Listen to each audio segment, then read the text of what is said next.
Hired Hunter is Book 2 in Zoey's Revenge. Written by Maggie Shaw. AI narrated by Google Play. Copyright owned by Harley Romance Publishing. Chapter 1.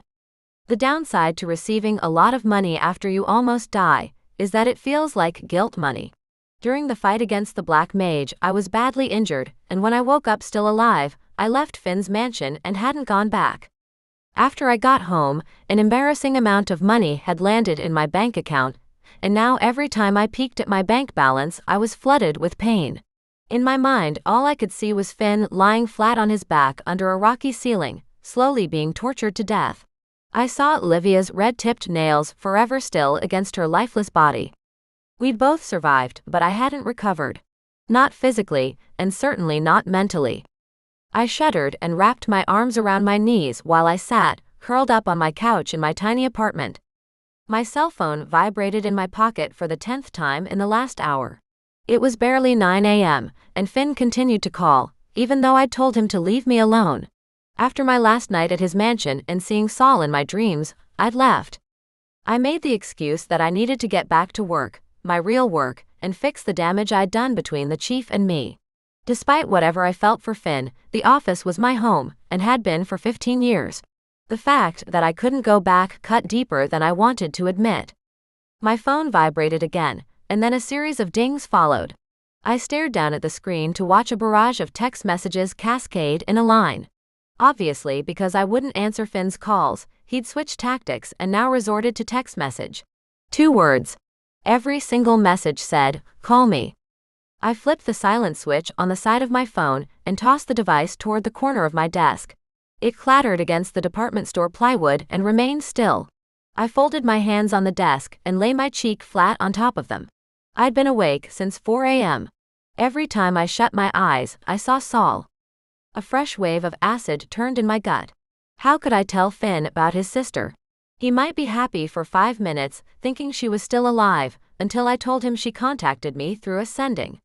1 minute, the warm morning light was seeping through the window next to my desk, and the next, cool mist rained down my arms.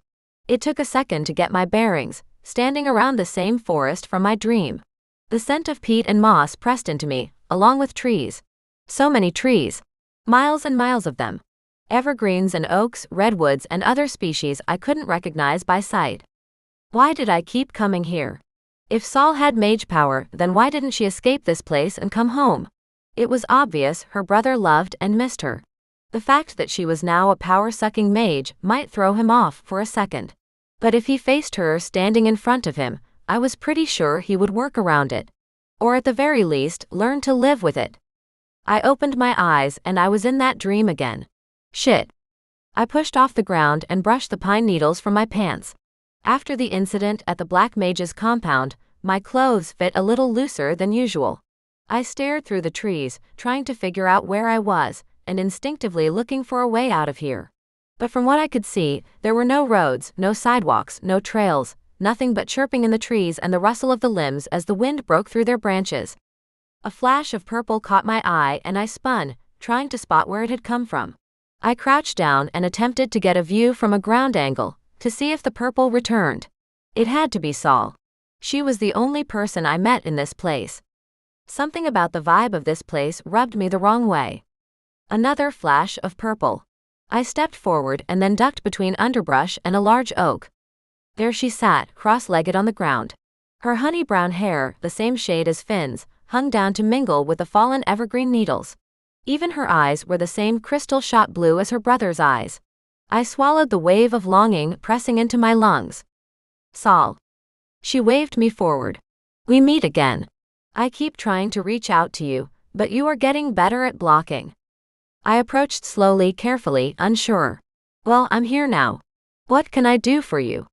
I tried to instill some of my usual sass into my words, but the guilt and anger which had eaten out my insides for the past few days made it impossible.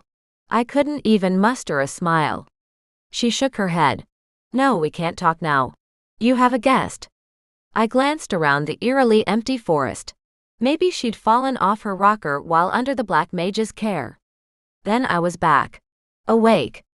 A shot of pain kicked up my side as if to remind me I was still healing from the injuries I'd sustained when we'd gone up against the Black Mage a few days ago. My heart took up a heavy thump, then I jerked upright in my apartment.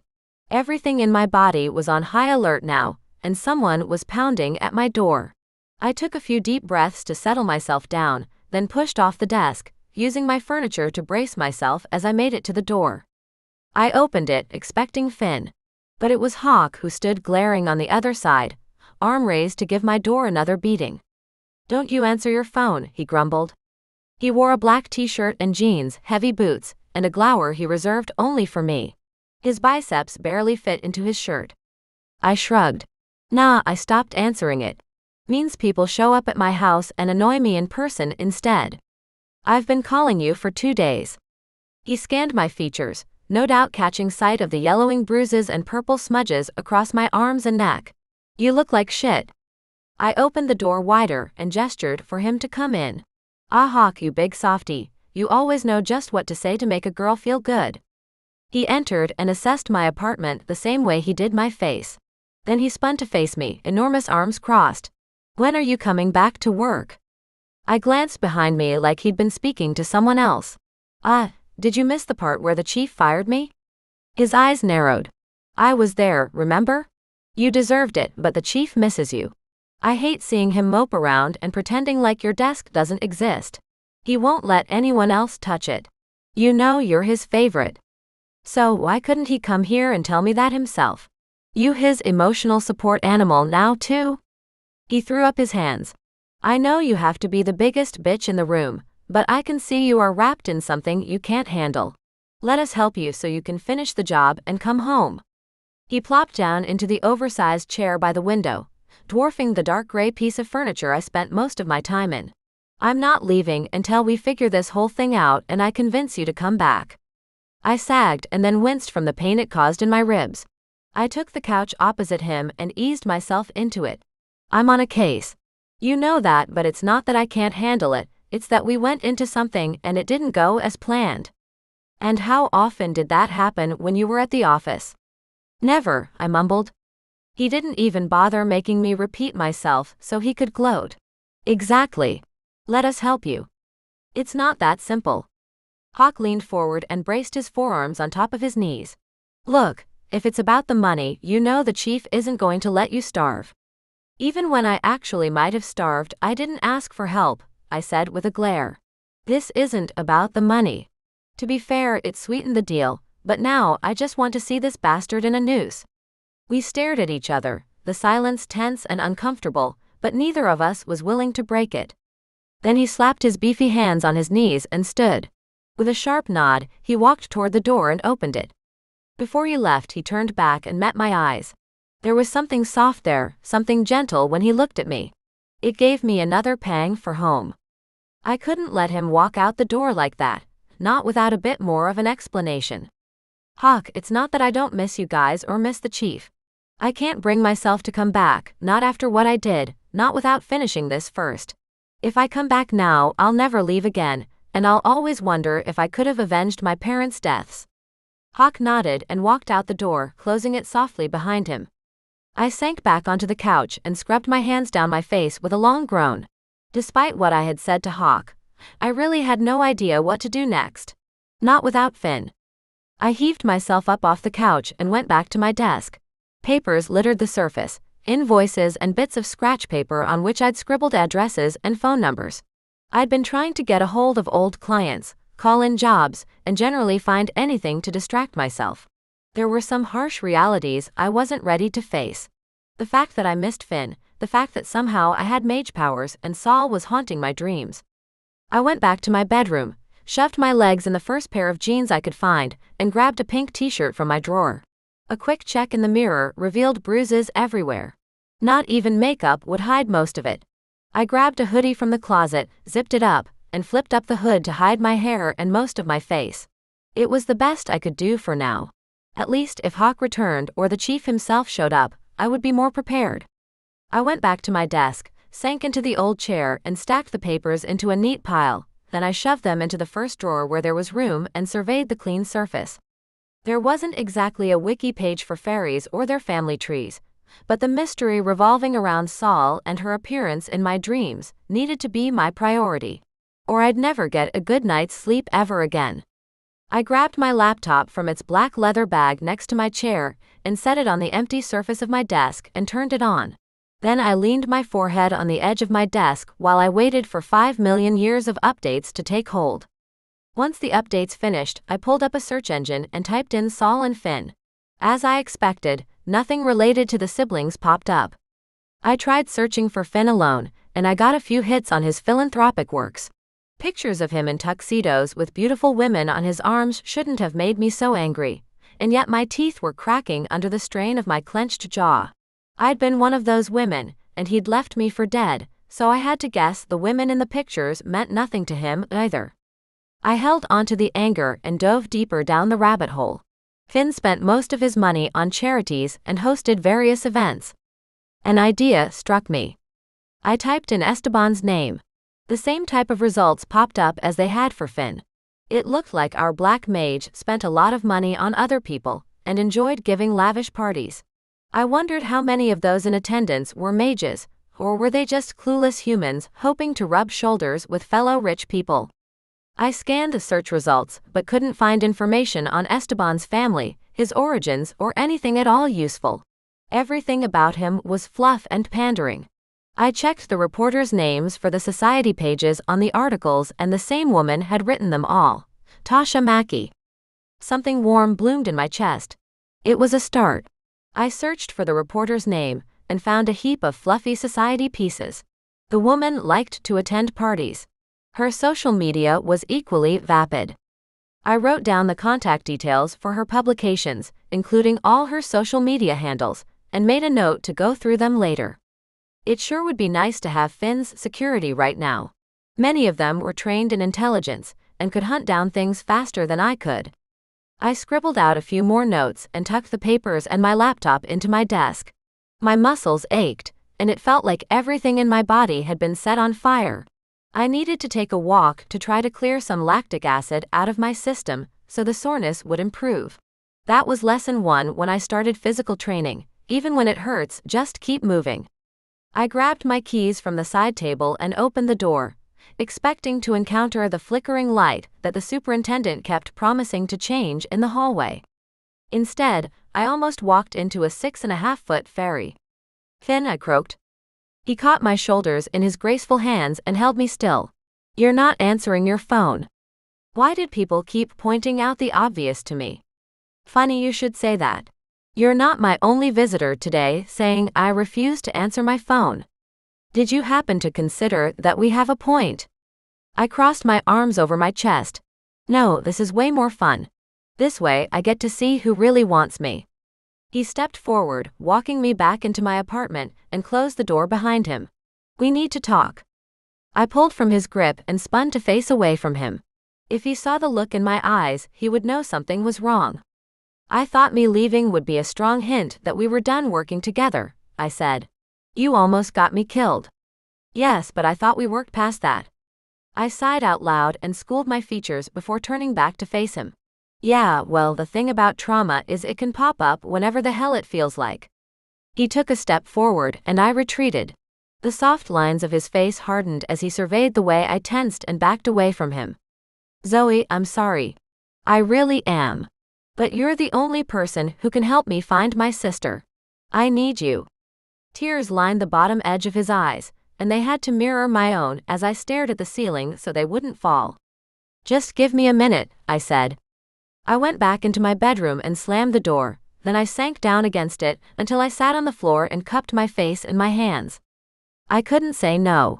We had to save Saul and put an end to the Black Mage, and we had to work together to have any hope of succeeding. That hope, however, was increasingly smaller by the moment. Regardless, Finn wasn't going to back down, and neither was I. I was going this alone. I didn't want his help anymore, even if continuing on this path would get me killed. Chapter 2. Get off the floor, Zoey. You know he's not gonna wait for you forever, I mumbled to myself. I hauled my ass up carefully and braced my hands on the wall. Sharp stabs shot through my body. No more sitting on the floor with healing ribs. I limped into the bathroom adjoining my bedroom and splashed some water on my face. Hadn't I just been thinking about how much I missed Finn? And now that he'd shown up, I ran scared. I dabbed the water from my skin and tossed the towel on the edge of the sink. Then I took a minute to stare at my reflection, hoping I could intimidate myself and grow some balls. I didn't run away from anything, though it felt like I'd been running from Finn since the day we met. Maybe my body knew something my heart had yet to grasp. I heaved a long sigh. Finn wouldn't leave until I talked to him, and if I were honest with myself, I would admit I didn't want him to go in the first place. Time to get back in the game and figure out all this shit. Time to stop running. I exited the bathroom and stepped into my bedroom, then jerked to a stop at the end of my bed. Finn lay flat on the now freshly made coverlet. I rarely made my bed, and usually only when I put on fresh sheets. The bastard had made my bed before he lay himself down on top of it. It took a minute for all that to sink into my brain. Then I picked up an empty soda bottle from my vanity table and chucked it at him. The green plastic bounced off his t-shirt-covered abs to land beside him on the bed. "If you're trying to hurt me, you should have chucked that paperweight over there," he said, not even looking at me, still staring up at my popcorn ceiling. "How did you get in here?" I locked the door behind me. He scoffed. "Really, that is your question? Obviously, I'm not going to let you hide from me when we desperately need to sort some things out." I waved at the door and stepped toward him. "And you couldn't give me 5 minutes of privacy to gather my thoughts? Why are you so damn controlling?" Before I could think better of it, I picked up the closest object within reach, a jar of loose powder, and tossed it overhand at his head. It stopped above his chest. He plucked it from the air and tucked it in his hand. The man had the audacity to tisk like I was some kind of petulant child, unwilling to learn the lessons he desperately tried to impart. He sat up and leveled one of his patented glares at me. I felt like my head might pop off my shoulders in anger. "Get the hell out of my apartment." He gracefully turned on the bed, put his feet on the floor, and stood to his full height. "I understand things are tough right now," he said. "Tough? We passed tough a long time ago. We passed tough when I had to get a blood transfusion. We passed tough when I didn't murder you before I left your house." He took a couple steps forward, crowding in my space, but I refused to back down this time. The man was not about to bully me in my own home. I took a step forward, meeting him toe-to-toe. I said, "Get out. I don't want you here. I would have called you back if I wanted to speak to you." He reached out and lifted a few strands of my hair, then tucked them back behind my ear in a move so gentle it shocked me into stillness. Probably a move created so that women would stop throwing inanimate objects at him. Either way, my heart took up an unsteady rhythm, and I didn't want to think about how my toes went numb in my sneakers. "If we talk about things, will you leave?" I whispered. How did he always push me into giving him his way? He gave me a clipped nod, and I took a second to settle back into my own skin. I skirted around him, careful I didn't touch him, and went back to the living room. I took the desk chair so that there was no chance he would crowd next to me. He surveyed my desk, then set the jar I'd thrown at him on the surface and turned away. He folded himself gracefully onto the old couch and propped his arms back like a king surveying his court. I cleared my throat and dove into the first thought that popped into my head. "To be honest, I devoted too much time to your job anyway." He narrowed his eyes. "To be honest? Is that what you are going for? Because I call bullshit." It was disconcerting to hear his perfect mouth say bullshit with his slightly crisp and posh accent. I slid my chair a little closer. "While we're discussing honesty, why are you in my house? Don't you have some kind of etiquette for forcing your company on people who don't want it?" He narrowed those peepers at me again. "And now you're trying to deflect to a new topic. It wasn't even a good attempt. Do you want to try again before I form a rebuttal? Do you want me to start throwing office supplies at you?" He blinked once, then a slow smile spread across his face. Again, I was struck with the urge to batter him. Instead, I took a deep breath and stared at his shoes. "Look, I can't keep working for you. I appreciate the job you gave me and the time we spent together. Well, right up until I got beaten black and blue. I appreciate you paying my medical expenses and all that. It was really nice of you. However, I think you should continue the work on your own. Have you decided you don't want to catch the Black Mage? I assumed when you woke, we would continue our search. Fucking hell, he wasn't making this easy on me. Of course, I still want to catch him. But I don't know if I can continue this work with you. Suddenly, he entered my field of vision. He reached out and tilted my chin up so he could meet my eyes. Tell me, what has you spooked? You were sincere when you forgave me for leaving you at the party. I know you can take a few hits. What is it that makes you run away now? How could I make him understand? The moment I'd found my parents dead was locked, burned, and branded into my memory. Anyone involved in their death, anyone there that day when I was carried away screaming. The chief and everyone I met in his household would be with me forever. I feared being that for Finn, a reminder of what he'd lost and not a celebration of what he'd gained. Above all, I feared losing him, so I did what I always did in the face of too much emotion on my part. I pushed him away, and I would keep pushing if he let me. But the man knelt on the floor in my shitty apartment, a foot in front of me. Something told me he would not let me push him away, no matter how hard I tried or how good at it I'd gotten over the years. Damn him for this. I tucked my chin and clutched my forehead. He slid his warm hand over my neck to rest on the top of my back. A gesture without demands. It simply said, "I'm here." And I let him be that for me, just for a moment. I couldn't remember the last time I'd allowed someone to just hold me, with no expectations on either side when the comfort ended. I didn't realize how much I wanted it. Needed it. He pressed his cheek into my hair and hugged me tight into him. It was so good to feel his solid arms around me, to let him hold me up. If I didn't think too hard about what this could mean later, I would stay here all day. Soak it up, and save it for later when I found myself alone again. Finn needed me for a job, that was it. I couldn't afford to forget that fact whenever he turned his gorgeous eyes on me, or touched me so tenderly. I pulled away and looked up at him. "Talk to me," he whispered. "I will not run, no matter what you say. Just tell me whatever you're holding back." Just as quickly as I shouldered this secret, I wanted to release it. I sucked in a long draw of breath and let it out slowly. He pulled back only enough to meet my eyes. "Here goes nothing. Good news, your sister is alive. Bad news, I know this because she's been visiting me in my dreams. Every single night. Ascending. I had the first one before I left your house. It's why I ran.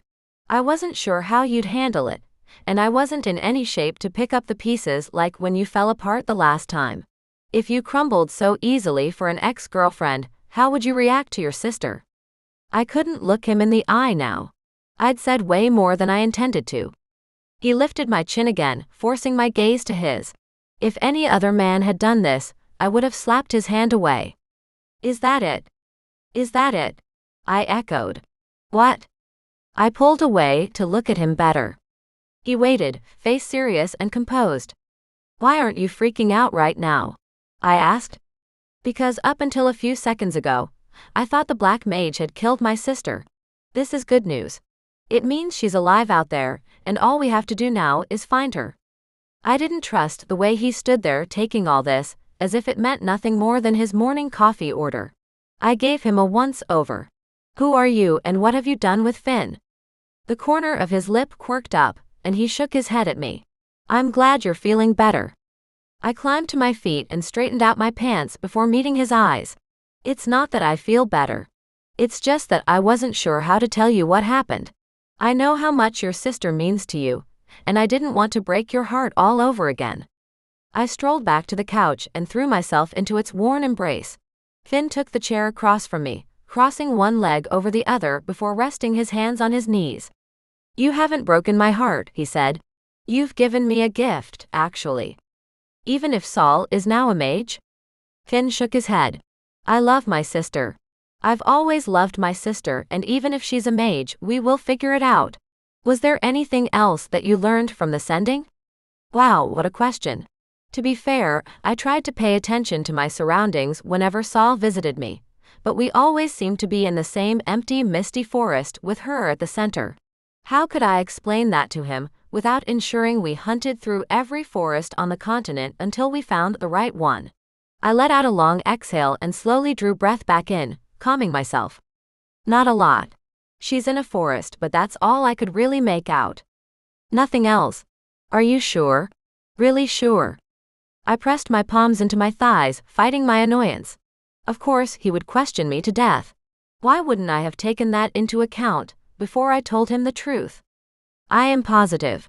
I've dreamed of her every night since we left the Citadel, and she's all I've been thinking out about during my waking hours. I don't know where she is, but I promise if I see her again, I'll try to figure it out. He nodded and pushed off the chair to wander into my kitchen. I followed him, giving him a look until he started rummaging through my cabinets. I cleared my throat and he glanced back at me. What do you think you're doing? I asked. Looking for a snack.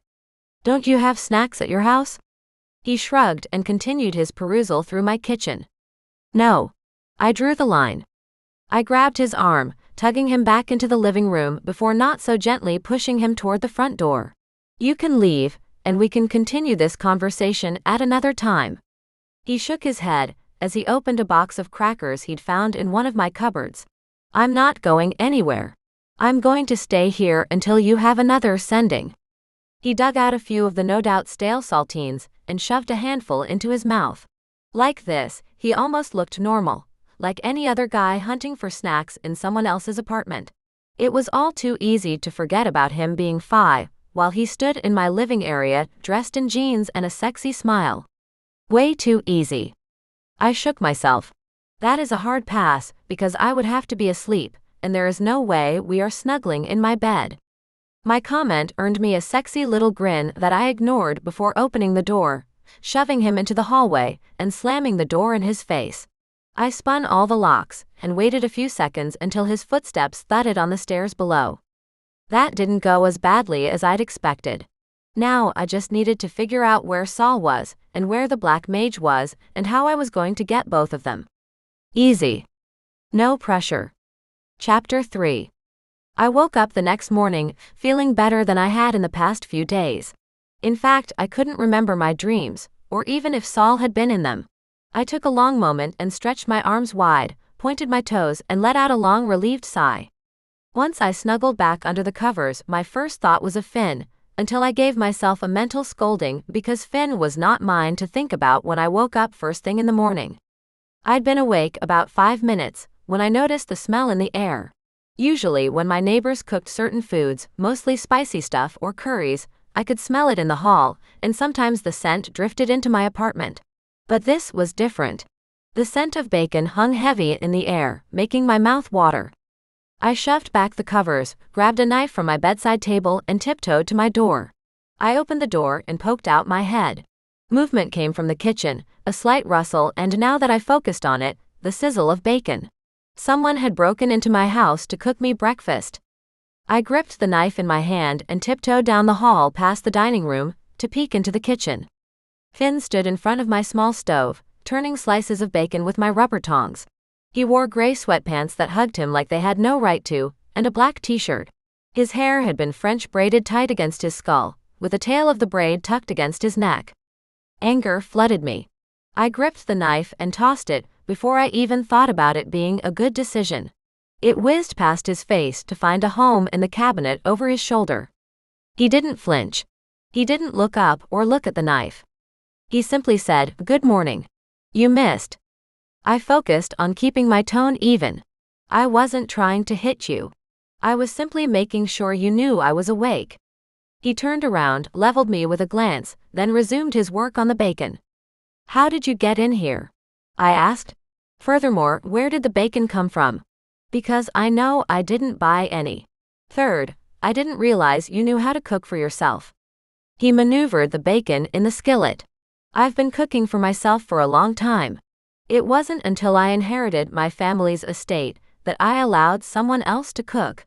And that was mostly because I needed to feed the staff, and I had never cooked enormous meals before. Holly does a great job of taking care of everyone. I honestly need to give her a raise, and maybe some more kitchen staff. It's been ages since I cooked bacon. I forgot how long it takes. I refrained from telling him how much I missed Holly and her cooking. All I would end up doing was give him an opening to lure me back to his home. Likely she puts hers in the oven, since she has to cook her bacon in bulk with a testosterone squad lurking about your castle. And my other questions? Like a few pieces of pork could distract me. To answer your questions, I got the key to your apartment from your landlord. He is very nice and, as far as I can tell, doesn't have many friends. Humans without friends are by far the easiest to gain things from. All they need is a little attention. As for the bacon, I bought it from the grocery store on the way to your apartment. The idea of him at the grocery store was disconcerting enough. But the fact that he might have gone to the dinky-dink corner market I'd been using for ages ate at something else in me. Damn. Him encroaching on my life wasn't something I'd prepared for. I hadn't even considered what my life looked like after the events at the Citadel. Maybe this was his way of apologizing? Or asking for my help without the coercion he employed the last time he got me to work for him. I shoved through the kitchen, jostling him as I passed, yanked the knife from the cabinet, and resumed my place by the door. I'm going to throw this again, unless you tell me how you got a key to my apartment from my landlord. He shrugged. I flirted with him. It took me a few minutes to process what he'd said. My landlord, a mid-40s banker who invested most of his rental property earnings. My landlord, who wore sweater vests and glasses too big for his face. I couldn't picture Finn flirting with anyone, let alone Mr. Talmadge. You flirted with my landlord when you could have just used your powers to make him give you a key. I wasn't going to bring up his questionable taste in men. He had to know that about himself already. He smiled and focused on the bacon to flip a few more pieces. I don't always use my powers. But while we're on the topic of powers, why are you using a knife when you could just use your powers on a potential intruder? My potential magical abilities were not something I was ready to discuss this morning. If I ever was. That is none of your business. He lifted some pieces of bacon to set them on a paper towel-lined plate before adding more to the pan. I watched despite my anger, fascinated with his precise movements and the way his firm grip maneuvered the tongs. I bet he was a good knife fighter. Damn girl, you need to get laid if you're looking at this man cooking bacon and thinking about how hot he is. He cleared his throat. Well, unless you know someone else who can train you in how to use your magical abilities, or whatever you're describing them as, then I think it is my business. I shook my head and backed out of the kitchen into my living room. Before I could give more of my attention to Finn, I booted up my computer and scanned through a couple of emails. A few were from clients who had responded to the emails I sent the day before. We aren't finished discussing this topic, he called from the kitchen. I chose to ignore him and his haughty tone. I even opened up a few of the messages in my junk folder, just to give me a little more time. Finn had invaded my life. That was a fact. I doubted I could get rid of him now that he'd burrowed deep. And if I was honest with myself, I didn't want to lose him. I liked Finn, even knowing from the moment I met him our friendship would end badly. All of this wasn't something I wanted to think about while he stood in my kitchen wearing those damn gray sweatpants. No, I couldn't allow him to do this to me. To take over everything and get in so deep, I would never get him out. I stood up from my desk, but the second I turned toward the kitchen, Finn was there, a plate of bacon right under my chin against my sternum. He met my gaze with those gorgeous crystal blue eyes and nodded toward the plate. Eat while it's hot. We have to discuss a few things. I stepped away from him and his bacon offering. I thought we discussed everything yesterday. Besides, I'm still angry at you for breaking into my home. I had a key, he said. He threw himself down on my couch, the plate perfectly balanced until he settled. Having a key you practically seduced out of my landlord is not the same thing as having permission to be here. Seduced is a strong word. I sighed and sat on the chair across from the couch. What is it going to take to get you to leave? It was right then I remembered all I had on was my long gray Henley nightshirt, which didn't even reach my knees. His eyes tracked up my bare legs to the hem of the shirt, and then to my face. I wanted to tug down my shirt, but it felt too much like a retreat, so I gripped my hands together and waited for him to answer. It took way longer than I was comfortable with. I'll leave once you agree to help me find my sister, he said. What about the Black Mage? My sister is my priority. I know the Black Mage has her. Maybe we'll get lucky and get them both at the same time. Although, with our run of luck, I doubt the gods will favor us in this. I snorted. No, I told you I'm not helping. I'll give you any information I can provide about Saul and the sendings, but I don't want to end up in another hospital bed. He placed the plate on the coffee table and leaned over his knees to put him more on my eye level. Then you tell me, what would it take to get you working for me again? Name it. Anything at all you want is yours if you agree. Why me? Obviously on our last go, I ended up being bait more than help. His brow furrowed and he nudged the bacon toward me. You forget you saved my life. If your powers hadn't awoken, then we'd both likely be dead now. I don't like that you think what you did means so little to me. Maybe I wasn't completely over the almost dying thing. I'd forgiven his part, sort of, but the trauma of it still haunted me. I shook my head. No, I wasn't going there today. Finn, I understand you want my help, but I already gave you my answer. No amount of crispy bacon or gray sweatpants is going to change it. Gray sweatpants, he asked. My face flamed hot. Never mind. I said no. Can we just leave it at that? No. I'm not walking away. I need you and you need me. We can help each other here and both end up happy. I waved at him. That coming from a man who is much harder to kill than me. Have you considered, with your newfound gifts, you might be equally resilient? That your power might have come with healing abilities, or just good old-fashioned immortality?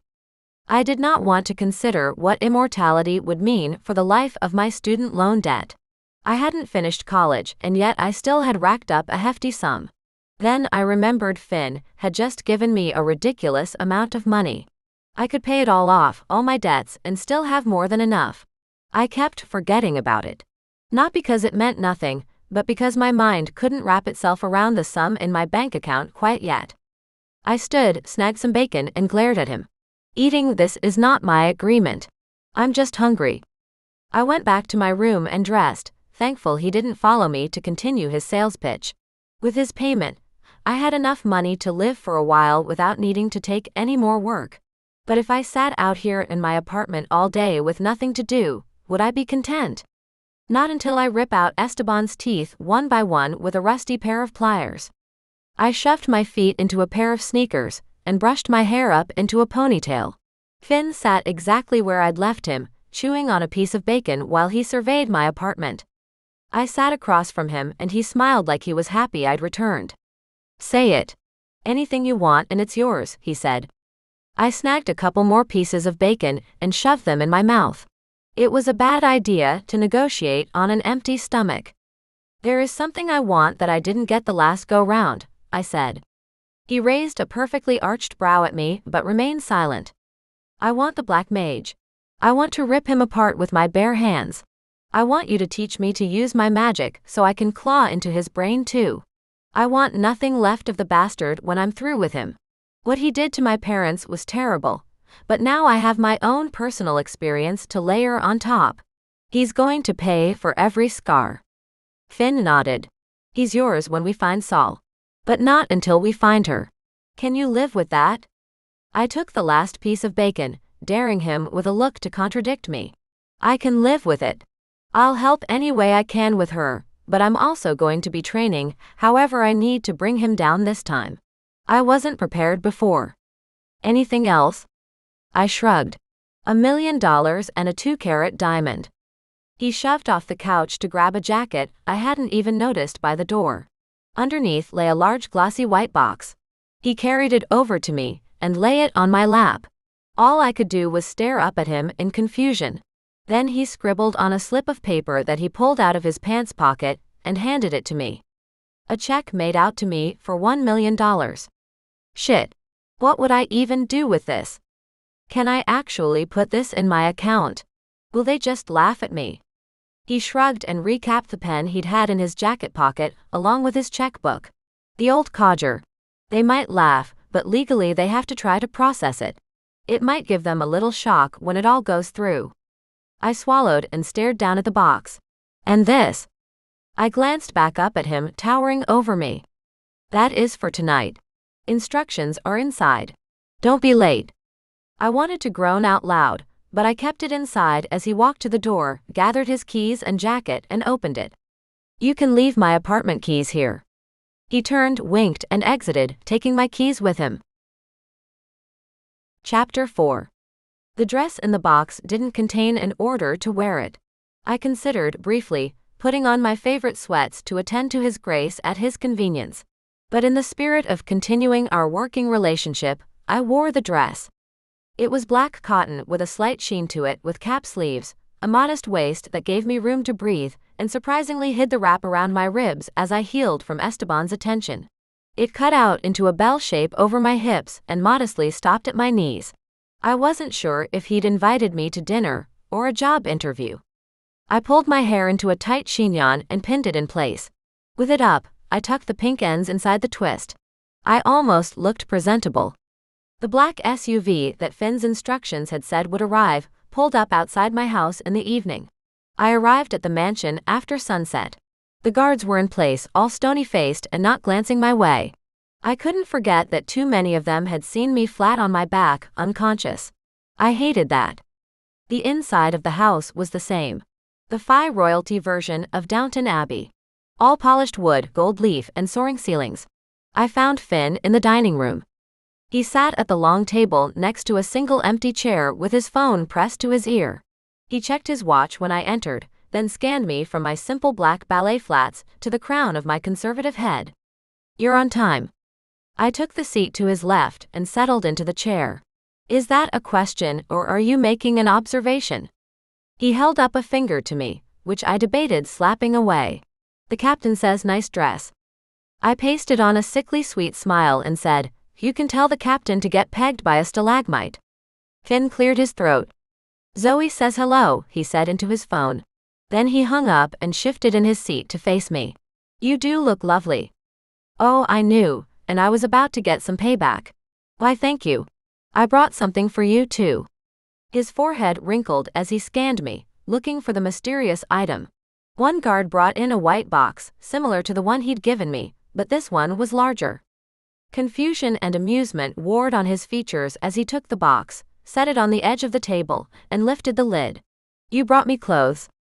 I picked up the already poured wine glass by my plate and took a sip. Observation or question? He blinked at me a few times, then closed the lid. I used the glass to wave toward the door. "Please take your time. I'll wait." "You want me to change?" "You get to dress me like a Barbie. Turnabout's fair play. I recently came into more money than I need. This seemed like an entertaining way to spend it." His hands flexed on the box. Part of me wanted him to fight me on it. The other part of me wanted to see if he would follow my instructions. A few tense seconds passed, then he stood, buttoned his black suit jacket, picked up the box, and left. I laughed when he disappeared out the door.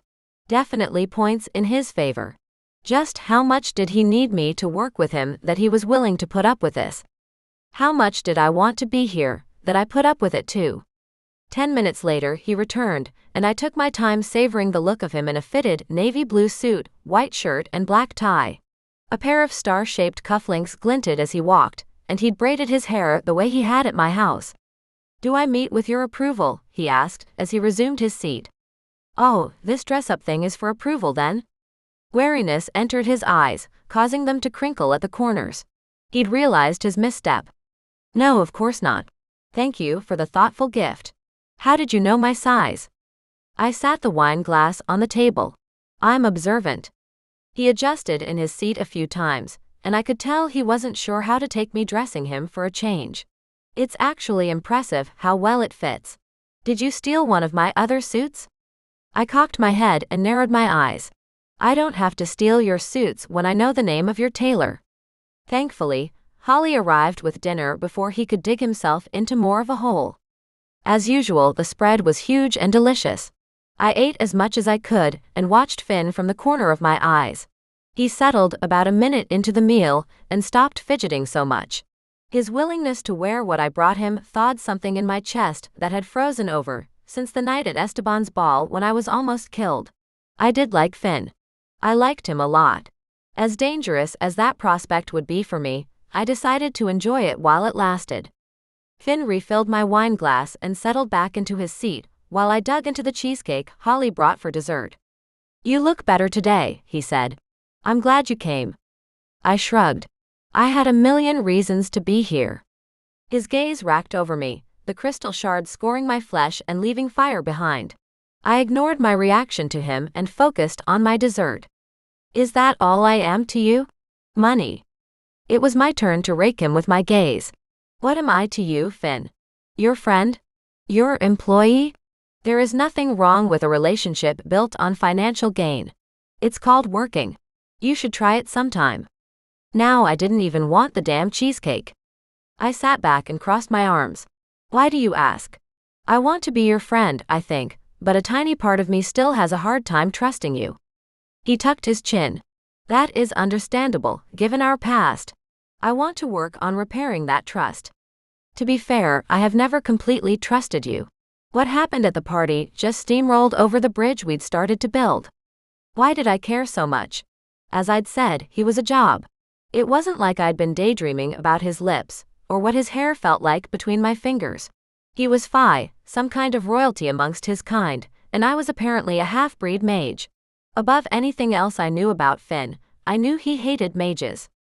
By their definition, mages absorbed magic by killing or destroying people with magic. The Fae had magic and a mage could take it.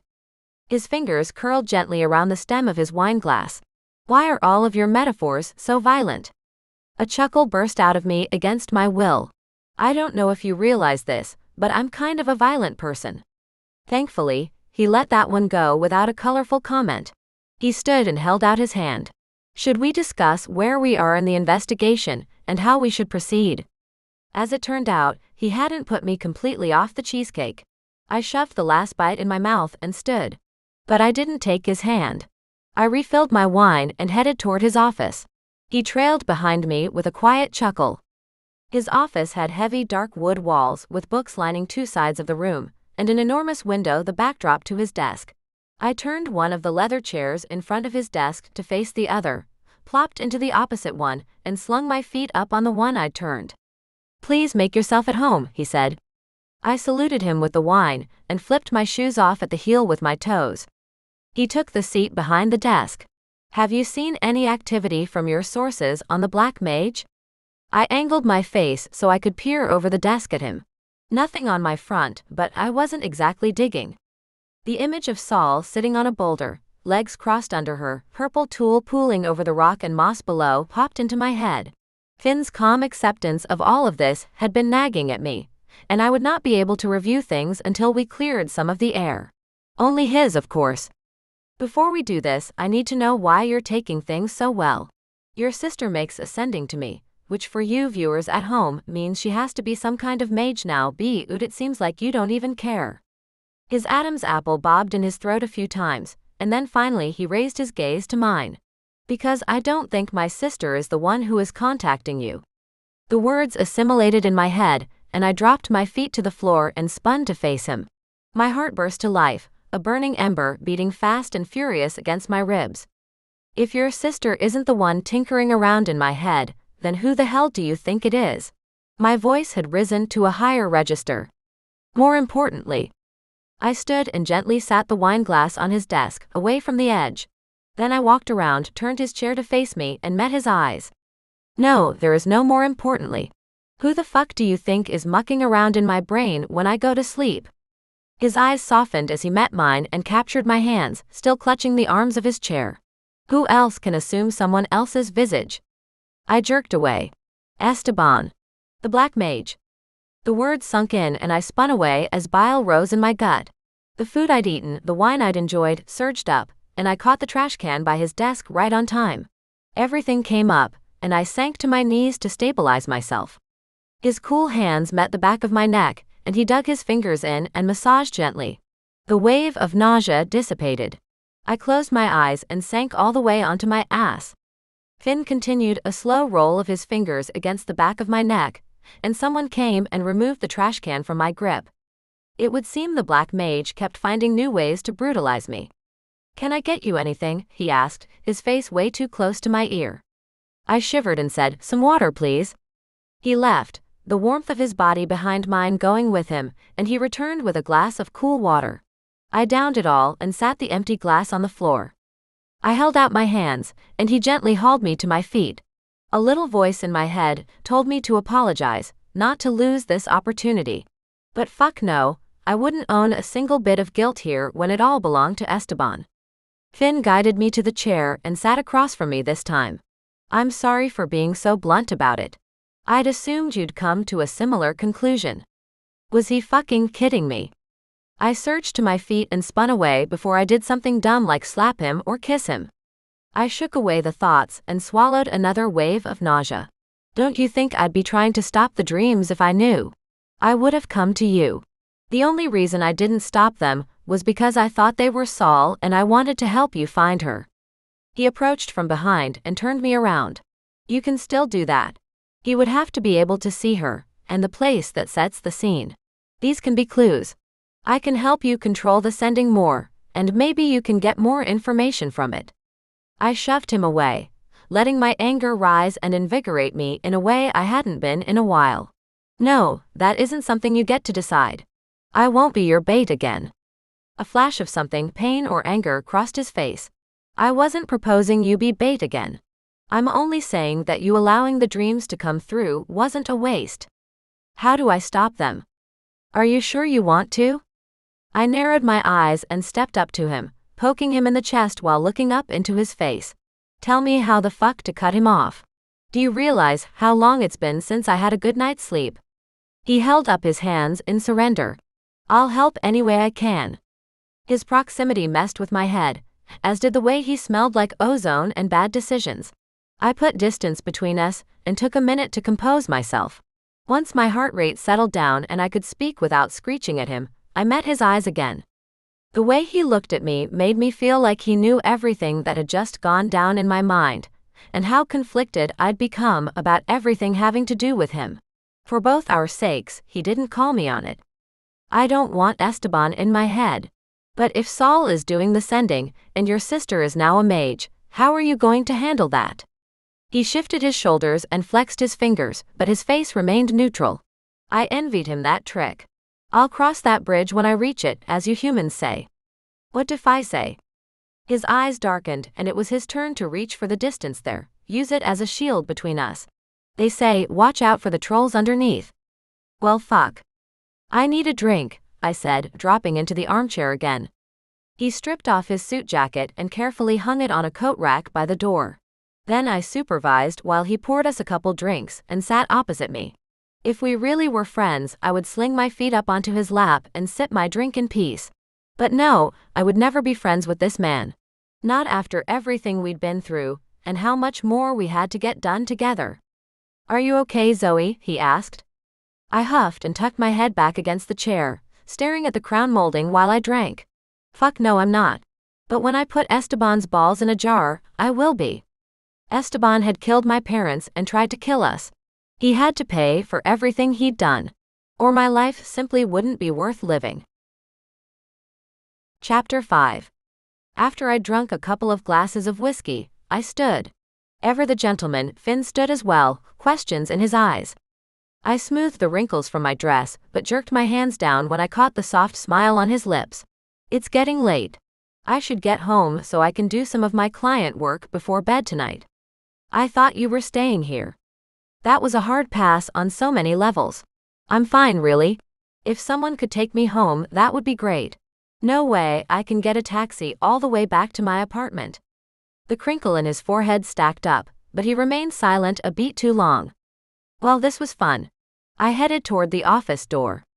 He caught the crook of my elbow in his fingers. Wait, please. I'm supposed to help you if you have another dream. We're working together again. Carefully, I extracted my arm from his grip. We are working together, but that doesn't mean I can't work with you from my home. I can't be comfortable here. The guards might not like it if I wander around in my underwear. His lips tightened and folded in, and I dragged my eyes up to clash with his. I won't comment on that statement, he said, but we are far more prepared here than at your home.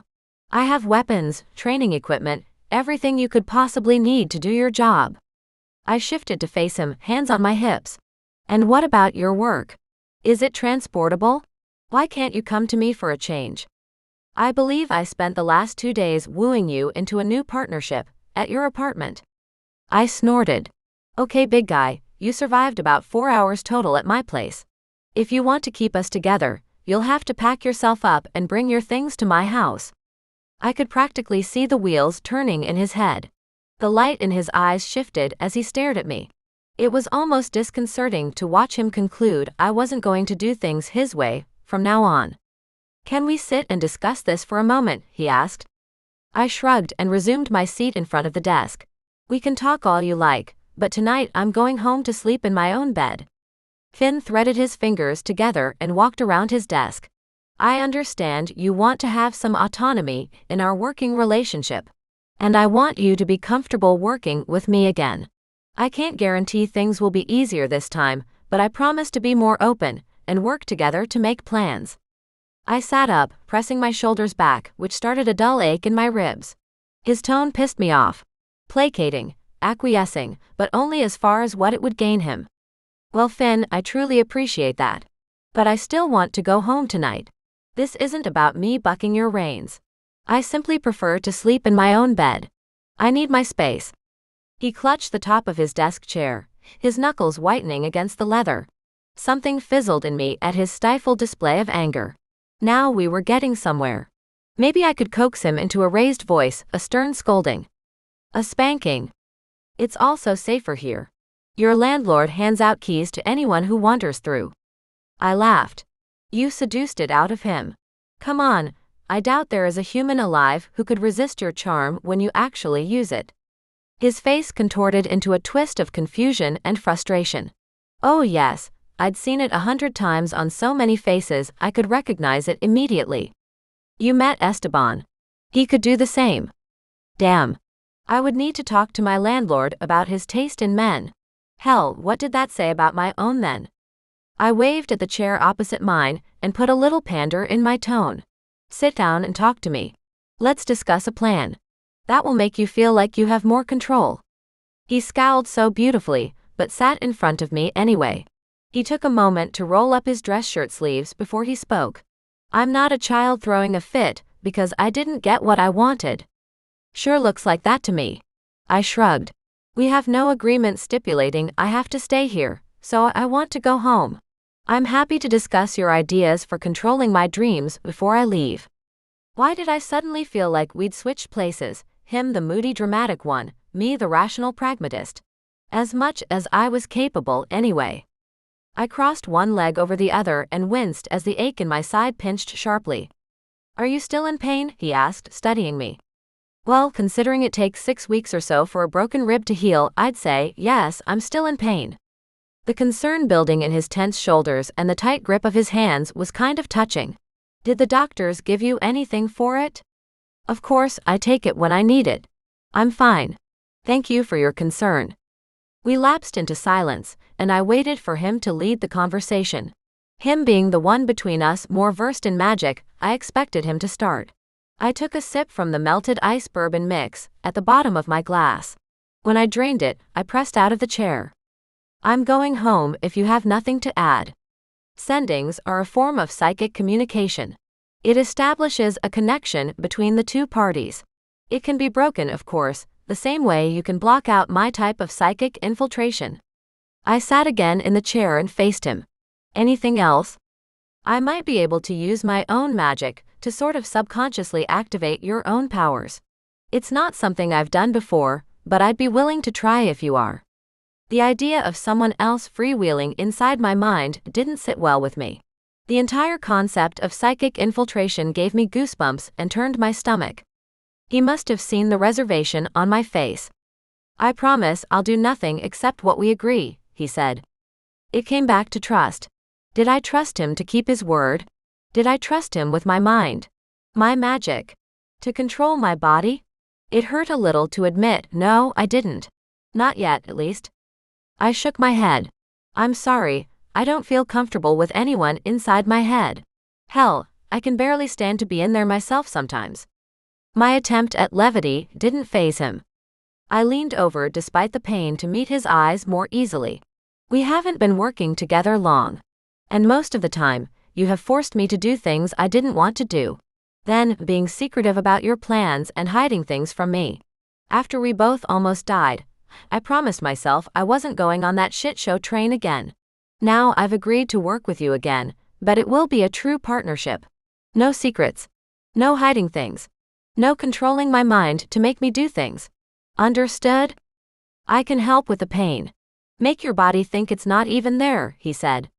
Sweet, but the man missed the point. It's okay. Pain and I are old friends. It'll pass. I don't like to see you hurting, he whispered, so softly I barely heard it. May I try just a healing spell? A simple thing to make you heal faster. It doesn't involve delving into my brain? He shook his head. I'll touch your wound and it'll heal faster. I spread my hands and rested them on the chair. Go for it. Nothing on earth could have prepared me for Finn to sink to his knees in front of me. I didn't know where to look, as he shifted up to place his hands one on either side of my waist.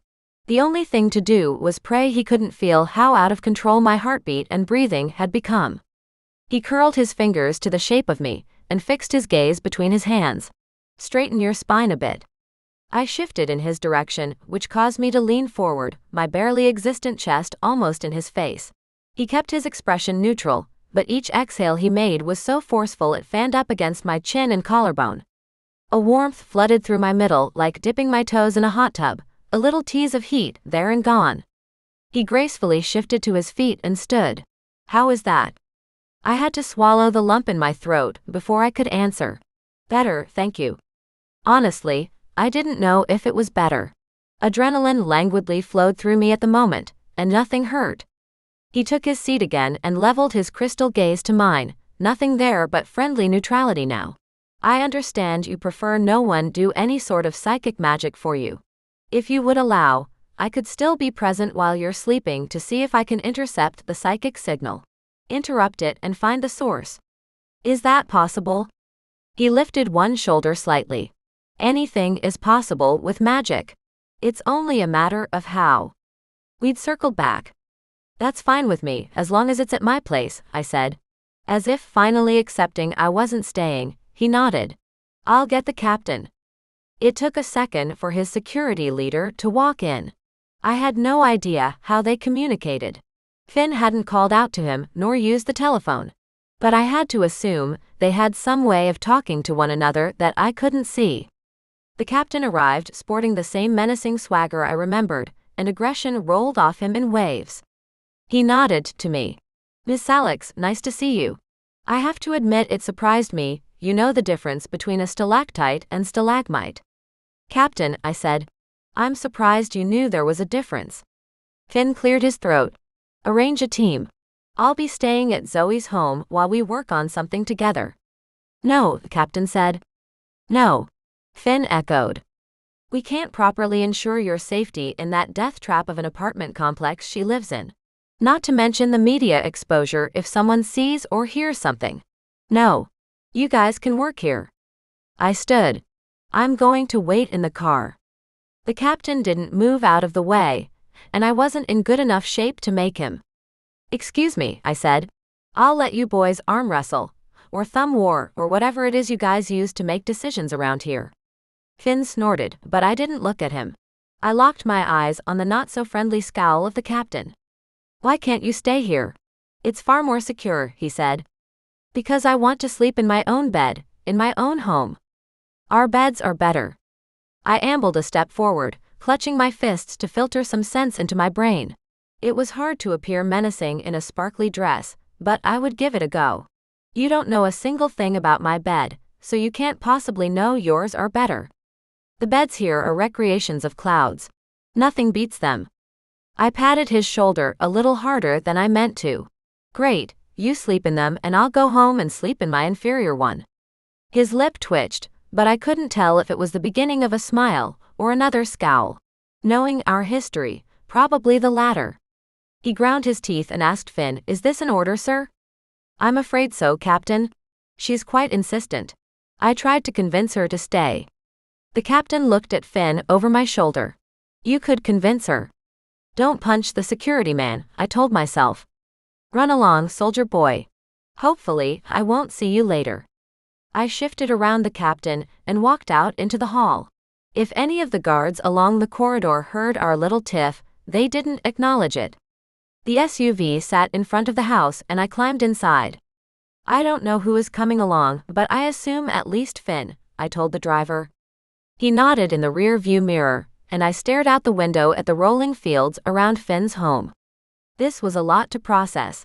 Between the growing awareness of Finn, in ways I shouldn't be thinking about him, and the tension between us when I didn't do exactly what he expected, I didn't know how this would end. With my history badly, but I didn't want it to.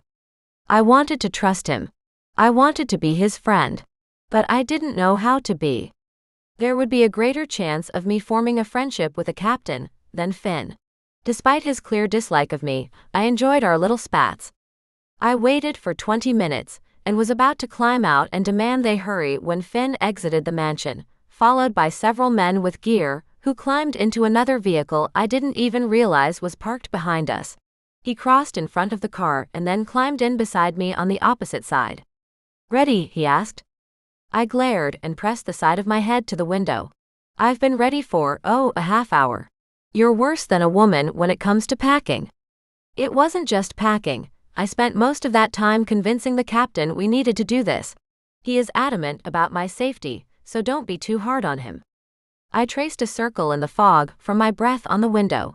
But he likes it when I poke him with a stick. Gives him something to wake up for in the morning. Finn huffed and faced out his window to peer into the darkness. The SUV pulled away, and I wrapped my arms around myself, chilled despite the heat in the car. Finn draped his suit jacket over my upper body, and because I was a paragon of chill, I froze up and didn't move until he stared back out his window. Then I curled into the coat, the scent of him wafting from the fabric. A stray honey-hued hair lay across the collar, but I didn't pull it off. I couldn't wait to get home and see how the captain reacted to the fact that all his men weren't going to fit inside my apartment. It's the little things that keep you going from day to day. We managed to get back to my apartment, and I went straight to bed, ignoring the fact that I had a rich fi in my living room. After all, tortured dreams were waiting for me. Chapter 6. It took me a moment to realize I'd fallen asleep. The mist parted around me, revealing the tall trees and the rock-strewn earth. A carpet of dead pine needles squished under my hands as I pushed to my feet. I pressed my bare feet into the needles and grumbled. Not very convenient for hiking. The blue silk of the dress I wore swirled around my bare toes and hugged my body, fanning out around the ankles in a mermaid train. The straps dug into my shoulders, and I adjusted my breasts into the built-in cups. My hair hung down to the middle of my back in a pin-straight blonde sheet. Even the pink-tipped ends were a little muted in this landscape of mist. I peered through the trees for a path or some clue on which way to go. Esteban or Saul must have a plan here. Dressing me up seemed to be a rich man's trick, so one point toward Esteban. If I used her brother as a measure, Saul would be pretty rich as well. I shuffled through the pine needles, thankful for the soft path under my feet, but I had to lift the bottom of the dress so I didn't trip over the hem. Birds chirped overhead, but the sound echoed eerily through the tree limbs. I hated this whole experience. Another case of being used by other people, of magic used against me, my free will stripped away. Maybe if I really had powers, I could keep this from happening again. As I wandered, I steadied my breathing and brought my focus inward, as the last yoga teacher I walked out on used to say. But I couldn't feel anything there. Not a flicker, nor a spark, nor anything that might resemble magic. A rustle started around me, and I darted my gaze between the trees. I picked up a stick in my path, and held it in both hands like a baseball bat. It may be some kind of dream, but it didn't mean I wouldn't defend myself. The train of my dress twisted around my feet, so I had to slow my steps to account for the hindrance. If Finn magic ed something for me out there, I sure didn't feel it in here. I chuckled. Maybe his contribution was the dress. I walked onward, unsure of my location or direction. But the temperature felt perfect against my skin, not too humid or dry, warm or cold. Like the world built itself around what would make me the most comfortable. Whispers started around me, and I held the bat up, ready for an attack from any angle. Nothing jumped out from between the trees. Nothing wiggled the branches. I reached out to the nearest towering pine and pressed my hand to the bark. The tree let out a groan, and I hopped away, dropping the stick, and stumbled into another tree. It made the same noise, and I stared up through the limbs.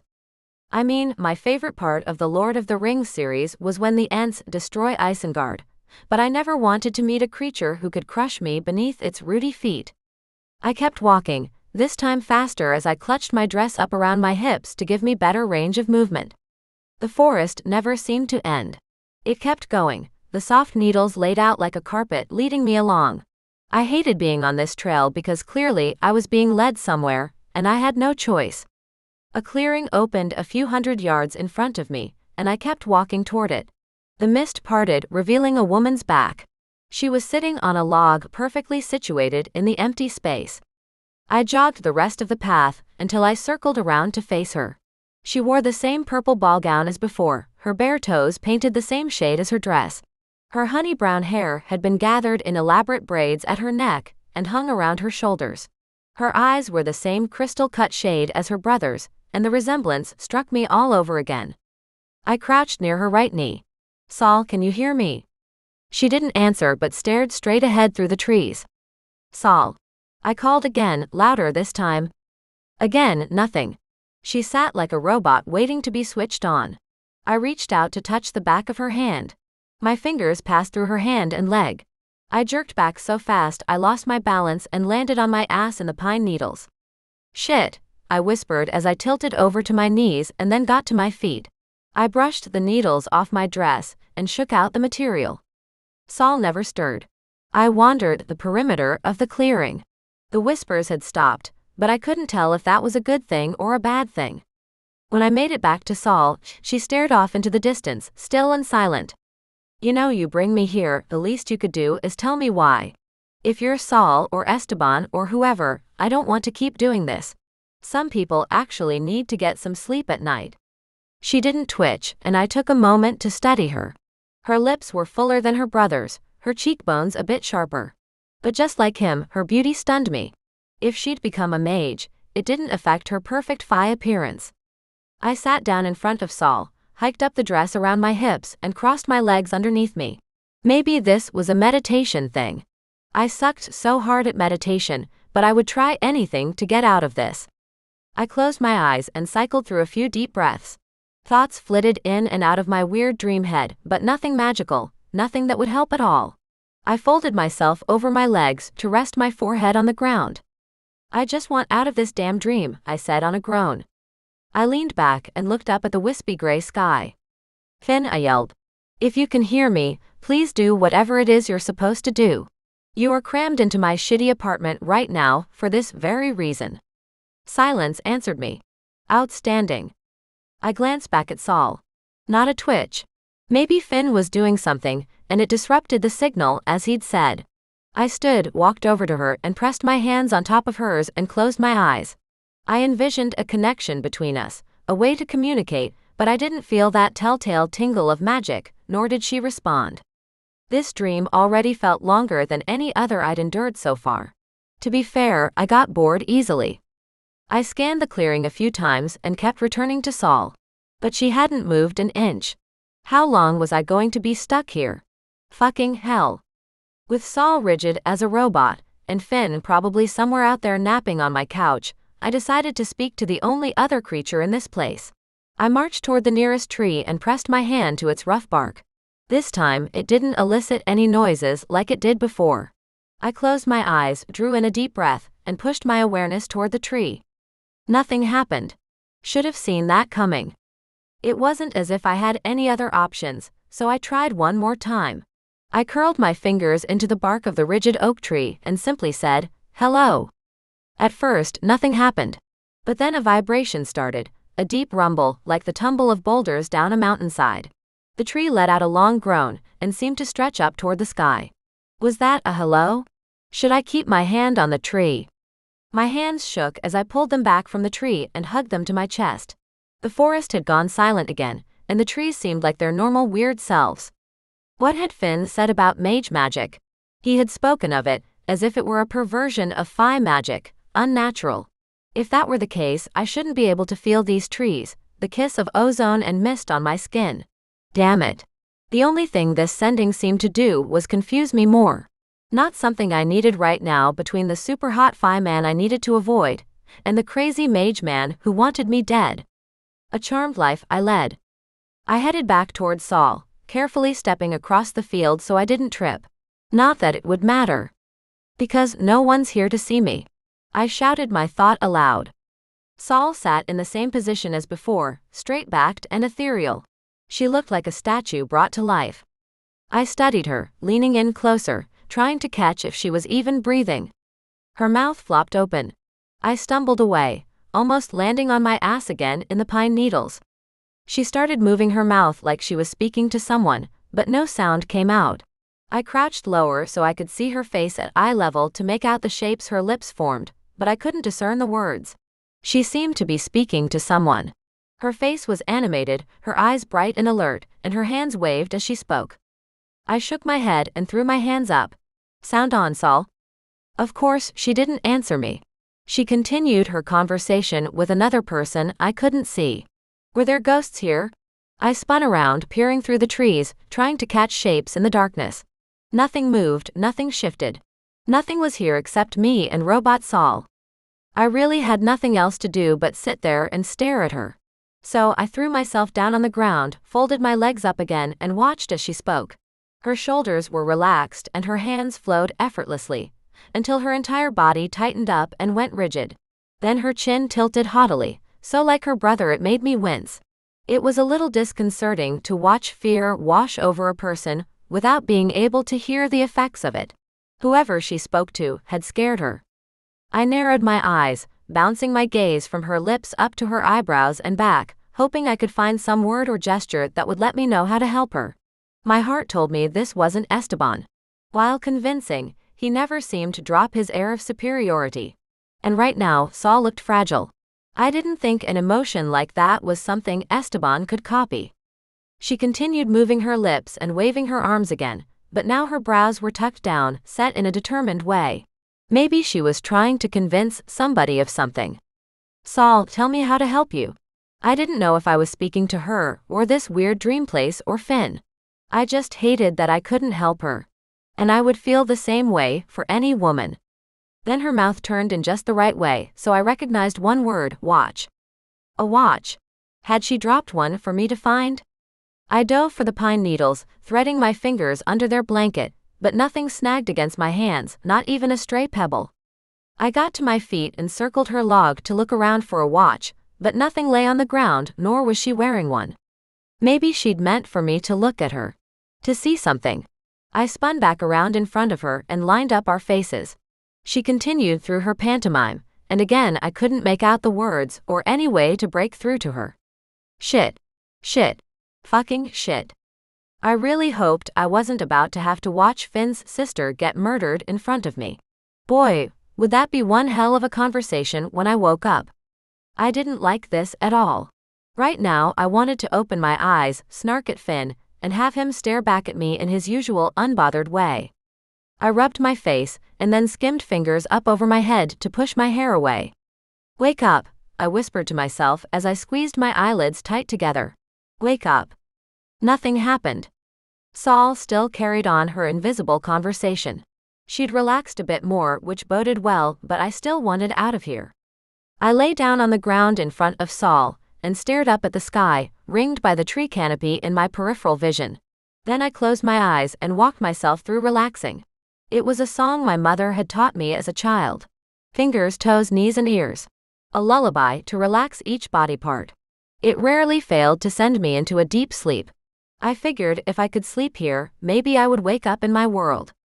I squeezed my eyes tighter and balled my fists counter to the relaxing advice, and tried to will my mind to quiet. When that didn't work, I resumed my song, naming my body parts in my head as I traversed my entire frame. When I reached my face and ears, I slipped up.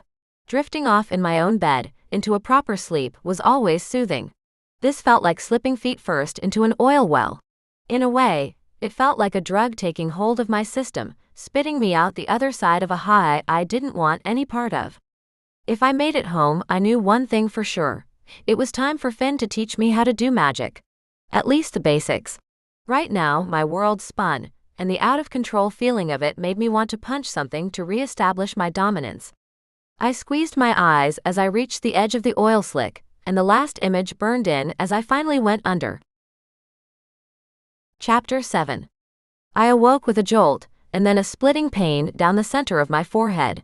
It took a few seconds of blinking and rubbing the spot to realize Finn hovered at the edge of my bed, clutching his forehead similarly. "Were you watching me sleep?" I asked. He took a few deep breaths before dropping his hand. I could tell something was wrong. "You were twitching and sort of whimpering while you were sleeping, so I tried to pull you out of it, but I couldn't reach you." I fisted the covers up around my hips, just in case. I didn't need him to see my sloth print sleep shorts. After what felt like an eternity in that dream world, being back in my skin seemed to be the strange place. "Are you okay?" Finn asked and plopped down on the edge of my bed. As always, he looked immaculate in a slim-cut black suit, the jacket open to reveal a white shirt and a gray pattern tie. His hair hung loose around his chin but had obviously been brushed back by his fingers a few times since he woke up. I shook my head. This time was different. Saul was there, but she didn't seem to be able to speak to me. I kept trying different things to get her to talk, but she wasn't responding. She just sat there, kind of like an animatronic robot waiting to be plugged in. I debated on telling him about the trees, and about how the forest seemed to be alive around me as I passed through it. Would it matter? Did that information help him figure out her location? I doubted it, since he still believed the black mage behind her appearance in my dreams. I rubbed some grit from my eyes and brushed back stray hairs around my face that had fallen out of my ponytail while I'd slept. Finn patted the bed covers and stood to button his jacket. "I'll go make some breakfast. Come out whenever you're ready." Once the door sat firmly shut between us, I climbed out of the bed, grabbed some clothes from my dresser and went into the bathroom to shower.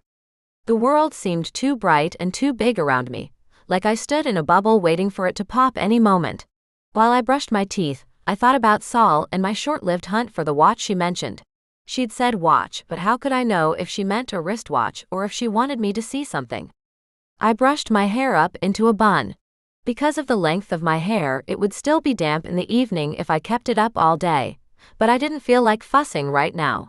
I stuffed my legs into a pair of jeans and pulled on a t-shirt.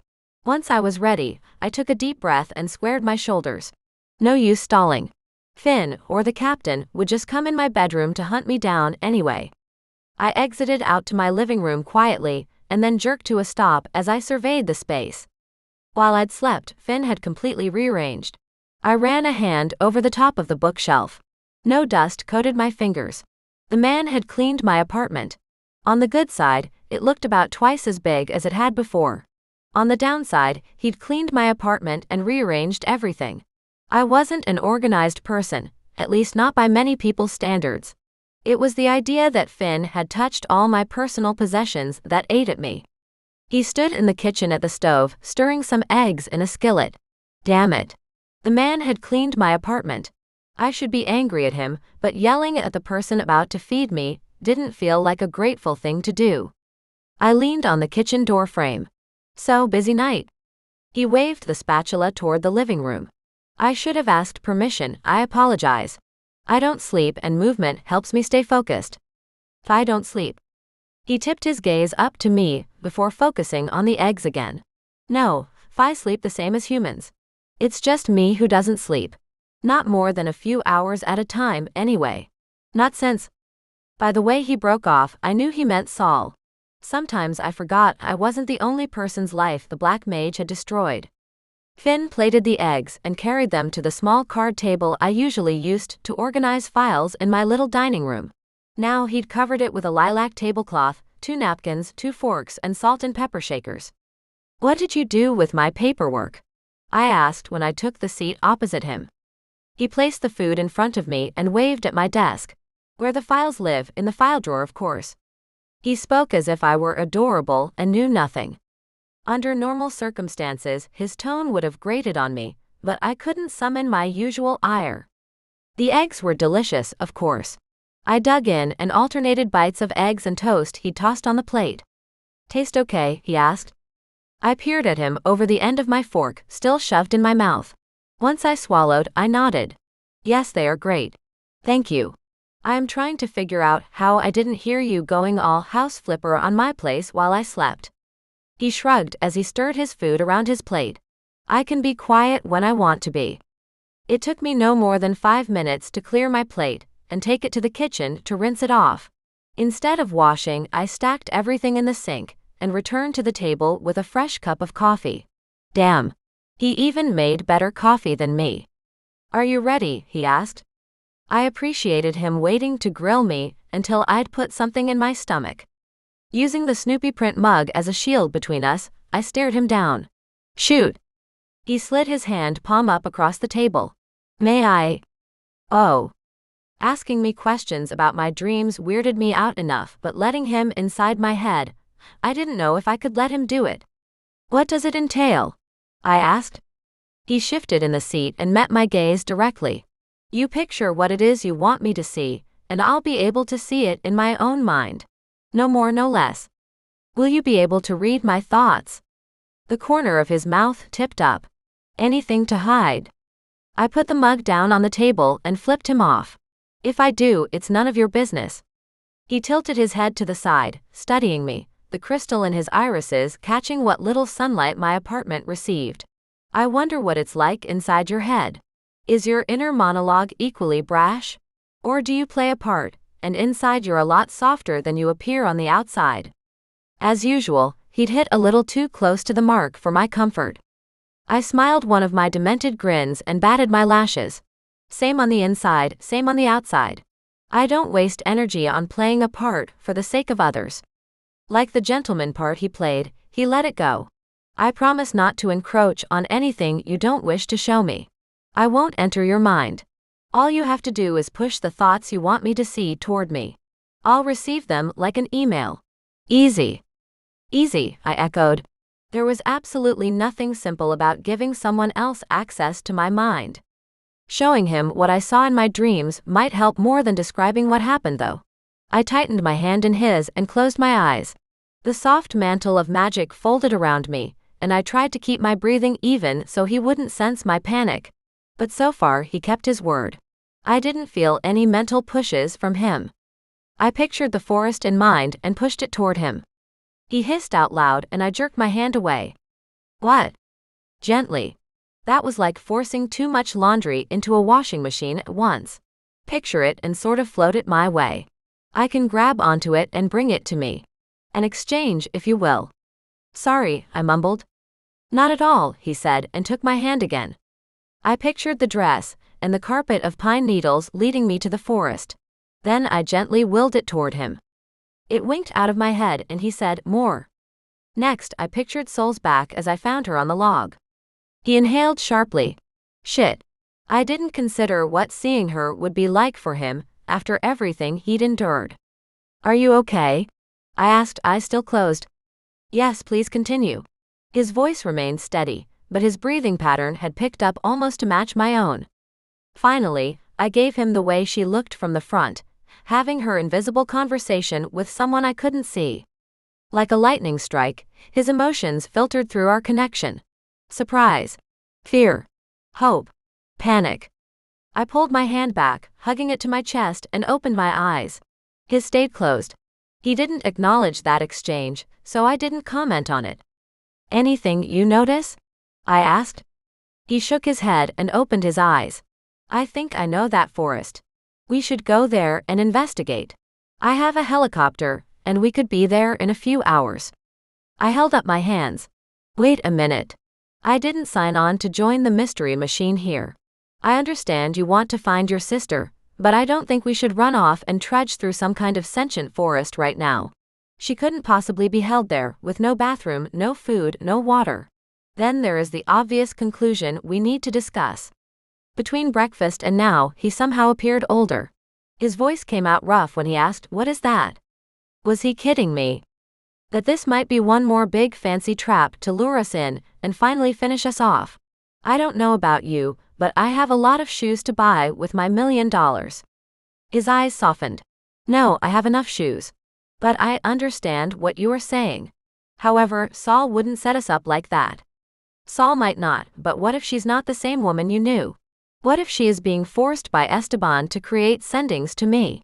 What if the sendings are Esteban wearing Soul's likeness? I could go on with 10 more scenarios where we end up 6 feet under. I needed unbiased third-party backup here, and I couldn't believe what I was about to say. Where's the captain? You think the captain would convince me out of going to that forest? I pulled my coffee toward me. No, but I think he prioritizes your well-being above anything else. A voice came from my couch, which I barely even noticed against the same wall as my door. I think that's the nicest thing you've ever said about me, the captain said, from his prone position on the couch. His boots rested on the armrest, and his hat had been laying on his face. How long had he been there? I raked my mind. Had he been there the entire time? I cleared my throat, covering my confusion. Don't get used to it. Being competent at your job doesn't mean we're BFFs now. He swung his legs over to the floor in one smooth motion as he stood.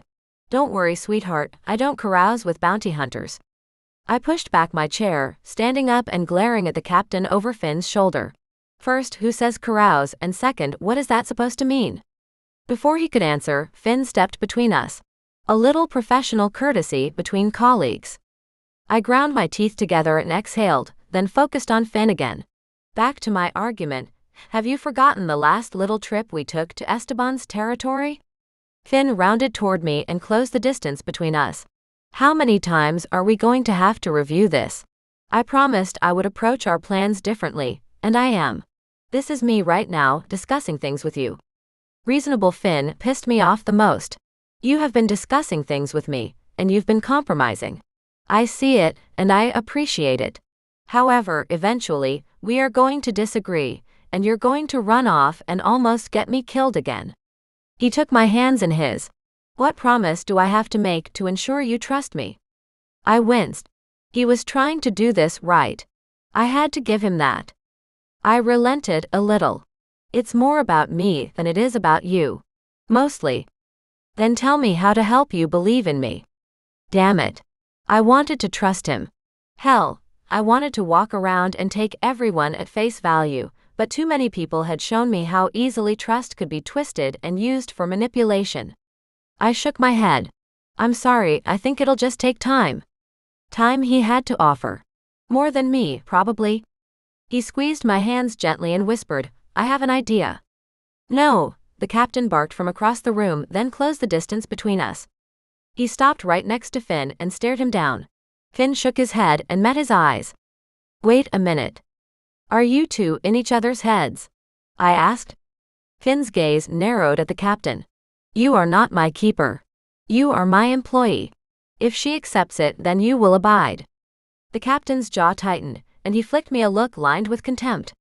If he didn't like what Finn was getting to, I was even more interested. Finn shrugged the captain away and turned to me. I offer you an IUC random. The tension in the room stretched tight. Whatever he'd said was serious. Cool, I said. Tell me what it is first. The captain interrupted before Finn could explain. He offers you a great honor. You will share a bond. The IUC random is a vow. I blinked at the captain's scowl, and then tried to diffuse the moment between all of us. That's sweet, Finn, but I need at least a 2-carat rock to consider a man's hand in marriage. The captain cursed and stalked back across the room. Funny, Zoey, Finn said, no humor in his tone. I offer you more than marriage. I offer you my life, my magic, until we finish our work. You're what now? I tried to pull my hands from his, but he tightened his grip. If something happens to you, then you'll be able to tap into my own life force, my magic, to protect yourself. I don't want you to feel like I'm sacrificing you again. This way, you'll be protected no matter what happens. I shook my head and jerked my hands from his. Are you nuts? I don't even want my magic, so why would I want yours? And I have no interest in your life. You don't even know me. Why would you offer this to me? A show of trust. You don't trust me. A sadness weighed down his face, his shoulders. I do trust you. If I didn't, why would I be in your home, giving you my money, making this choice? I took his hands in mine again. Then show me why. Make me believe it. He didn't hesitate, but shot an image straight into my head like it zoomed across on a zipline. It was me at the Citadel, saving his life. Me dying. I sucked in a breath and slid back onto my chair to steady myself. The bastard had failed to tell me emotions came with the memories. As fast as the images and onslaught appeared, they dissipated. Fucking hell. He did trust me. The ability to protect myself against Esteban and his men wasn't something I should pass up. But I didn't understand his willingness to give so much to me when I held back from him. I stood and met his eyes head-on. Fine. Do it. And then we'll try to find your forest. Harlan, Finn called out. The captain walked over and handed Finn one of the knives strapped to his forearm. I wrinkled my nose at Finn using the captain's first name. Considering this was the first time I'd heard Finn call him anything at all, it was too weird. It made sense though. If they shared some kind of mental connection, then he wouldn't need to call him aloud very often. Step forward, Zoey, Finn said. Sensing if I made one wisecrack the captain would take off my head, I kept my jokes to myself and did what Finn told me to do. He took my hand in his and made a shallow cut horizontally under the crease of my elbow. I hissed out a breath and watched him do the same to his own arm. Then he took his blood and mixed it with mine by pressing our flesh together. Magic swamped me, dragging me hard to my knees on the floor. He followed me down, grabbed my arm, and brought it to his lips. With one smooth swipe of his tongue, he cleaned away our mixed blood. I give you this IUC random, Zoey Salix, he said. My life and my magic bound to yours until the day you release me from this vow. His words eddied around me, pressing the magic in tighter to my body, to my face, my neck, my hair, my teeth, until I could feel them inside and outside and all around us. When he dropped my arm, the sensations dissipated, and I could draw a full breath again. Shit, I whispered. Finn helped me stand. I batted him away. I'm fine. From beside me, the captain leaned in to whisper in my ear. Don't make him regret that, or my face will be the last one you ever see. Chapter 8.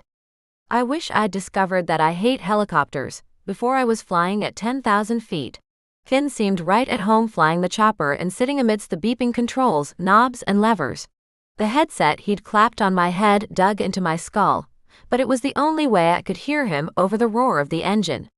It was a little like I was flying through the sky strapped to a lawn chair, propelled by a high-speed balloon. I'd left my stomach somewhere above the skyscrapers we flew over. You look a little green. Finn's voice cut through the headset, static-laced and flat. Ah, thanks, you look pretty today too, I managed. With my eyes squeezed tight and my hands dug into the seat, it was all the smart-ass I could give him. My arm still burned from the cut he'd made and my head felt too tight, crammed with this extra presence. It wasn't his mind. We didn't share a mental connection, but I could feel something hovering at the edges waiting for me to assimilate it. He chuckled, and I ignored him. Once we landed, he would get my knees in his balls for putting me through this. I hadn't even wanted to go to the Forest of Doom to find his sister. Hell, it was likely a trap anyway. Finn kept ordering me to look out at the view, but every time he suggested it, I flipped him off, and then resumed my death grip on the harness-like seatbelt he'd strapped me into. Every so often I whispered, I hate you, into the headset, so he knew my opinion about our travel method hadn't changed. Honestly, he said, I'm an excellent flyer. You'd be in more danger riding in a car on the highway. That statement earned him another bird. That's just something people say to people like me, who don't like flying. If I fall out of this helicopter, I'm going to die. If I fall out of a moving vehicle, I'll likely be in a lot of pain, but my odds of survival are higher. You'd be a human pancake if you fell out of a moving vehicle, he pointed out. Well, I live to give the captain something to clean up. He laughed at that one, and I squeezed my eyelids tighter together. How did you learn to fly a helicopter anyway? Don't Phi have a thing about steel and machinery? He remained silent, so I risked a glance, and then promptly shut my eyes again, as the fog-strewn view outside his window threatened to bring up my breakfast. Were you a Vietnam fighter pilot? I asked. He didn't respond, so I continued prodding him. No, that would require a haircut. I thought about it for a few more seconds. Secret celebrity chauffeur, taking Marilyn and Elvis to all those places no one is really quite sure how they got into? That one earned me a snort from him, but still no answer to my question. Oh, I know.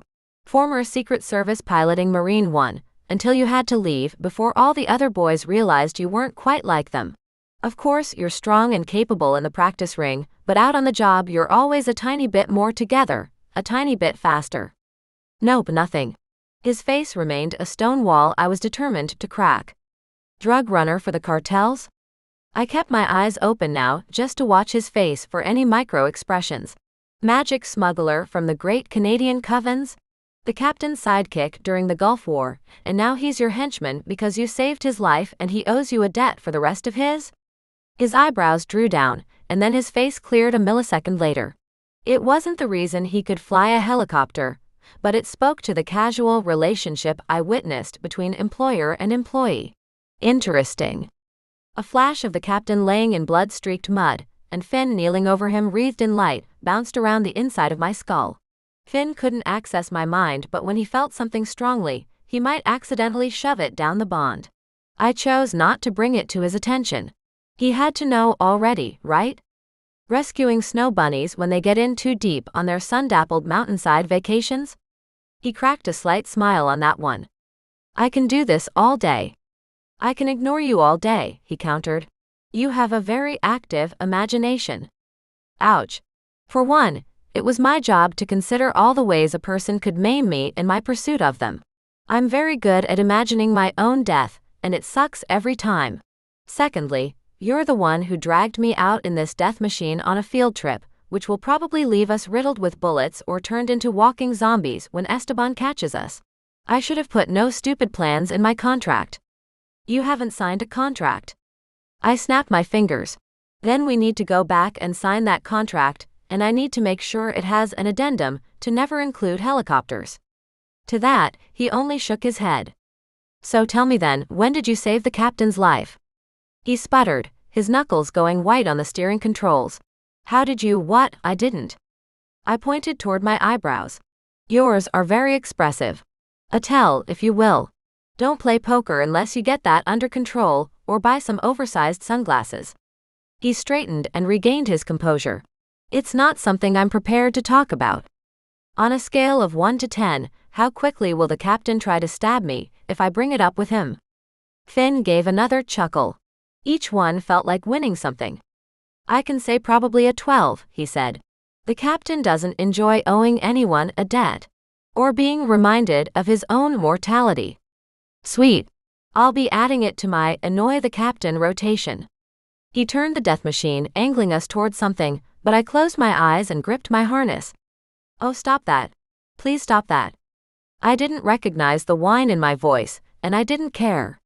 Oh, now you don't want to land, he said, his voice low and breathless in my ear with his laughter. I kept my eyes closed until I felt the jerk of the helicopter landing, and Finn removed my headphones. Get me out, I said, trying to figure out which buckle went where so I could unsnap myself. With a few deft motions, he got me out of the rigging, and I threw myself out of the helicopter onto the ground. He came around to my side and stared at me sitting in the grass. Wow. I finally found the one thing to bring Zoey Salix to her knees. I glared up at him. He reached down, and I took his fingers to allow him to pull me to my feet. Considering I had to go back up in that thing to get home, I decided not to bait Finn further. Instead, I fixed my gaze out onto the forest. We'd landed in a small clearing, which I had no idea how he saw from the sky. All around me were the same trees from my dream. Except now, the same creepy, weird feeling I experienced in my dream felt compounded. I shook my head and retreated toward the helicopter. No, I don't think I want to go in there. Finn smiled and waved at the trees. It's just a forest, Zoey. Oh, fuck you. Don't placate me. Hell is just a sauna, right? I know something is off here. I feel it, vibrating in my bones. It's like it's trying to speak to me. All traces of mirth were gone from his face now. I'm sorry. You're right. To mages, this is a sacred place. It's called the Forest of Shadows. You knew what this place was the whole time? I demanded.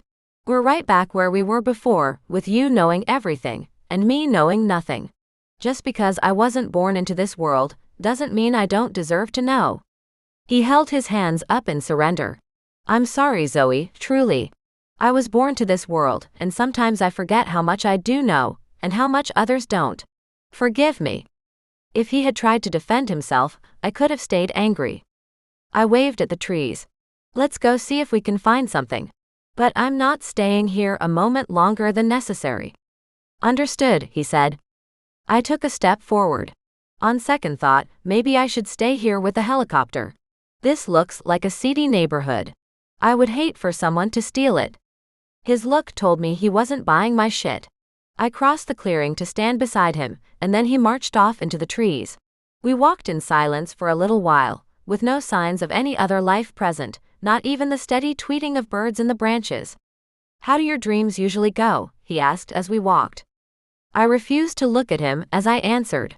They usually start with me wandering around until I get frustrated. And then often I'll see a flash of color, Soul's dress.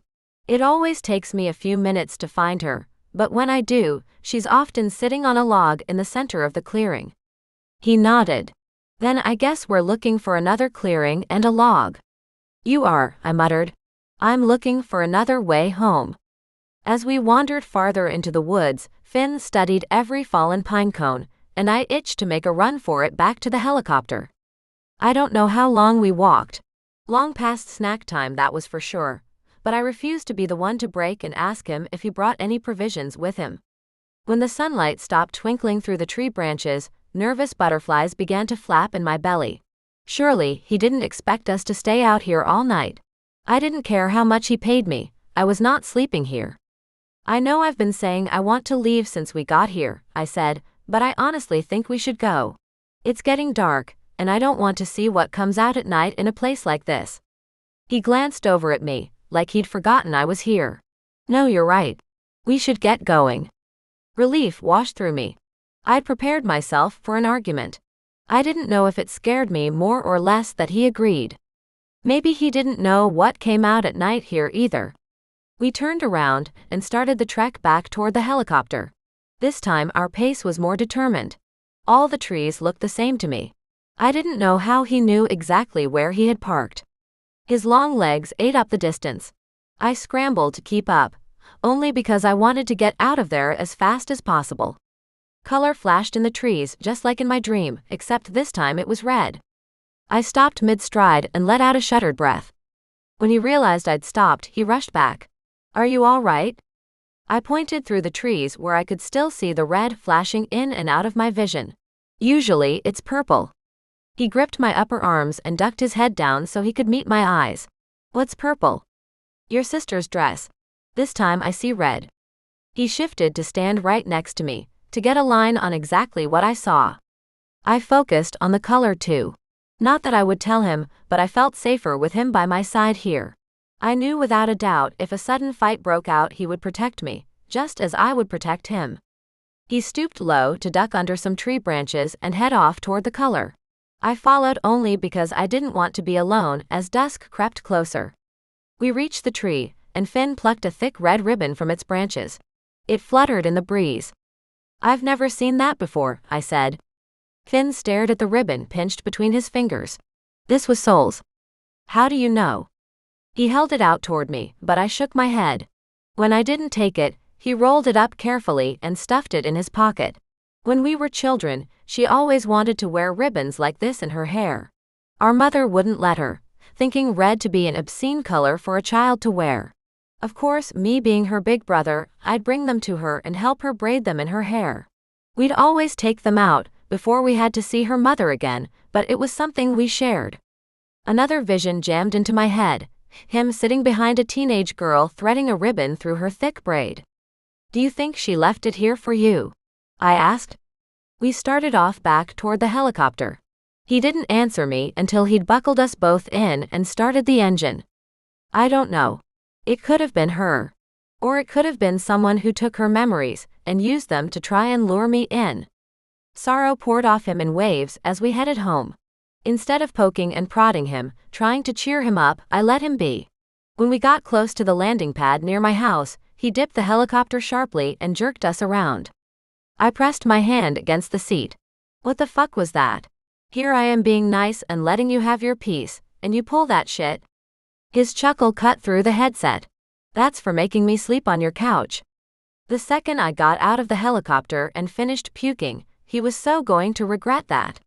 We landed quickly, thankfully with no more revenge tricks, and as the air went quiet, I let out a long exhale of relief. I'm so happy to be back on the ground. I think I'll wait to kill you until tomorrow. The captain strode across the landing pad and opened Finn's door. I jerked at the restraints and groaned in frustration. No, it's cool. Help the man who already knows how to get out of this death trap. Finn reached over and pushed a few button and clips on my harness, and the belt fell away from my shoulders. I threw myself out of the vehicle, this time staying upright. I bet she was a peach in the air, the captain said, as they both came around to my side. I didn't even have the energy to flip him off. Just take me home, please. I want to crawl into bed for a year and never look at another helicopter again. We made it down the stairs to ground level and climbed into Finn's black SUV. Any chance you'll agree to come to my house instead? I would love to sleep in my own bed, Finn said softly. I ducked down against the window, closed my eyes, and waved at him. Fine, but I'm not staying there for good. And tell Holly I want French toast for breakfast. At some point, Finn tucked a jacket around me. I woke bleary-eyed for a moment to tuck it under my chin. Mr. Wonka's erratic elevator driver?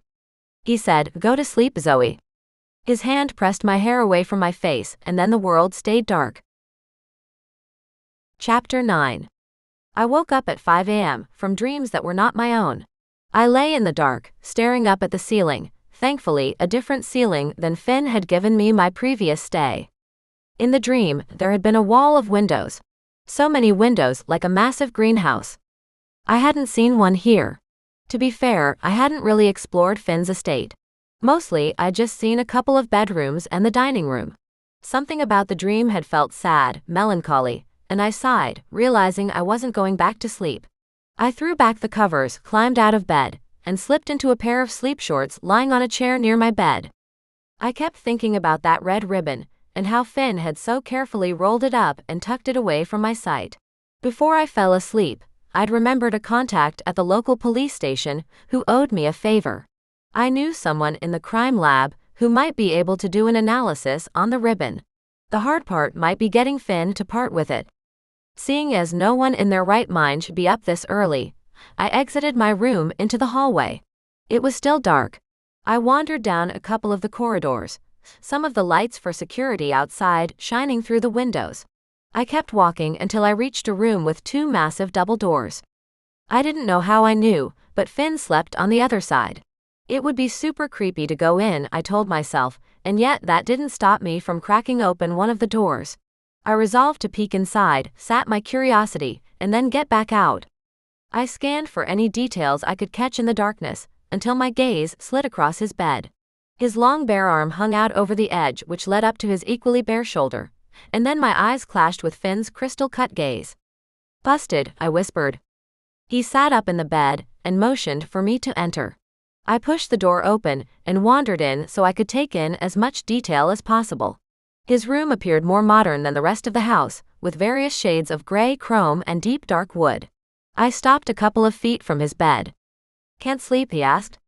I climbed up on the end of his bed where the covers were still neatly tucked in, and shook my head. "I was thinking about your ribbon. If you let me have it, I can take it to be analyzed by a friend. Maybe she can get something out of it." He opened his bedside table drawer and pulled it out. For a moment, I wasn't sure he would hand it over, but then he carefully laid it between us on the semi-mussed covers. I picked it up. "I'll be careful with it. I promise." "I know you will," he said, his voice rough from sleep. "Try to get some more rest. Who knows what we'll face tomorrow. PSH. I climbed back off his bed and walked toward the door. The only thing I'm facing tomorrow is a caffeine coma and too much of Holly's French toast. Night. In the morning, Finn gave no indication that I'd snuck into his room or saw him shirtless, thank you Jesus, and we went to see my friend Tegan at the station together. She took one look at us and shook her head. "No, not happening. The last time you asked me for a favor, I ended up getting cited for professional misconduct." I ducked toward Finn. "It wasn't my fault she decided to use her taser on an unassuming bystander." "The bystander was about to club you with a broken bottle," Tegan said. I shrugged. "It happens. Anyway, I saved you from that werewolf that one time. You owe me." You mean that loose dog whose name is Josie and lives with my sister now? Yeah, I don't owe you shit. Finn snorted and hid it behind his hand. I glared between them, then faced off with her again. Come on, Teags. It's nothing dangerous. I need something analyzed by the lab. Promise it won't blow up this time. She glared, and I pulled the ribbon from my pocket. Finn seemed to draw closer to follow it as I handed it over to her. A ribbon? She asked, staring between us like we might have the answer to the question she missed. Can you do it? I pressed, ignoring Finn's hulking presence next to me. Tegan huffed.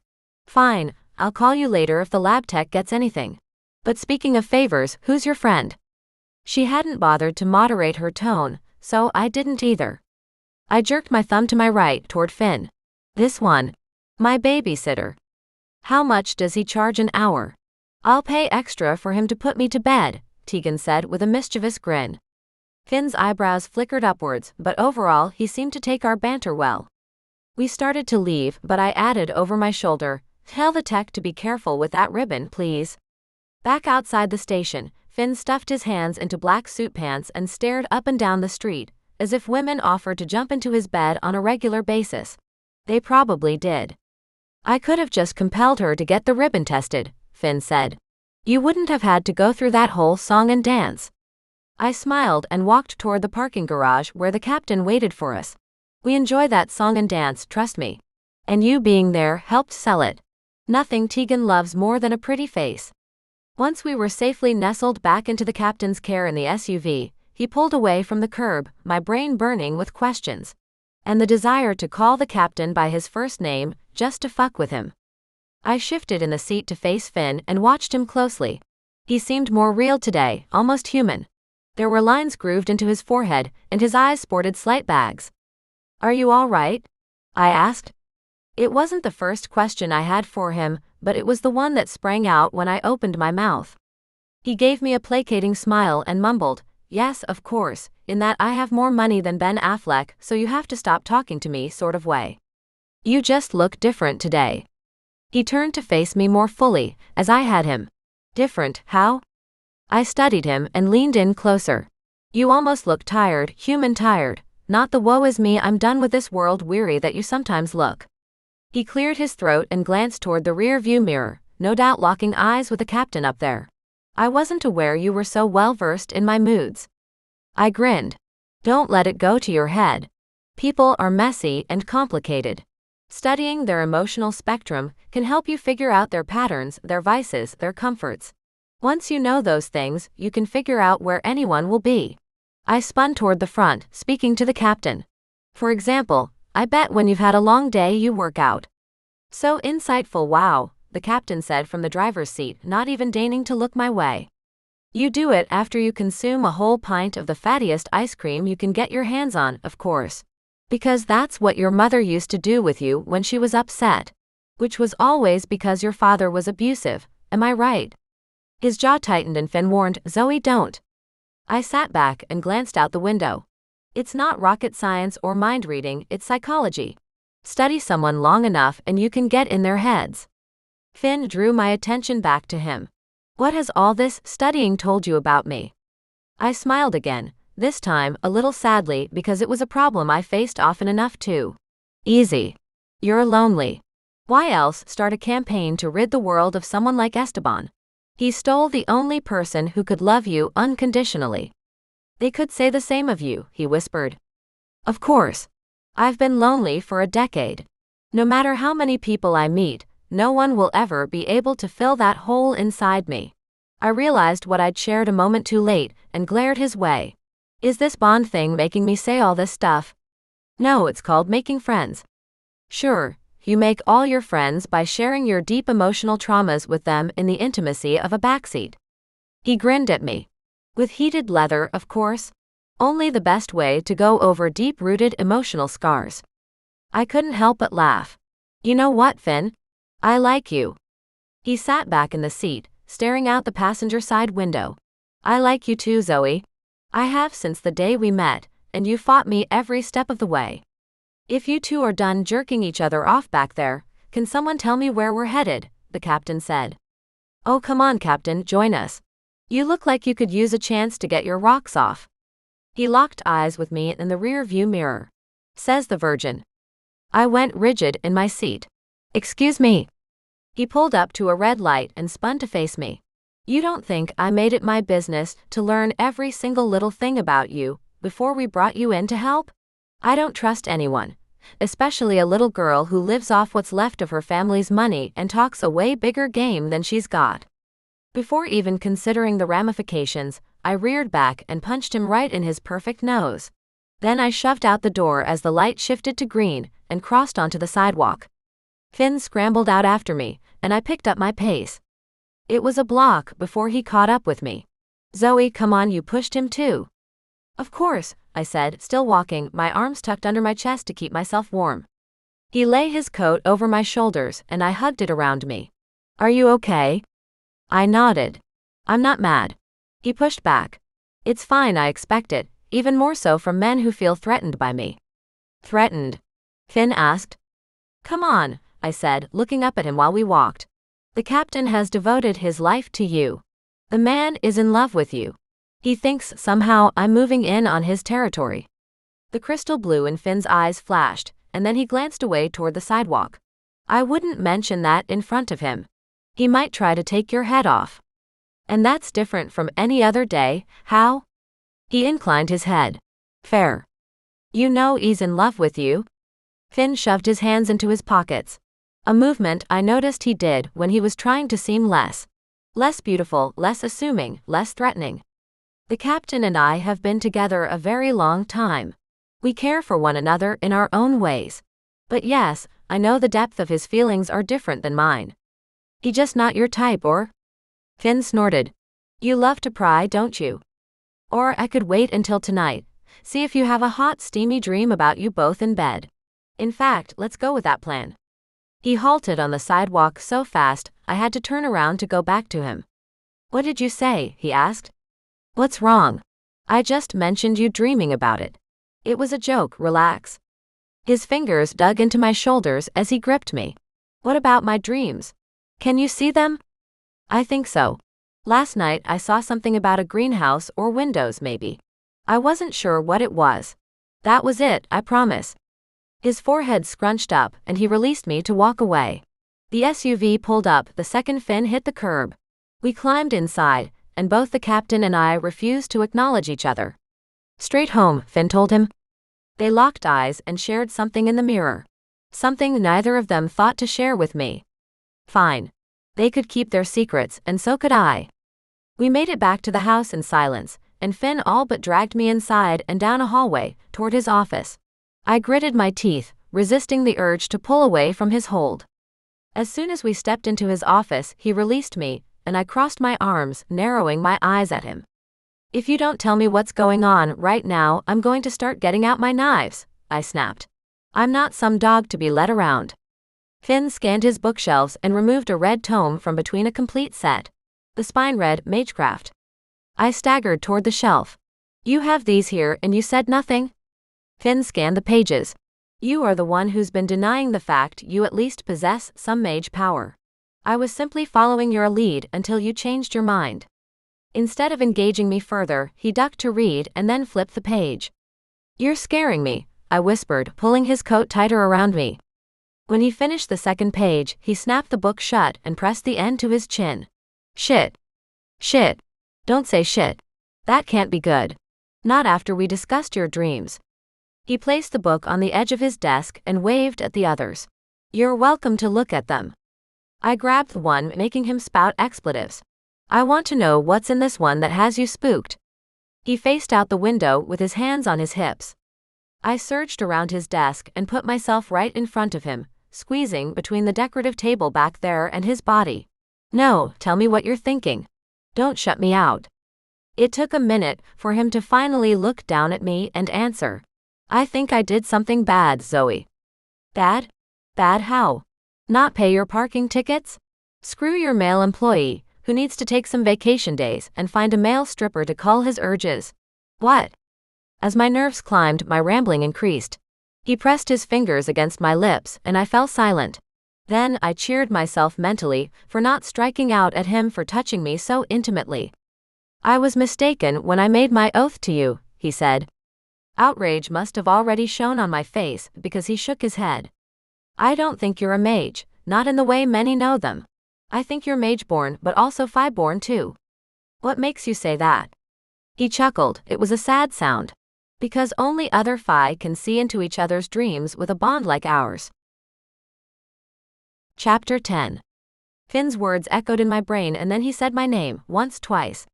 It took a moment to clear my head enough to meet his eyes again. Yes. Are you okay?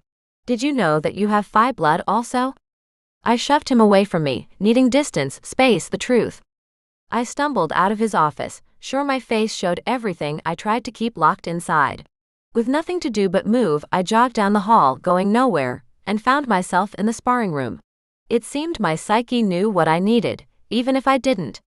One of the punching bags wobbled on its hook, and I stared it down. Had I done that? I crossed the room and bracketed the bag with my hands to still it. I'd spent my entire life thinking I was human. After one terrible experience, I'd learned I was part mage and now, part Fae. Did it never occur to my parents I might need to know these things? Probably not, since they didn't expect to be slaughtered in our own home. They had thought they had time. Just like everyone else. I wrapped my arms around the bag, almost hugging it. You should buy it dinner, if you're going to feel it up. Finn's voice came from the stairwell leading into the large open space. I didn't apologize for pushing him, and yet he seemed to know I was sorry. Want to spar? Will that help? He asked. I shoved away from the bag and faced him. Right now, I might accidentally take your head off. He unbuttoned his dress shirt and stripped his tie off his neck. You could try. I doubt you would succeed. That sounds like a challenge, old man. Since I was dressed in my usual jeans and a t-shirt, I didn't need to change. I kicked my shoes toward the edge of the room and waited for him on one of the thick blue mats. He toed off his shoes at the edge, then met my eyes while he pulled his belt from its loops. Don't get any ideas. I just don't want the buckle to hurt you when I take you down. Not wanting to fan his ego further, I let his statement go as he met me in the center of the mat. The soft plastic material folded around our feet as we both took a fighting stance, one arm ready to block, the other ready to strike.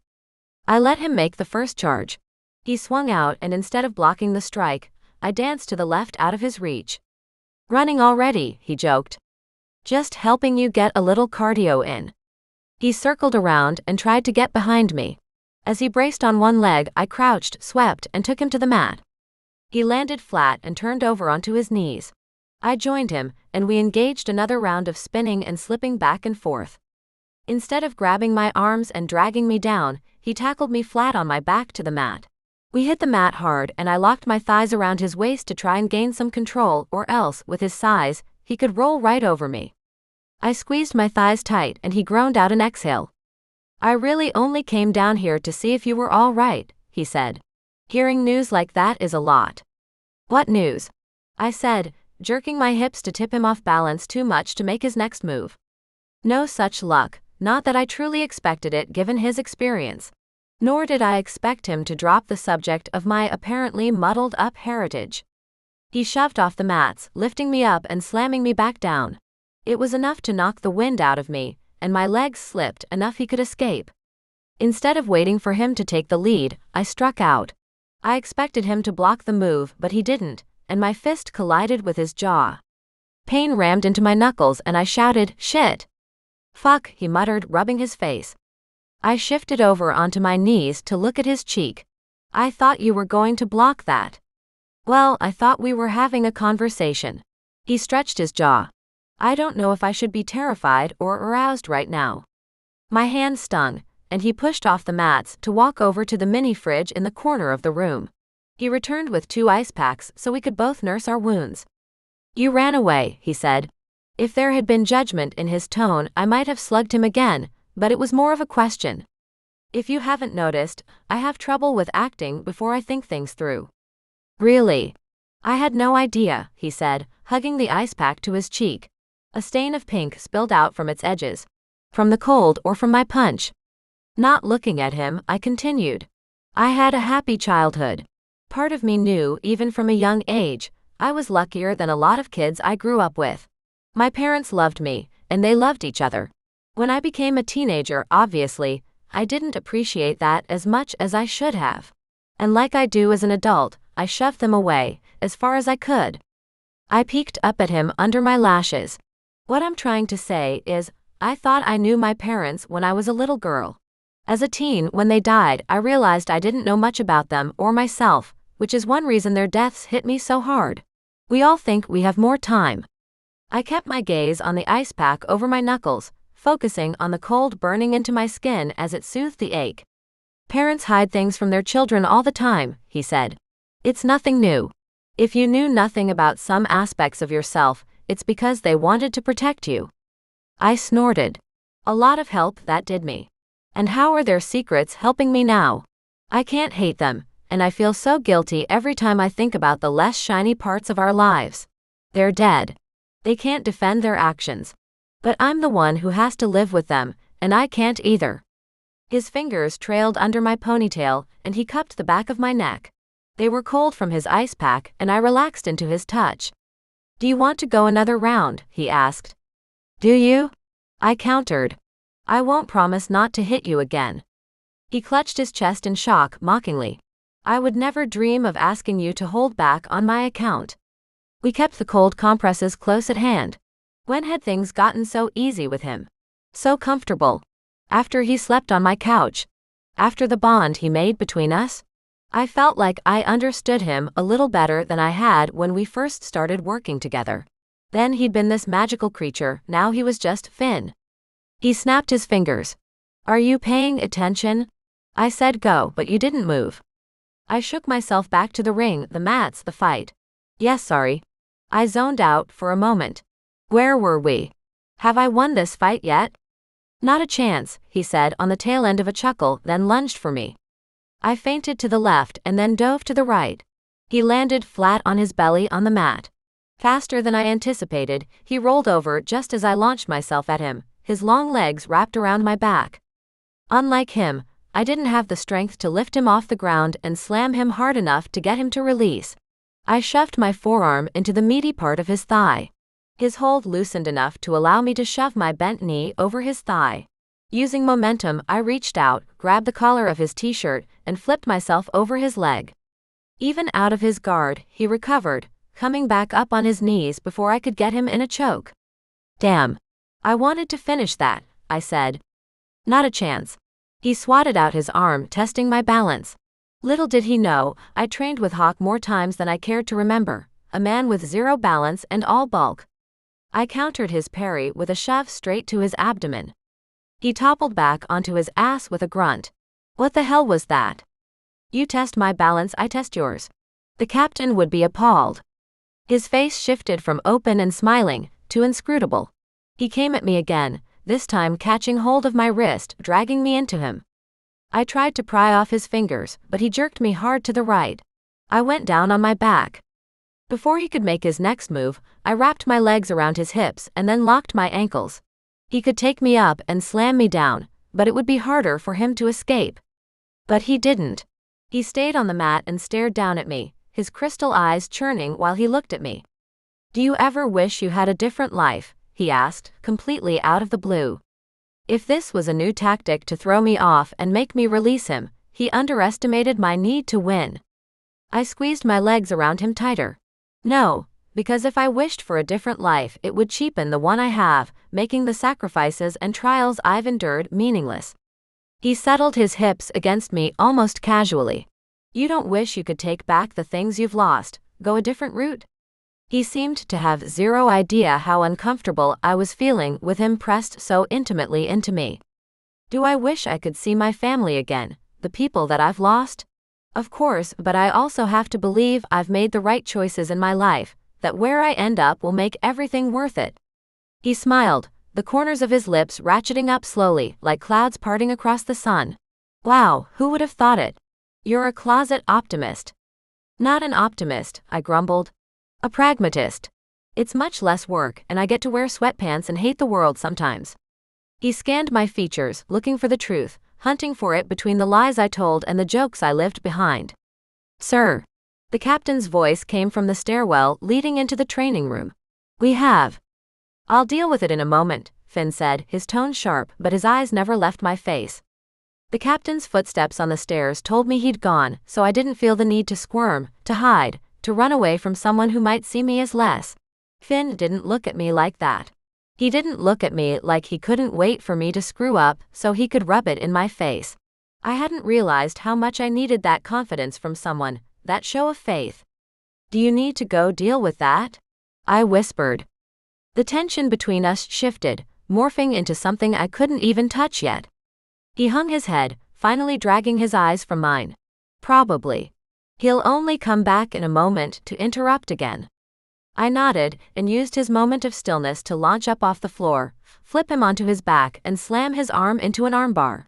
He wiggled under my legs as I tightened them across his torso, dragging his other side into my ass with my ankles and feet. After a second he tapped my hip and I released him. Not fair, he said. The chief says nothing in life is fair. Get used to it.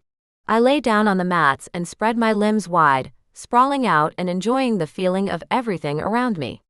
Did I have a lot of questions about myself, and my past of course?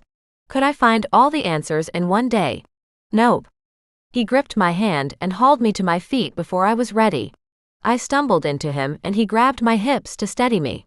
Our gazes clashed in that moment, his surprised, mine waited, and the entire world seemed to grind to a halt, filling the room with a bubble of silence. Shit.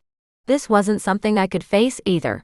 Whatever was between Finn and I would need to wait, at least for my drama to catch up with my hormones.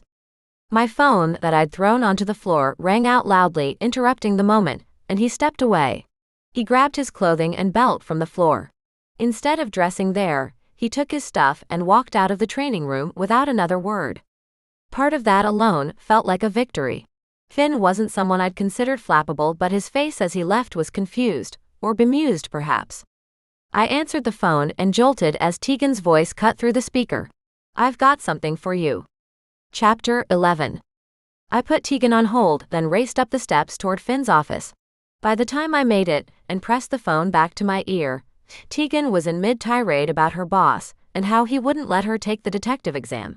I made a few non-committal noises at her to keep her talking. When I walked into Finn's office, I found him and the captain whispering by his desk. The captain stopped talking the second his eyes slid over me entering the room. Without another word, he walked out, but not before delivering a glare I could feel in my toes. Oh yeah, we weren't going to be braiding each other's hair later. Finn turned toward me, his eyes expectant but guarded. Good, he wasn't ready to review what we'd faced in the sparring room either. It would make things easier for now. I cocked my phone toward him and then pressed it back to my ear. Tegan continued her assault on her boss's character, some of which was probably unfounded. No one who could eat a dozen donuts in under 5 minutes could be all bad. Tegan is on the phone, I told Finn. She says she might have something for us. He walked toward me and pressed in close. I backed away. Teague's okay, so what do you have? I asked. She stopped short in the middle of her sentence and then switched gears.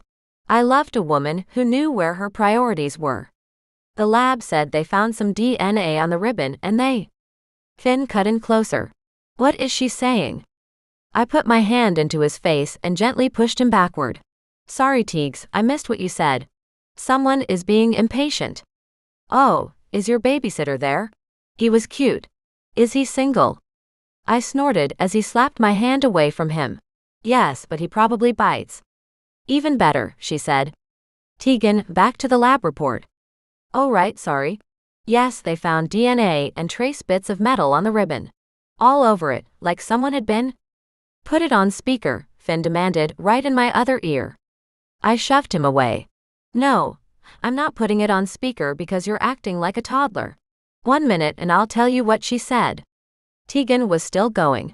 They couldn't figure out the composition of the metal, but they said they found traces of magic as well.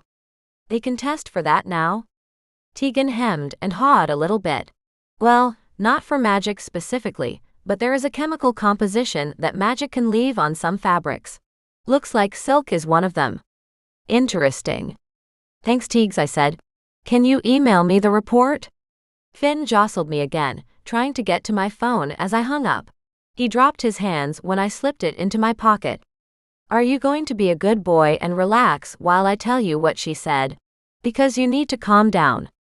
His forehead drew in tight, and I resisted the urge to push his hair behind his ear to get it out of his face. She's my sister. You have to understand. The only family I have left. If there is some proof she still exists out there, then I want to hear it. And quickly.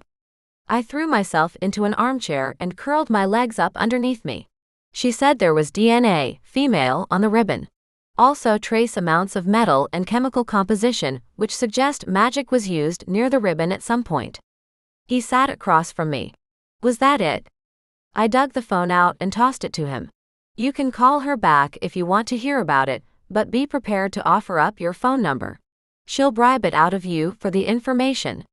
Before I could take the phone back, he climbed out of the chair and headed toward the door. Where are you going? He'd already started buttoning the cuffs of his shirt. I'm going back to the station to get more information. Surely, if she sees how important it is, she'll help me without the running tableau. I surged to my feet and crossed the room. First of all, I take offense to that. I may be a smart ass, but that wasn't news to you when you brought me into this job. Second, she won't. She's my friend and worse than I am. And if you mind control her, I will walk out that door and never come back. He held his hands wide. What do you want me to do, Zoey? If my sister is alive, I need to know, and I need to find her. What we need to know is if Esteban has stolen her skin and used her likeness to get to us, or if it's really her in the dreams. Ascending is what she has been doing to me. How is that different from me seeing your dreams when you sleep? He turned away toward the bookshelves and ran his hand through his hair, mussing it with his fingers. It's different because you can't invade my mind through the dream. You'll never be able to get in, only watch from the outside. It was used between Phi to show psychic dreams to each other when necessary. And with humans breathing down our necks and killing us off one by one, it was very necessary. He sounded frustrated, tired, and more than a little bit over everything. I nudged the chair in his direction. Sit down and we can talk it out. This, coming from the queen of throwing things first, asking questions maybe later? His frustrated tone held a hint of amusement. But he came back over and sat in the chair. I took the one across from him again. Was this bond messing with me mentally? I'm not trying to keep anything from you. I scrolled through my phone to find my email and opened up the report Jack sent. Once it loaded, I handed him the phone and let him sit back and read. He returned my phone.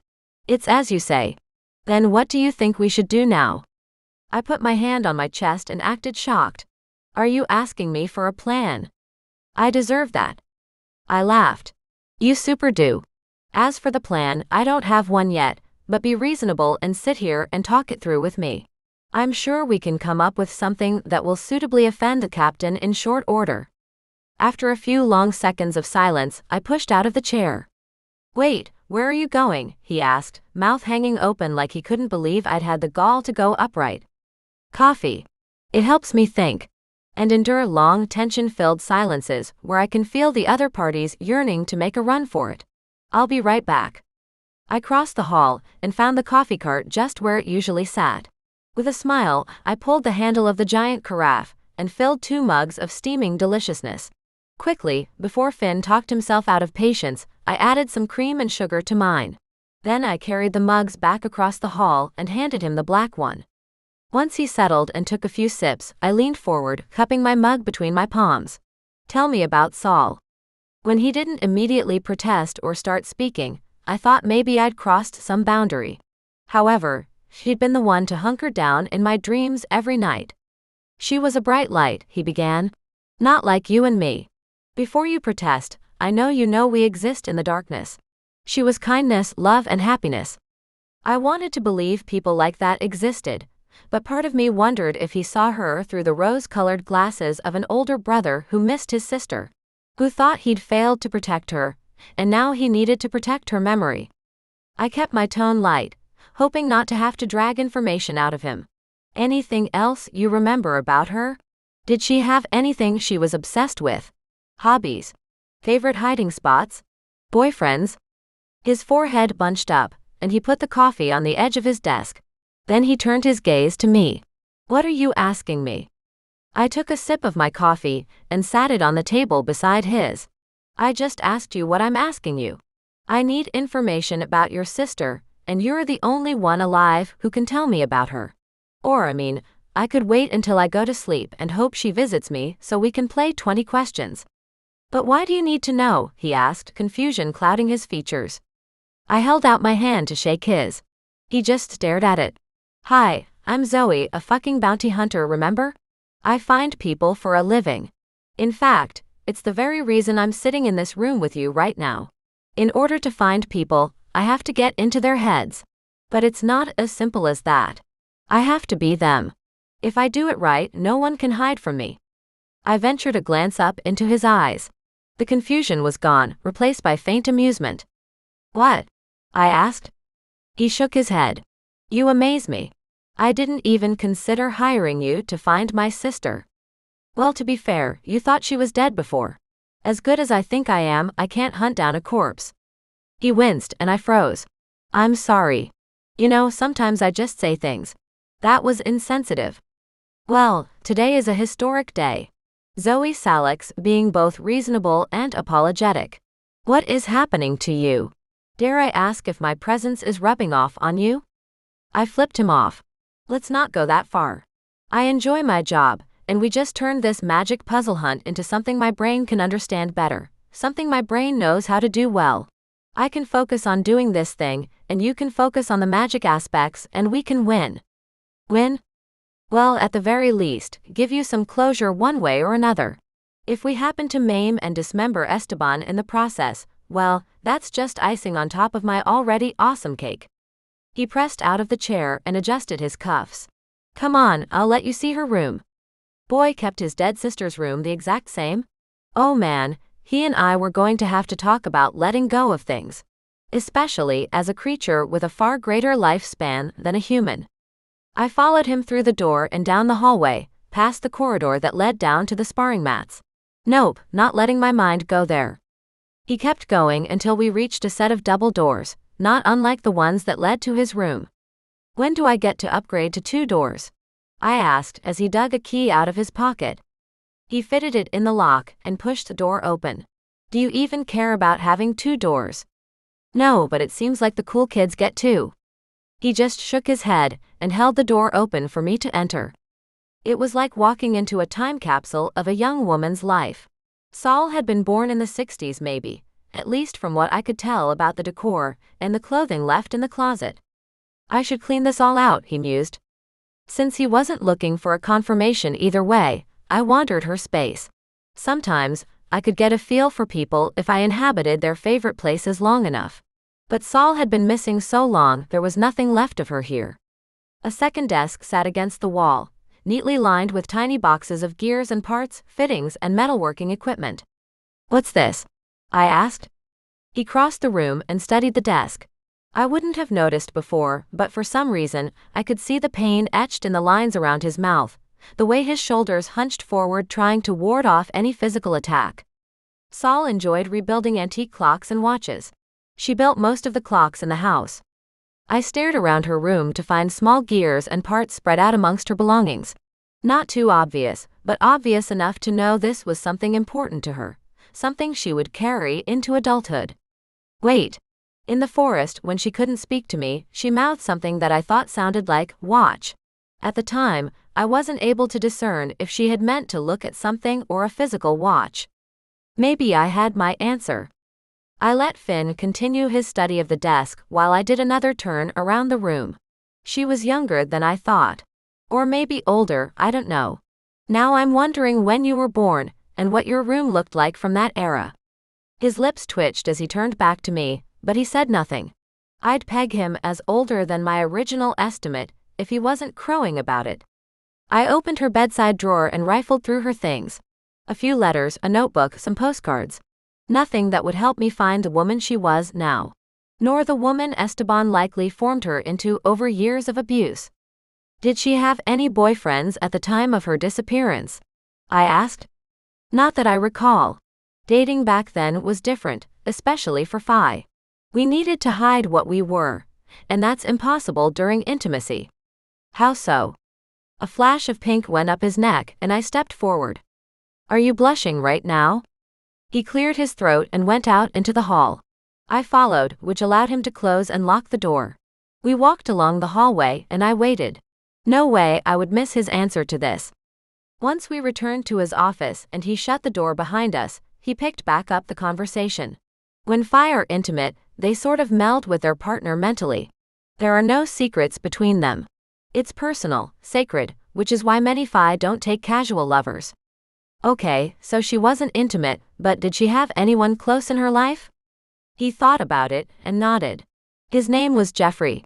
I'm pretty sure he was a human, but I can't recall off the top of my head. I smiled. Then our first stop is to go see old Jeff. Chapter 12. Turned out, according to the captain, Jeff died a few years ago. He was married to the same woman for 40 of those years, and was disgustingly, boringly human.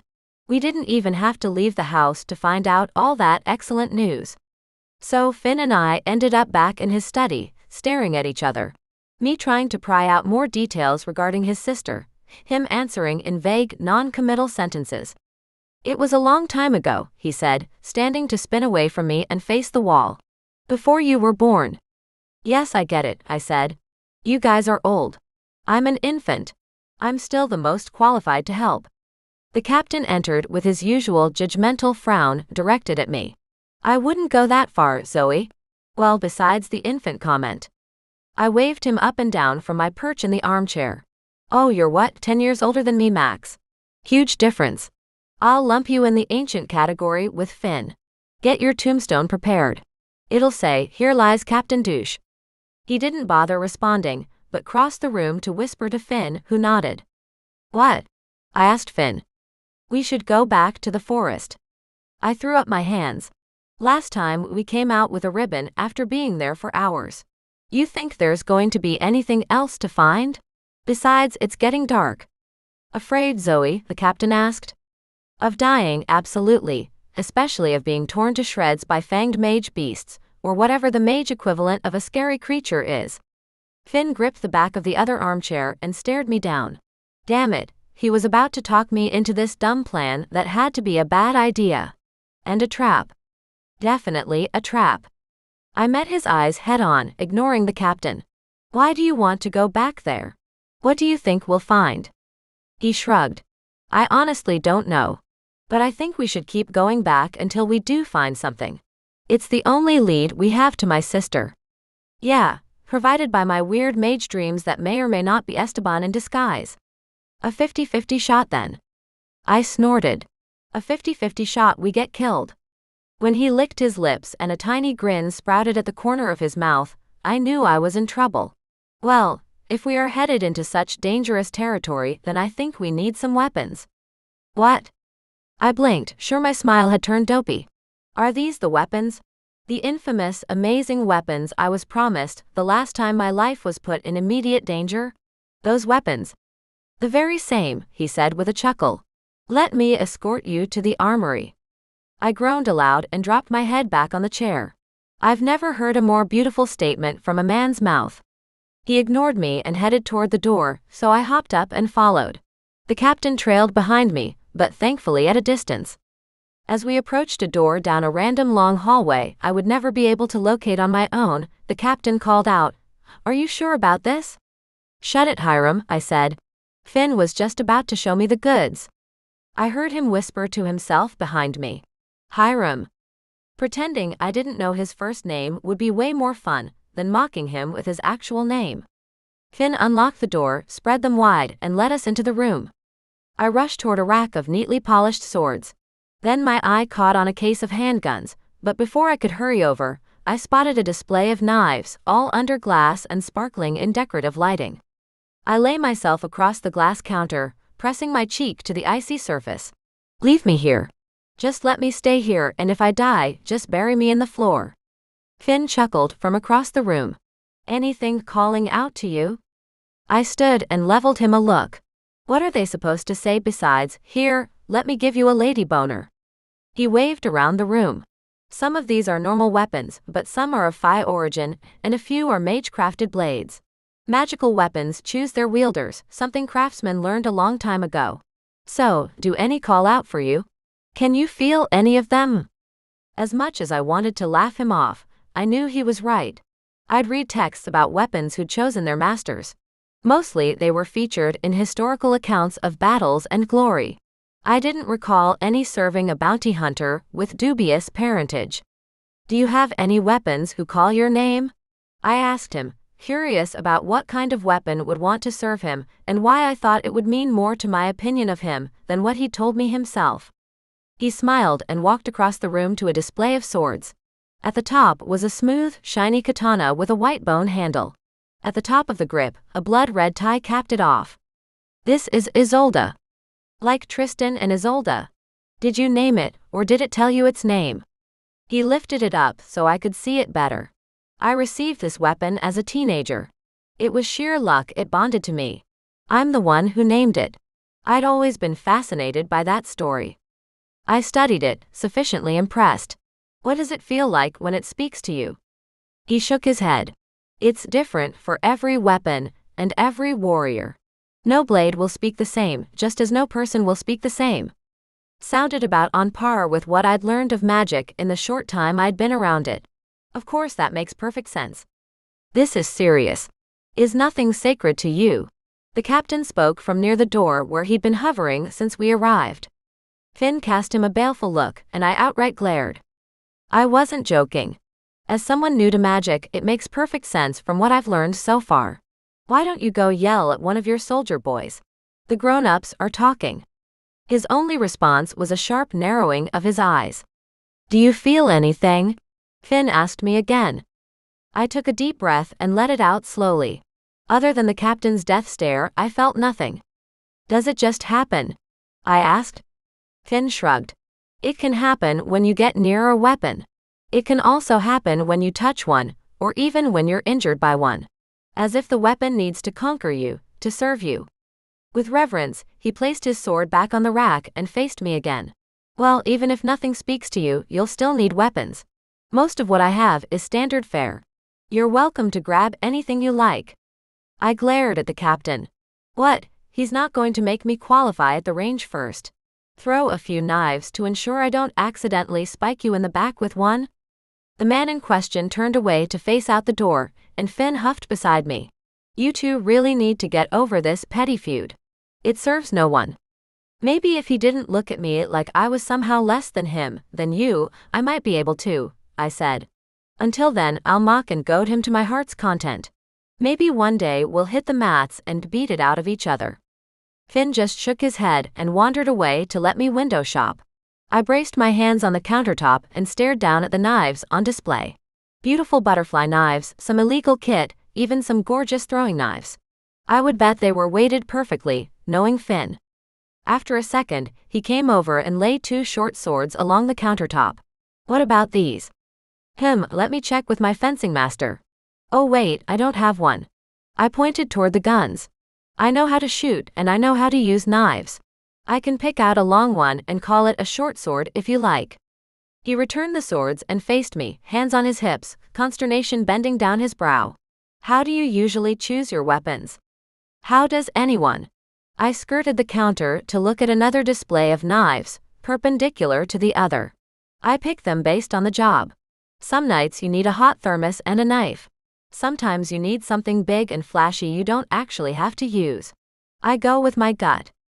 The captain snorted and I ignored him, meeting Finn's sharp eyes. He'd been studying me since we walked into the room, and I hadn't figured out why. How do you choose yours? I asked him. He smiled and the captain spoke up. He doesn't, I do. Of course he did. Do you use them for him too? The captain tilted his head in mocking amusement. You've forgotten he has other talents that don't require the use of weapons. Right. The mind takeover thing. Wouldn't it be nice to just have the bad guy stab himself in the thigh for you?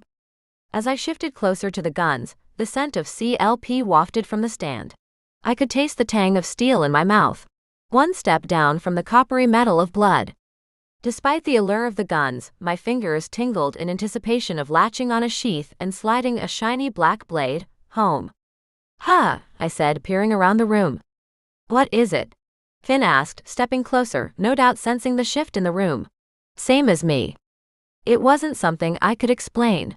I could just feel the bite of a handle in my palm, and my reflection in the glass in front of me had changed. I could see the blades in the reflection. The weapons that were meant to be mine.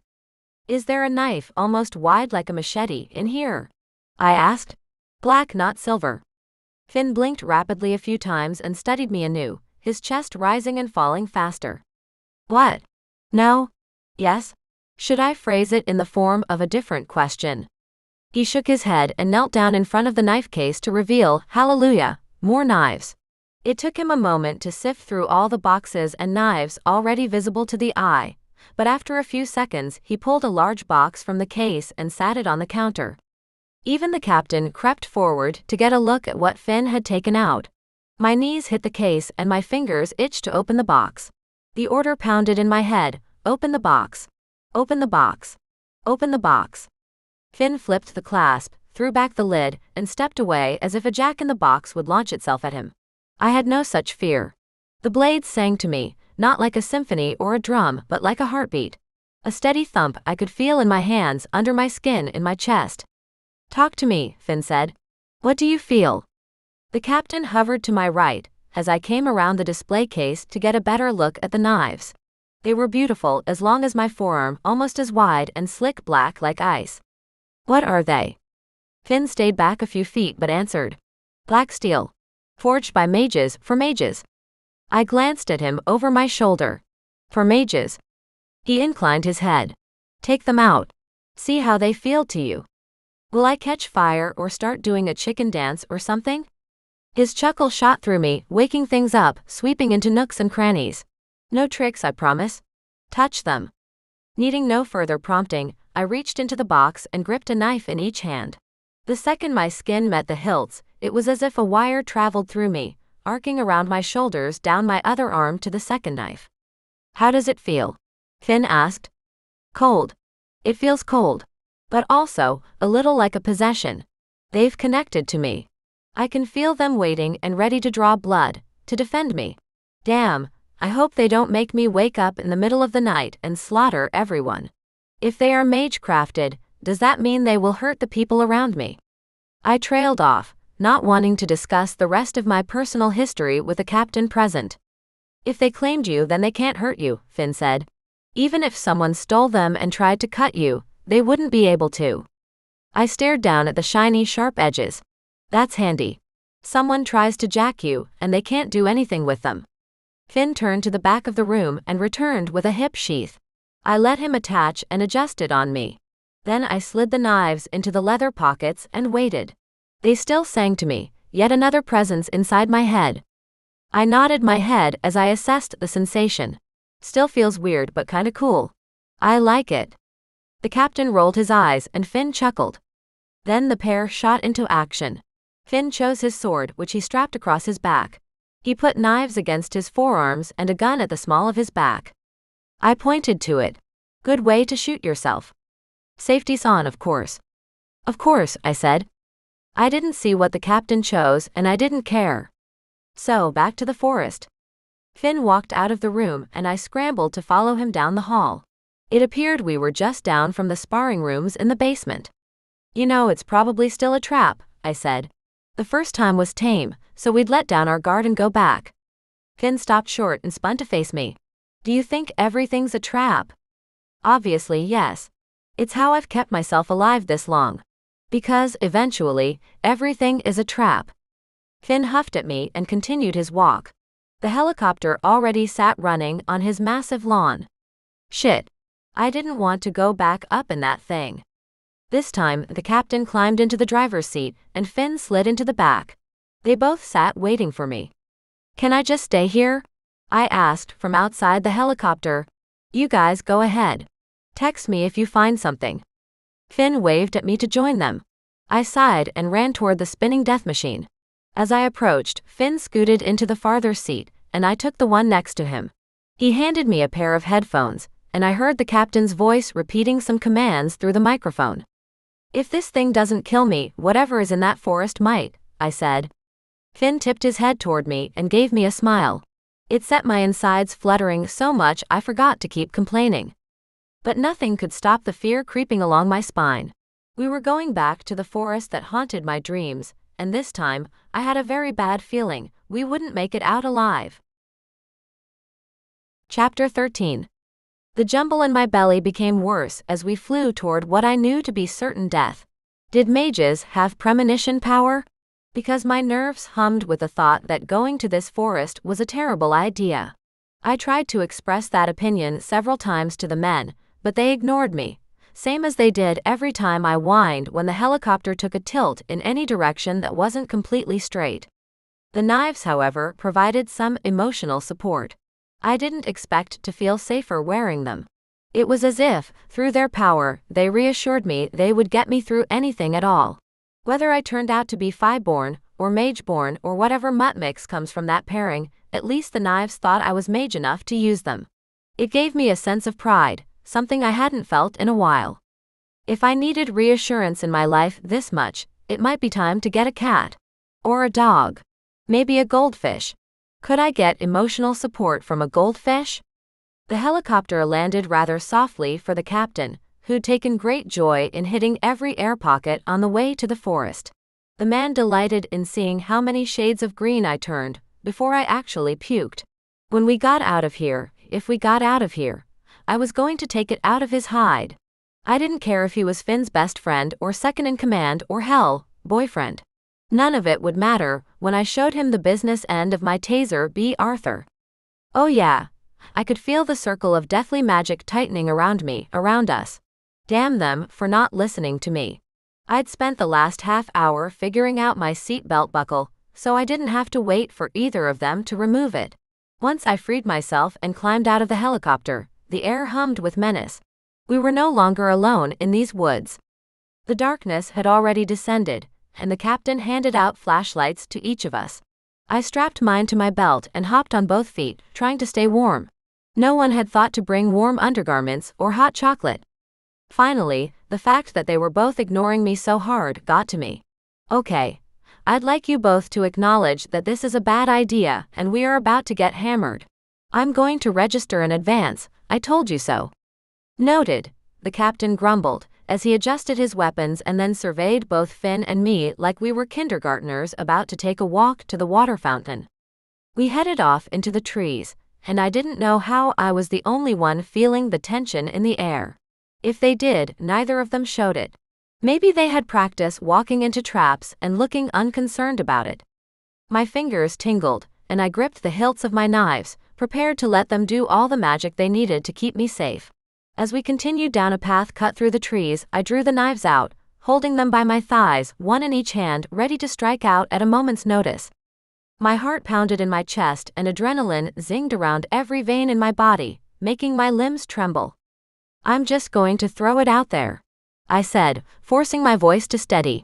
Maybe we should get back on the helicopter and go home. No harm, no foul. Figure out an alternative plan that doesn't involve, well, death. I was a split second from making a run back on my own. Let them deal with this crap.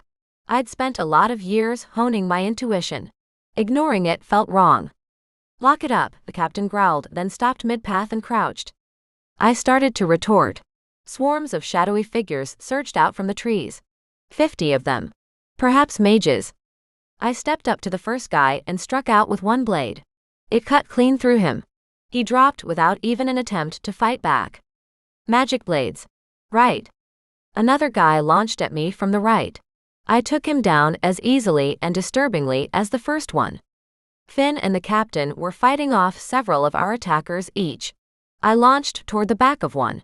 He turned to jump at me, but I took him down too. No one used any magic, just muscle as we grappled and fought through the throng of henchmen. Finally, the last of the men fell, and amazingly all three of us were still standing. Bodies littered the ground, circles of them around each of us. That wasn't so bad, I said through panting breaths, then straightened and peered through the trees. I didn't hear any rustling, or any more bad guys lurking around. The captain circled around both of us, then dug through the nearest fallen goons' pockets. Do you think they brought their driver's licenses when they came to kill us? I asked, crouching down to study one of the goons' faces. Nope, didn't recognize him. Nor were there any signs he could do any magic or even tried. Would there be? Finn stood off to the side, looking over the group. That felt too easy. Like they were waiting for us, just to be taken down in minutes. They didn't even really put up a fight. Damn. Finn was right. I sheathed my knives and surveyed the scene. There had to be another kind of ambush waiting. This was just to lure us into thinking we were safe. Shit. I backed away from the group toward the helicopter. They want us here. Right here on this spot. Get away quick. To their credit, the men didn't ask questions. They turned and ran right along with me. A blazing light shot through the trees and landed on the pile of bodies. The ground, the bodies, the trees, everything in the vicinity caught fire in a flash of flame and heat. I ducked behind a tree that wasn't alight and waited for some of the fire to die down. Finn crouched behind a tree across from mine. Just as we exited our hiding place, shouting broke through the trees. Get ready, Finn yelled. This is the real fight. I shoved off the tree, drew my knives again, and prepared for another round. Bigger, beefier henchmen sprinted toward us, each holding weapons of their own. No doubt, some of them were magical, judging by the way they gleamed in the remaining firelight. I could be at home watching Criminal Minds. Holly could be making me brownies and hand-delivering them to my bedroom. I bounced on my feet like a boxer ramping up for a fight. Then I launched toward a sizable goon with a long sword. I caught his parry with the edges of both knives. But he was stronger. I jerked to the side, drawing the sword down and away from my soft, stabbable belly. He attacked again, swinging his sword at my head. I ducked low. He didn't have as good a reach by his feet, being extremely top-heavy. Time to work on your legs, dude, I advised, and sliced across his Achilles tendons. He fell with an agonizing scream. A flash of light illuminated the fight, and I caught sight of Finn taking a blow to the face so hard it drove him to the ground. Adrenaline shot through me and my world narrowed. I rushed across the clearing, bounding over fallen bodies to his side. The goon raised his sword for another strike. I hit first, sliding one blade through his back into his kidney. He dropped in a heap. Finn shook himself, and I offered my hand to help him climb to his feet. Ready? I asked, hoisting him up. Always, he whispered. He kissed the back of my hand, and I felt that even more than the adrenaline, deep down to my toes. Just as quickly, the sensation faded and we were back to fighting. The captain took on 3 men a few feet away. Damn, he was good. Finn launched toward a few more on the other side. One big dude sauntered toward me. He didn't carry a single weapon. Oh yeah, come for the girl, big guy, got something to prove? I told myself. He narrowed his eyes as if he heard me and continued his charge. I met him on the field and stopped. We both took a moment sizing each other up, and then he swung out. The bastard was faster than he had any right to be, being that size. His fist connected with my ear. I went down hard, hitting the other side of my head on the packed earth. One of the knives fell from my grip, and the other seemed to vibrate in my palm, as if drawing my attention to its fallen comrade. I reached out to grip the hilt of my missing knife. His giant boot kicked my midsection, and I couldn't do anything but try to draw breath into my ravaged lungs. He reared back to kick me again, and I barely rolled away in time to avoid it. My ribs screamed with each movement as I lumbered to my feet. I'd graduated from fractured to full-on broken now. Come on, big guy. I'm scrappier than I look, I managed to say, though breathing was so painful it brought tears to my eyes. He charged at me, intending to wrap his arms around me and take me down. I took 2 steps to the right and let him zoom past me into the nearest tree. He hugged it for a moment before spinning. From behind me, another pair of arms wrapped around me. I wiggled to get my elbow into his stomach, but he gripped me too tightly, squeezing my broken ribs. Pain nearly blinded me. Mentally, I reached out to anything I could grasp. An idea. Help. Surrender. My mind snagged onto something familiar, comforting. The connection between me and Finn. A lifeline. I tugged at it, not sure what or how to wield his power or mine nor how they worked together. I simply grabbed everything I could and shoved it toward the goon advancing on me. He stopped mid-motion and then dropped over dead between breaths.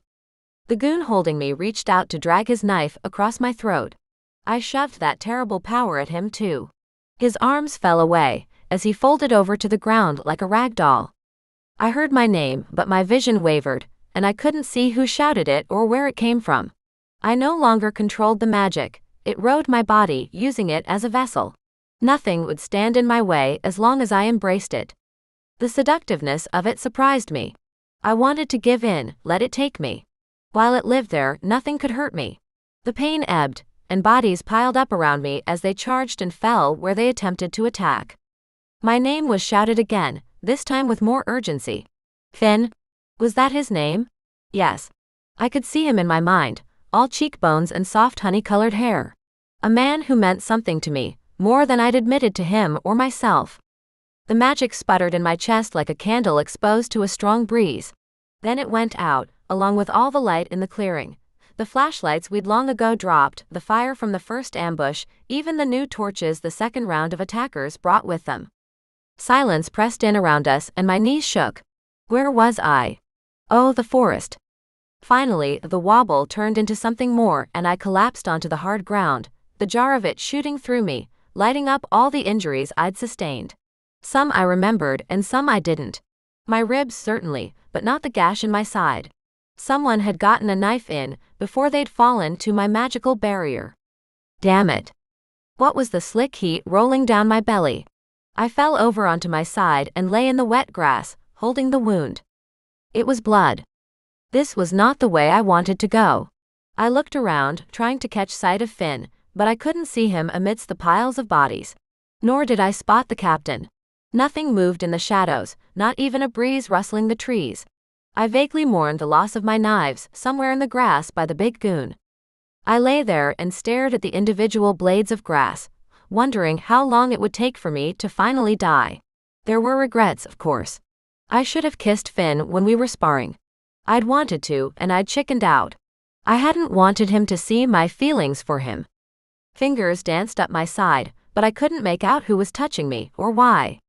Then the entire world went dark. Chapter 14. Somehow, between taking gut shots to recently fractured ribs and then passing out, my day had taken a turn for the worse. The captain's face swam in and out of my vision. He hovered a foot from my face, so close I could see the scars on his cheek. They looked like he'd taken burning gunpowder to that sensitive flesh. There was a cut above his dough-brown eyes, right through one of his eyebrows. There was a dreamlike quality to everything around me, but I was pretty sure I was awake. And in a lot of pain. He still looked ruggedly handsome in a weird way. Like he might take my spleen and sell it on the black market, but also like he'd ensure I at least got anesthesia first. A nice criminal, a kind-hearted bad guy. I blinked a few times, my vision focusing so that the captain's face became clearer. I searched for those touchstones I'd latched onto in my semi-conscious state, the scars, his eyes. Yup, same guy.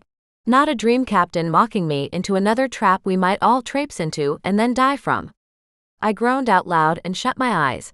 A sharp slap right across my cheek jolted me, and all my sore muscles tightened. The bastard slapped me. Before he could do it again, I reached out and smacked him hard across the face. Well, as hard as I could muster with a pain shooting through every nerve ending my body possessed. What was that for? He grumbled. I was trying to make sure you stay awake. You likely have a concussion, and keeping you awake is the safest way to ensure you don't die from a brain bleed or something. I focused on breathing in and out a few times before I answered him. You slapped me first. Seemed fair. Besides, you can't exactly strike back right now. I think my gallbladder is in the mud somewhere. Everything hurts. Don't move. I'm doing some stitches here. I'm not gonna lie. When it heals, the scar isn't going to be pretty. I snorted and pain shot through me. Chicks dig scars, right? He continued working. So they say. Don't move, so I don't do an even worse job than I already am. And exactly where did you get your medical degree, sir? He shook his head, ducking down to nudge the flashlight with his elbow. Even with your guts falling out, you've got jokes. Why am I not surprised? Pain tugged near his fingers. It had to be the needle going into my skin. Thankfully, I couldn't see it. For some reason, I assumed it would hurt more to watch. How's Finn? I asked, trying to catch sight of him without moving any more than necessary. Something like a hum escaped the captain. He's passed out up above your head, a few feet away.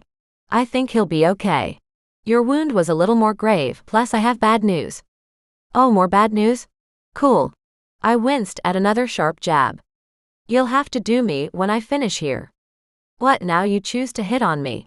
I don't think I'm up for a roll in the hay with you, Captain. He shook his head. The flashlight slid away. Finally, something I could do. I grasped it with shaking fingers and lifted it as high as possible to give him more of a view. Thanks, but don't worry. You're not my type. What's your type then? I asked, keeping the conversation going. It helped distract me from the pain a little. Pretty much anyone with a penis. Ah, that cleared things up. I'd wondered, considering I could see how he felt about Finn. Oh well, we have similar taste then. He snorted. You have no idea how right you are. Neither of us were going to touch that one. For now, we seem to have a truce built around mutual survival. I could agree to that without argument for once. He slid the needle into my skin again, and I focused on keeping still. The urge to pull away from the pain was hard to resist. I concentrated on breathing in and out, careful to keep the inhale shallow so I wouldn't mess up his work. Next time I ask if we can go home, can we just do that? I asked. He chuckled and then winced himself. I wondered how long it would take you to get your "I told you so" in. I got that in earlier, I sputtered. This one was just a follow-up. He lay a couple of small pieces of tape across the wound and sat back. All right, my turn. Are you able to do it, or should I glue it and wait until I can get to a hospital? I huffed. Glue was an option. Damn. I would have chosen that one. Not for you. You were getting stitches whether you wanted them or not. Maybe glue too. We'll see what it looks like once you sit up. With both hands, he clasped mine and gently pulled me to sitting. I hissed out a breath and closed my eyes against it all, breathing heavily even though I did nothing more than haul my body weight forward. Okay. Your turn, I guess, I whispered. He handed me a curved needle, already threaded with a thick, glossing black thread. Then he scooted forward so I could reach him without having to stretch myself forward. A long slice cut down his side, almost under his armpit. I helped push his shirt up onto his shoulder and then eyed the red seeping line. This is going to hurt, I said, poising the sharp point against his flesh. He angled the flashlight, and I dug the needle into one side of his skin, underneath, and then through the other side. It tugged, the needle not slipping easily but catching tight. I had to pinch the flesh to slide the needle cleanly with each pass. He didn't so much as flinch while I sewed his skin. I'm sorry that I'm not great at this, I said. You'll likely have a worse scar than you gave me. When he took the needle back and slipped it into his field kit, exhaustion weighed his shoulders down, but his jaw held the same stubborn angle it always did. Like he didn't know how to rest, even if he were offered the chance. What happened to Finn? I asked. He met my eyes, his height making it so he gazed down at me. While he glared, I gently pulled his shirt back down his shoulder and helped him slip his arm inside the hole. You didn't feel it? He asked. What? Shit. I did something wrong, didn't I? He slipped his kit into his cargo pocket. The etched lines around his eyes gave way to something else. Pity. Guilt? When he met my eyes again, they were softer, less guarded. It wasn't your fault. I know that, and when he wakes up, he'll know that too. I dug my fingers into his forearm. Just tell me what I did, please. You were about to die, he said, and you yanked on the bond you had with Finn. You took too much too fast, and it caused a whiplash, like a wave slamming against a boat and then rebounding back outward. You took out everything, including us. I hung my head into my hands even though the motion burned through both my sides. I'm sorry. I didn't know. I only reached out and latched onto anything I could find. The magic was there, waiting, and I used it. He patted my arm gently, the nicest gesture he'd made toward me since we met. Don't worry about it. We're alive for now, but we need to wake Finn and get him out of here. Regroup at home and come up with another plan. Maybe listen to my insights this time? He narrowed his eyes and then he climbed to his feet, as if I hadn't sewn his skin together. He put the flashlight in his mouth and reached down to lift me up. Do I have to? Can I just crawl over to him? He huffed. Crawling will hurt more, trust me. Just make it quick and the pain will come and go before you realize it's there. Yeah, right. Who are you trying to fool? I let him drag me up, and the flash of pain poured through every nerve ending. I let out a stream of curses and limped toward Finn. We crouched on one side of him, and then I listed over onto my ass and stayed down. The captain checked the pulse at Finn's wrist and let out a sigh of relief. Finn must be stable enough. My shoulders relaxed a little. The captain took his time searching for wounds, but only found a few scratches on Finn's calves. Why won't he wake up if he's all right? I asked. The captain glanced my way from under his brows. I leaned in. Do you know what to do here? How can I give the magic back and help him? The captain gently took my hands and placed one on top of Finn's forehead and the other over his sternum. Finn's heavily beating heart comforted me. Anger at myself for the way I'd been stumbling around, not learning when I should have been, followed. Focus on these 2 points and sort of nuzzle your magic back into him. It'll go because the bond is a two-way street. I glanced up and searched his gaze. Could he have blocked me from doing this? Did he let me take everything? The way the captain's gaze slid away from mine told me everything I needed to know. Why would Finn let me do this if he could have stopped it? I took a long breath and closed my eyes. Pain swamped me, but I shoved it back and pinpointed that tether between us I had noticed earlier. It hummed there, the same as it had before, but where it had been bright and shining earlier, now it stretched gray and fallow. As gently as I could, I slid magic down the line. As it traveled, the tether brightened and lit up between us.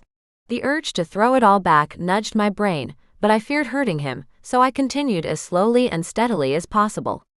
You're doing great, Zoey. Keep doing that. You're almost there, the captain whispered. It took time to put back enough for Finn's eyes to flutter. When they shot open, I jerked my hands away. His arms flapped out, and the captain and I both jumped up to ease him back down.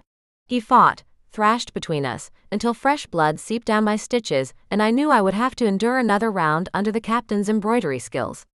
Finn, calm down, the captain said, his voice even and strong. That calm poured over Finn, and he dropped his arms but kept his hands tightly bound in each of our grasps. Are you okay? He asked, shifting his gaze between us. We both nodded, and he let out a shuddered exhale and sank back onto the ground. I pressed his hair back from his forehead and eased a tiny bit more magic into him. No, it's okay. He nudged me away. The captain helped him to his feet, then used both his hands to pull me up too. We stood in a circle and surveyed the bodies and the fire. I spotted the glint of the fire across my black steel blades on the ground nearby and went to retrieve them. It took me 3 tries to dip down and grab them. Then I shoved them back in the sheaths. I would clean them later when breathing didn't hurt so much. Can either of you fly in this condition? I asked, waving at them. The captain shook his head. I already called for a ride. They will be here soon. It'll suck, but we'll ride back, and the doctor will be waiting when we get to the house. How much do you pay that guy to visit and deal with suspicious wounds? I mused out loud. Neither of them answered. Instead of lingering near the mounds of dead goons, we hobbled back toward the helicopter, then past it toward the outskirts of the forest. Hopefully, a road would help. No doubt that the captain would have a plan for vehicles not being able to reach us in the thick of the trees. We were a sad group, the captain and I limping. Finn rubbed his head with his hand back and forth. Eventually, my side ached too much for me to continue. I stopped in the path and the men glanced back and halted. Just give me a moment. I'll catch up. I waved them on, but of course neither of them listened to me. I pressed my hand into my side, my shirt sticking to the wound uncomfortably. The extra support made it a bit easier to breathe while I walked. I took another step and exhaled. It hurt a bit less. I caught up with the guys and continued walking with them. We made it another few hundred feet, until we met the edge of a gravel road. Convenient, I said and stared down either side of the road. No headlights, no lights at all. The heavy weight of the forest had dissipated when my feet hit the gravel, so I stepped into it and sighed. Will the ride be here soon? The captain nodded. They took off at the same time as we did, as backup. Shouldn't be too far away now. Would I have to moderate my life around how magic affected me now? Could I block it? I glanced up at Finn, who looked anywhere but at me. That conversation would have to wait until all of us had a little recovery time. We waited for a half hour until I almost dropped onto the side of the road, just to get some relief from the ache in my side. Headlights appeared in the distance, then one of Finn's many black SUVs pulled to a stop in front of Finn and we all piled inside. The driver came around and shut my door. The captain and Finn managed theirs. I hated looking weak in front of anyone, especially people I'd started to become close to. Even more so Finn. I tipped my head against the window and stared out at the trees as they passed the window. Once the trees disappeared, I finally relaxed somewhat. It would be hours before we reached the house, and right now a helicopter might not be such a bad idea. No matter how I shifted, I couldn't find a comfortable position. "Do you want some morphine?" the captain asked from the front seat. Neither of them took it, so I shook my head. "I'm good. I'll be fine. Just make him drive fast." The captain and I were in a bad way, and Finn seemed furious at me. I wasn't sure what was worse, the pain in my body or the ache in my heart. How was I going to survive the blows that just kept coming? Chapter 15. If someone looked up the word tense in the dictionary, there would be a picture of the inside of our SUV. The captain sat up front in the passenger seat, hunched to the side toward the window. He was almost as hurt as I was. My posture was similar. I basically lay canted toward the window. In any other circumstances, I would have leaned on Finn, let him take my weight and some pressure off the sloppy stitches the captain had given me. Not that I could complain, since they were currently holding my insides on the inside. He'd had a couple of shots of antibiotics in his field kit, so that was currently working its way through my system now too, but I would have to top up and see a proper doctor once we reached civilization again. Every time I closed my eyes longer than a couple of blinks, the captain barked at me to wake the hell up and keep it together. Finn had erected a major "don't even look at me" sign once we got into the car. I didn't know what he was upset about, but considering my pain level, one didn't have the brainpower to process his hurt feelings. He didn't seem to want to clear the air, so for right now, fuck him and the horse, I'm glad we didn't have to ride home on. The captain yelled at me again. "Wake up, Zoey. If you don't stay awake, I'm going to drag you into my lap and yell into your ear for the next hour until we make it back to the manor." I grumbled what I thought was a fuck you, but he didn't hear me, and I didn't have the energy to yell. Finn shuffled on his side of the car, knocking his head on the window, and then cursed. "Are you okay?" I asked. He didn't answer and I shook my head. Why did I even bother? Men were such babies when their pride took a hit. "Well, if you bump your head again, we might need to line your side of the car with a pool noodle to keep you safe," I said. "I'm not in the mood, Zoey," he said, his voice low and gravel-laden. I shifted to look at him, even though every single inch I moved rocked pain through me. No one is ever in the mood for me. I stopped taking it personally a long time ago. But that doesn't tell me what crawled up your ass. "No," he said. "No what?" He refused to look at me, continuing to stare out the window. "No, we aren't going to talk about this right now?" I asked. "Or did you mean, no, I'm going to hurt your feelings, and even though I'm livid with you, I don't want to say something either of us will regret?" He didn't get to blame any failings he possessed on me, especially when I told him over and over we shouldn't have walked into that forest. Damn it. I wanted to rage and throw things, but thanks to the fucking ambush we had in the woods, I could barely move for fear of fucking dying. I glared at him. "When I can stand up straight again, I'm going to kick your ass. No mats, no stupid sparring. I'm going to straight up punch you in your too proud chin." "Keep it civil, boys and girls," the captain said from the front seat. Finn twisted around to face me, fire in his eyes. "I'm proud." This was the first time I'd truly seen him angry, and of course he directed it my way. It was only a matter of time. It always was with the people in my life.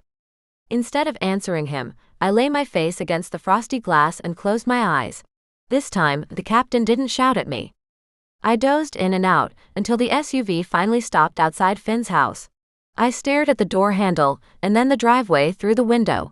Even the thought of moving shot pain through my system. I considered it for too long. Finn opened the door, and I whimpered as I fell out the door. Finn caught me easily, lifted me into his arms and carried me toward the manor. We ended up on separate gurneys in his office.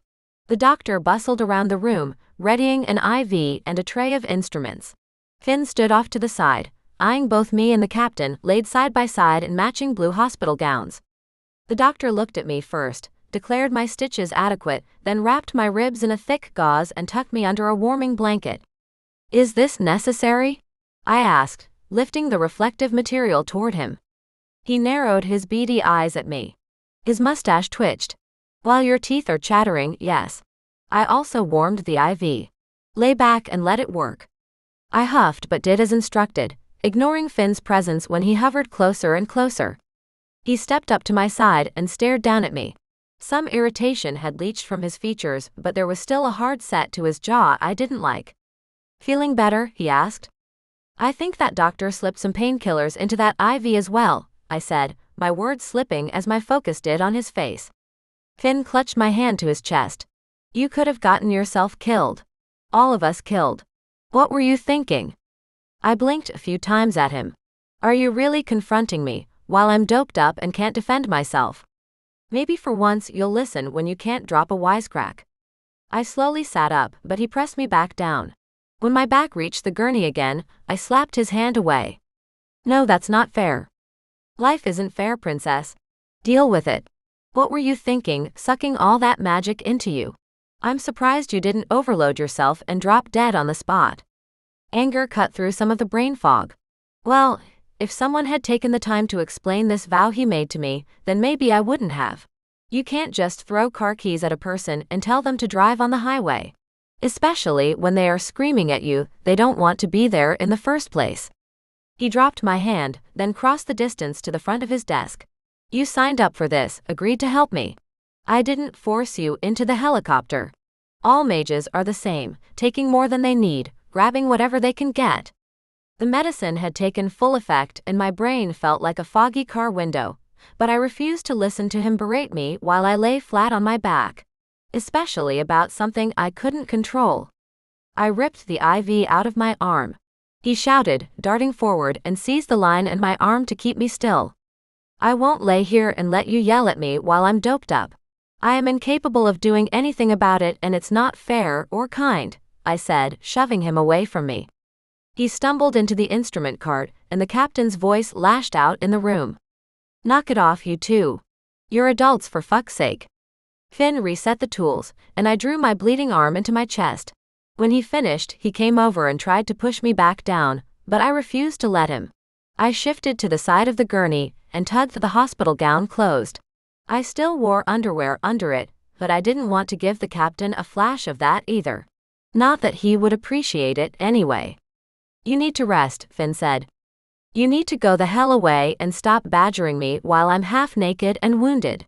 You can yell at me afterward. I'll still be here in your service under your supervision," I grumbled.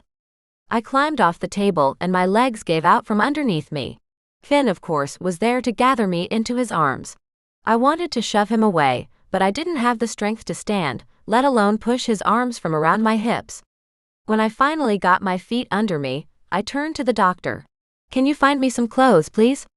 Finn glared at me the entire time, but eventually a soldier brought me some clothing. I made Finn turn around while I dressed and then sat back on the gurney. The doctor came over, and I allowed him to put the IV back in. "Finn," I called. He turned, guilt set into his jaw and shoulders. I felt braver now that I was dressed and I lifted my chin. "If you want to yell at me, now is the time. But you only get this one chance. Then I'm leaving." He stepped forward until his hip bumped the table. "Leaving?" I straightened the line of the IV, eyeing how long it would take to finish so I could walk out the door. "Yes, leaving. I'm not a child and I'm not here for you to scold when you feel like it. You can register your disapproval at my actions and help me correct them, but you will not treat me like a baby in need of reprimand." He dragged in a long, slow breath. "When you collapsed tonight, and me as well, I thought you died. It scared me more than I can even admit aloud. I apologize for lashing out at you." His face actually appeared contrite. As much as I wanted to believe him, my pride had taken a hit, especially since he chose to yell at me in front of the doctor and the captain. My face heated, thinking of how they were listening even now as he explained his actions. Next time, maybe give me the damn instruction manual. He nudged the table, and I reached out to keep my balance. Next time, he asked. I shook my head. It was a figure of speech. I'm going home tonight. I need some time to think about things and consider some stuff. Like how much I want to climb onto your lap and learn what your lips taste like. I eyed the IV. What did he put in this thing? I'll accompany you, Finn said. No, obviously with you there, I won't get any thinking done. Besides, you need rest too, and you'll do it better in your own bed. He leaned in to whisper only to me. But I don't want you to leave. I let him take my hand again. I know you don't. Which is part of why I should go. We stared into each other's eyes for a long moment. I visually traced the pattern of crystals in his irises, and then glanced down at my lap. Can you hand me my phone, please? I left it on your desk. He retrieved it and pressed it between my palms, covering them with his own. Carefully, I extricated my hands and opened my phone. After a few presses of buttons, I'd sent him back the latest check he sent. His eyebrows were nudged together, and he stared down at me in open-mouthed shock. Why did you do that? You're disappointed in my performance, that's clear enough. Zoey, please. I told you I overreacted because I was scared, he said, then crouched down to look up at me instead of towering over me. Damn it. I wanted to take it back. The words, the actions, the payment. I wished we could start the day over again. I dug in too deep to back out now, though. I glanced over my shoulder. Captain, can you take me home? He glanced between Finn and me. Nope, sorry. Gotta stay prone. Doctor's orders. You should do it too. Rest, sleep on it, rethink things in the morning. Of course, he was on Finn's side. I'd completely imagined the connection we created as we had sewn each other up. I see, well, thank you. I'll find my own way home then, I said, and dropped to the floor next to Finn. He steadied me, and I pulled away. The captain spoke up. You're being unreasonable. Let the man apologize, and then lay down and take your medicine. I'm sure Holly would love to cook something for you. I shook my head. I'm good. It's time I got back to my own life. I'm not having visions anymore, and you know where the black mage is going to be to take care of him. I want to get back to my life. Finn sputtered and stood again. You don't mean that. You still want revenge on him as much as I do. Not at this moment. Right now, I just felt exhausted. No, I want to sleep. That's it. Just sleep undisturbed. I could tell Finn wanted to keep asking me to stay with him. It made it easier that he didn't, though. There were only so many times a woman could turn down something she actually wanted. He moved so I could squeeze between him and the gurney, then I hobbled out the door. When I made it outside, an SUV sat on the driveway, a soldier in the driver's seat. He rolled the window down and I poked my head in. Are you taking me home? Yes. Hop in. I climbed in the back, careful of my wounds, and lay across the back seat. At this point, if we got into an accident, maybe it would just put me out of my misery. Before the car even made it to the end of the driveway, I missed Finn. The small smiles he gave me when he thought I wasn't looking. The way he watched my every move, as if memorizing them to think about later. I knew he didn't hate me, and I knew I didn't hate him, but damn, I didn't like him right now. The soldier helped me into my apartment, and then insisted on staying outside to guard me. I told him to go about 10 times, and then even wrote it on a piece of paper and held it up to the window. Of course, he didn't leave. I stared at my phone and waited for Finn to text me, but he didn't. I climbed into bed, and thought maybe I should have had him do some healing on me before I stormed out of his house. The magic I'd felt earlier was still there, and I tugged it gently, like sliding a thread through the eye of the needle. It was enough to ease some of the ache in my body, to allow me to sleep. It comforted me knowing Finn was on the other end of it. Chapter 16. At least in my dreams, the pain couldn't get to me. But when I opened my eyes, I was flat on my back in the forest again. Fuck. If I never saw this place again, it would still be too soon. I hated every tree, every murky shoot of light between the branches. The scent of blood hung in the air, metallic and thick. That was new. Maybe Saul decided to add a little flavor to our meetings. They were getting a little one note, after all. I sat up and marveled at the use of my ab muscles, without the residual pain and grunting. I didn't see her anywhere, or anyone else for that matter. At least she hadn't brought the goons along with the pools of blood in the pine needles. As usual, the forest lay silent, the gray light barely shining between the thick branches. I got to my feet and brushed the pine needles off my jeans. Some clung to my t-shirt, but I left them since hopefully I wouldn't be here long. Instead of my usual wandering pace, I marched along the path, hunting for the flashes of color that would herald Soul's arrival. I enjoyed the exercise burn in my legs. I wasn't going to get at home for a while. Even here, the bond forged by Finn's vow gripped my gut. Would he sever the connection now? Could he? I wasn't sure of anything regarding the vow and his bond. And I felt even less comfortable with its presence after what happened with Finn last night. Why did he keep throwing me in the deep end, expecting me to swim like an Olympic athlete? As a bounty hunter, I had more knowledge than the regular mortal, but all this magic stuff might as well be geometry. Give me a quiz on werewolf shifting patterns, and I would nail it. But not one on magic. Especially not phi magic. A thick fog rolled across the ground, obscuring my feet, the pine needles, the roots of the trees. I finally reached the clearing, the usual one Saul met me in.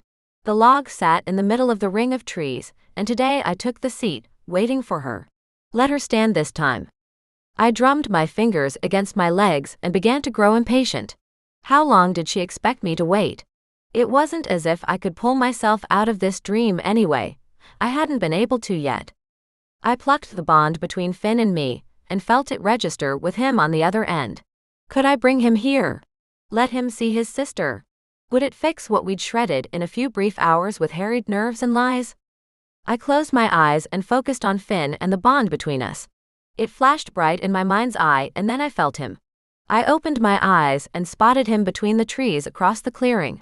He appeared murky, like the dappled light in this place, a ghost between the tree trunks.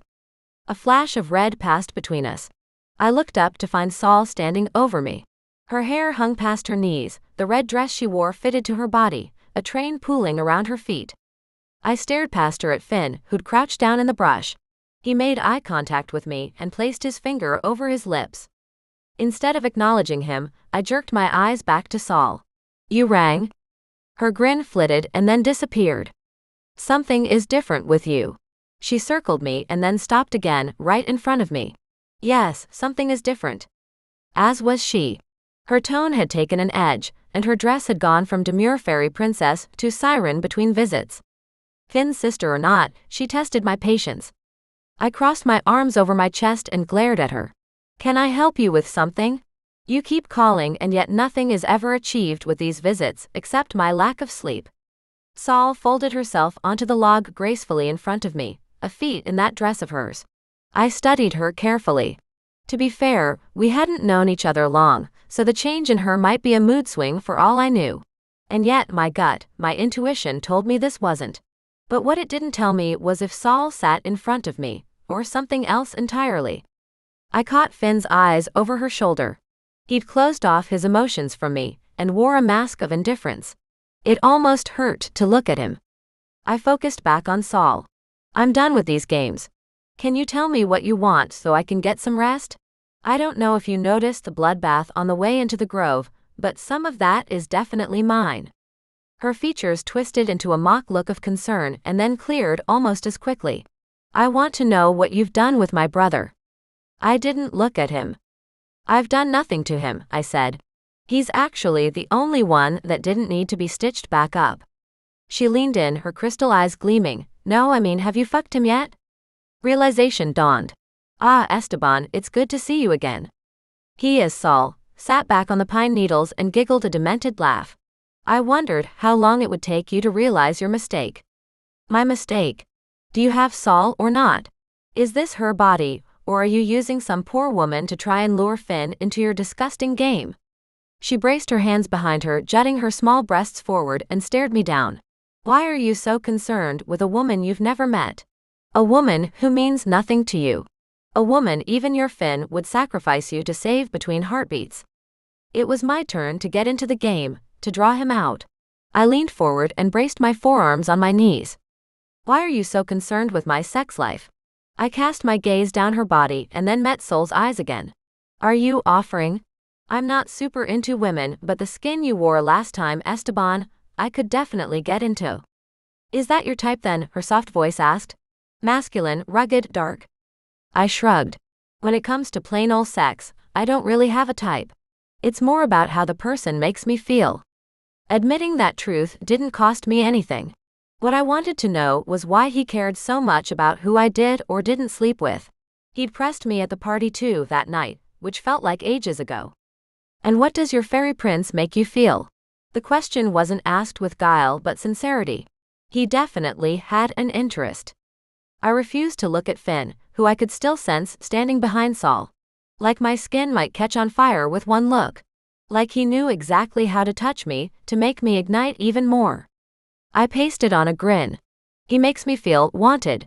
For who I am, not for who he wants me to be, or for whatever power my blood holds. She blinked a few times and cocked her head to the side. Wanted. How novel. Is that what human women desire in a mate? To be coddled. I'm as human as you are, or so everyone keeps telling me. Saul studied me closer. You're not human, no, but you're also not fully mage. You've learned that too, correct? Finn and I hadn't discussed my supposed phi side, but what I wanted to know was how Esteban knew that fact about me. It may be true, but I'm not in a place to analyze that right now. You won't leave me alone long enough to let me consider my own path. She smiled and popped back over so she hunched across her folded legs. You may not have considered your future, but I have. Join me and I'll give your boyfriend back his sister. I'll leave them in peace. And me? What fate do you have planned in that dark brain for me? Join me, come to my home, rule by my side, and you can do anything you want. Anything at all will be yours.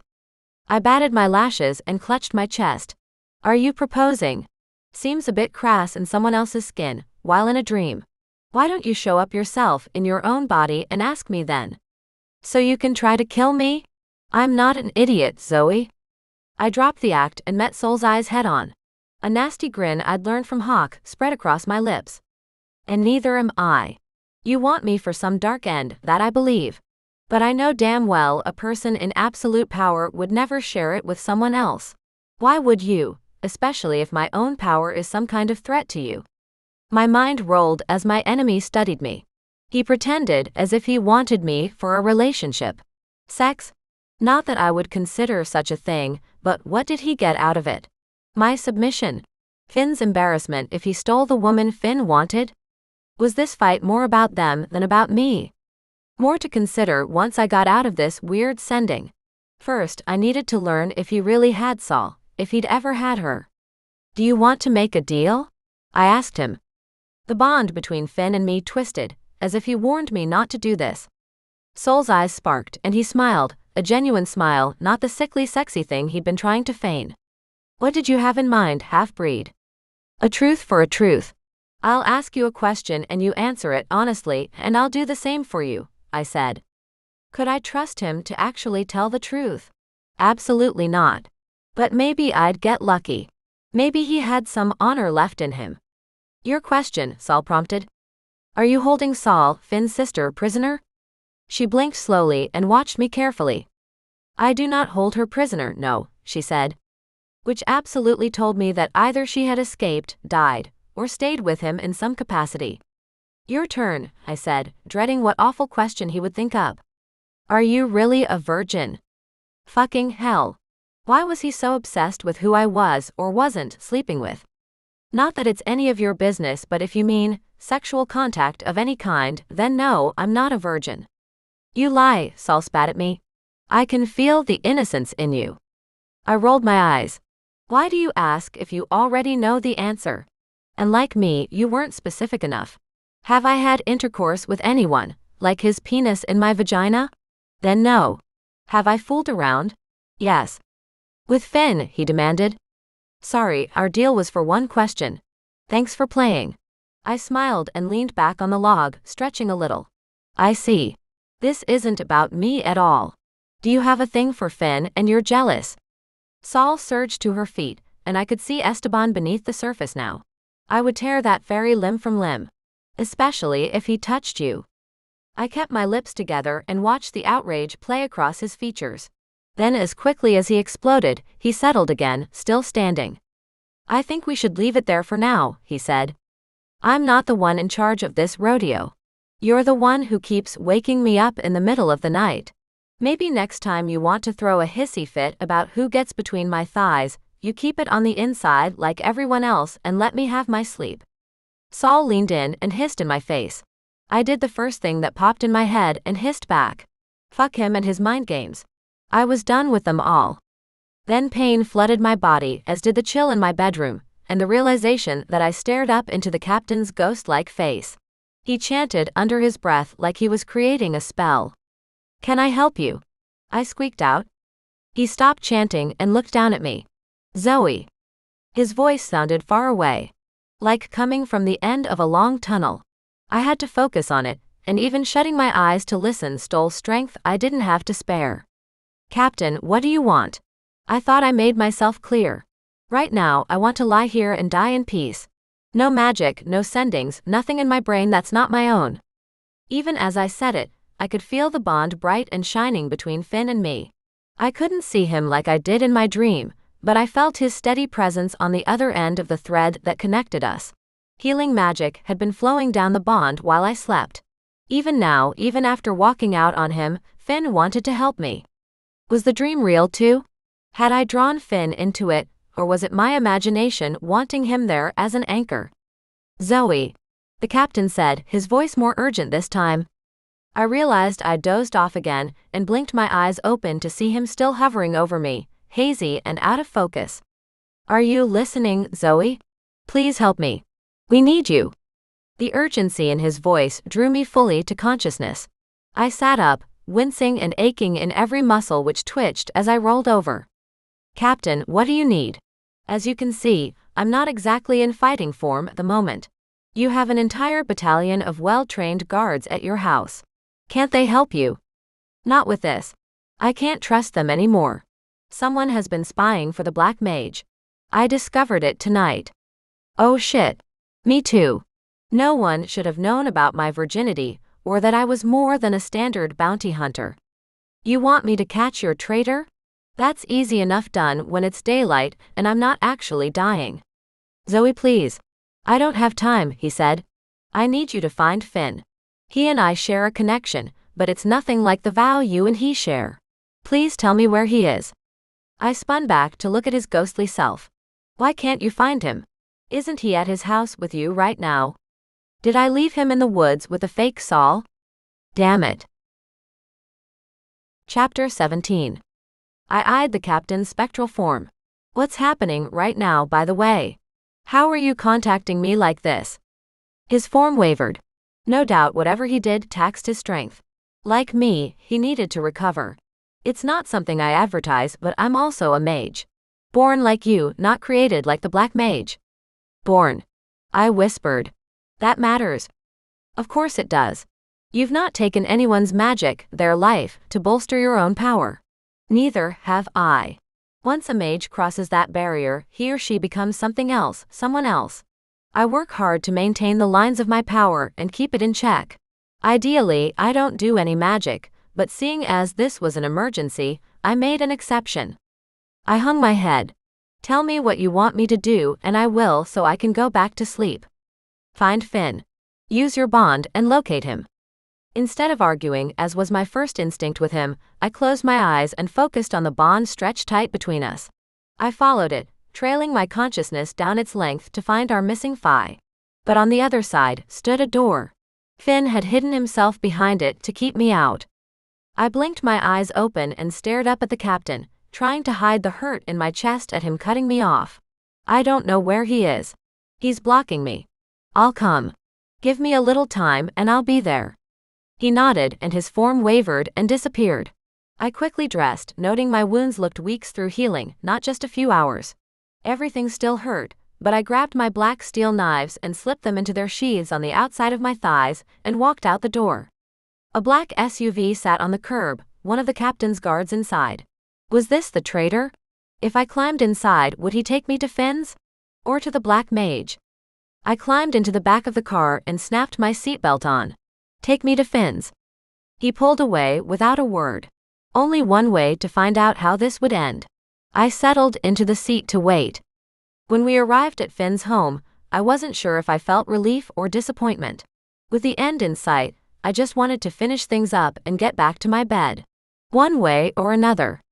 The driver barely got out of the car before I charged into the house. The captain met me inside the door, and we marched straight to his office. I half expected Finn to be sitting behind his desk, staring out the window. Obviously, he wasn't. I faced the captain. When was the last time you saw him? When you left, he followed you to the door, and that was it. I tried to speak to him, but he went into his room and refused to see anyone. Guilt raked down my insides and read furious lines. Well, don't you two have a mental thing? Can't you see where he is? He paced in front of the doors. It's only in person. Now I wish it weren't, but he's never gone off like this before. Distress weighed across his shoulders, dragging them down as he continued his frantic walk. Can I do anything to bring down the door he put up? Get through it somehow? I assume you know a lot more about magic than I do. He waved his arms like he wanted to say a lot more than he was about to. I do know more magic than you, but as I said, I refuse to do it. I grabbed him and forced him to face me. You might, but I don't. Tell me what to do and I'll do it if it means saving him. He stared down at me, his jaw set tight, worry etched in every line of his face. Whatever the captain felt for me, he loved Finn. Really loved him. And whatever fear he harbored for magic, his love for Finn outweighed that exponentially. Tell me what to do, I whispered, seizing his face between my hands. Show me, write it down, anything. Just let me help him. He nodded slowly. Fine. I'll show you and I'll help you, but I can't join you. He trapped my hands against his cheeks and closed his eyes. I was dragged down into a spiral until I stood outside the door Finn had erected between us over the bond. The captain controlled my movements, and I threw my mental barriers wide open and let him rifle through everything in my head. He drew a dagger out of my dream self's thigh holster, and then raised it to hover over my outstretched hand. It won't work, I whispered through my head. It can't cut me. His voice echoed through me. Yes, but as someone possessed, you're not you, and these knives can hurt you if you're not in control of your own body and mind. He made the smallest cut on my index finger and pressed the blood into the door. Now call to him, he said. His presence snapped out of me, and I was left standing in front of the door, bloody fingers touching it. Finn, I said. Could he even hear me? Finn. I know we left things in a weird place, but please, open back up. Let me in so we can help you. Let us save you for once. The door shuddered. Not enough. The captain's voice shouted inside my head, anger lacing his tone. I huffed and looked around the dark void. Give me a minute, for fuck's sake.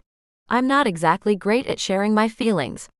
Once I felt him leave me again, I resettled in front of the door. Okay, you bastard. If I have to tell you how I feel, then obviously you haven't been paying attention. I'm sorry I stormed out last night, but I got scared, okay? I'm terrified of who I am, of what I'm becoming. I'm scared of how I feel when I'm near you and what kind of person you're turning me into. I let out a breath and pictured Finn there instead of the door. I'm not a friendly person. Hell, I'm a downright bitch on most days, but you make me feel like that's okay. You make me feel like I don't need to be anything but who I really am. Let me be that person now and help you.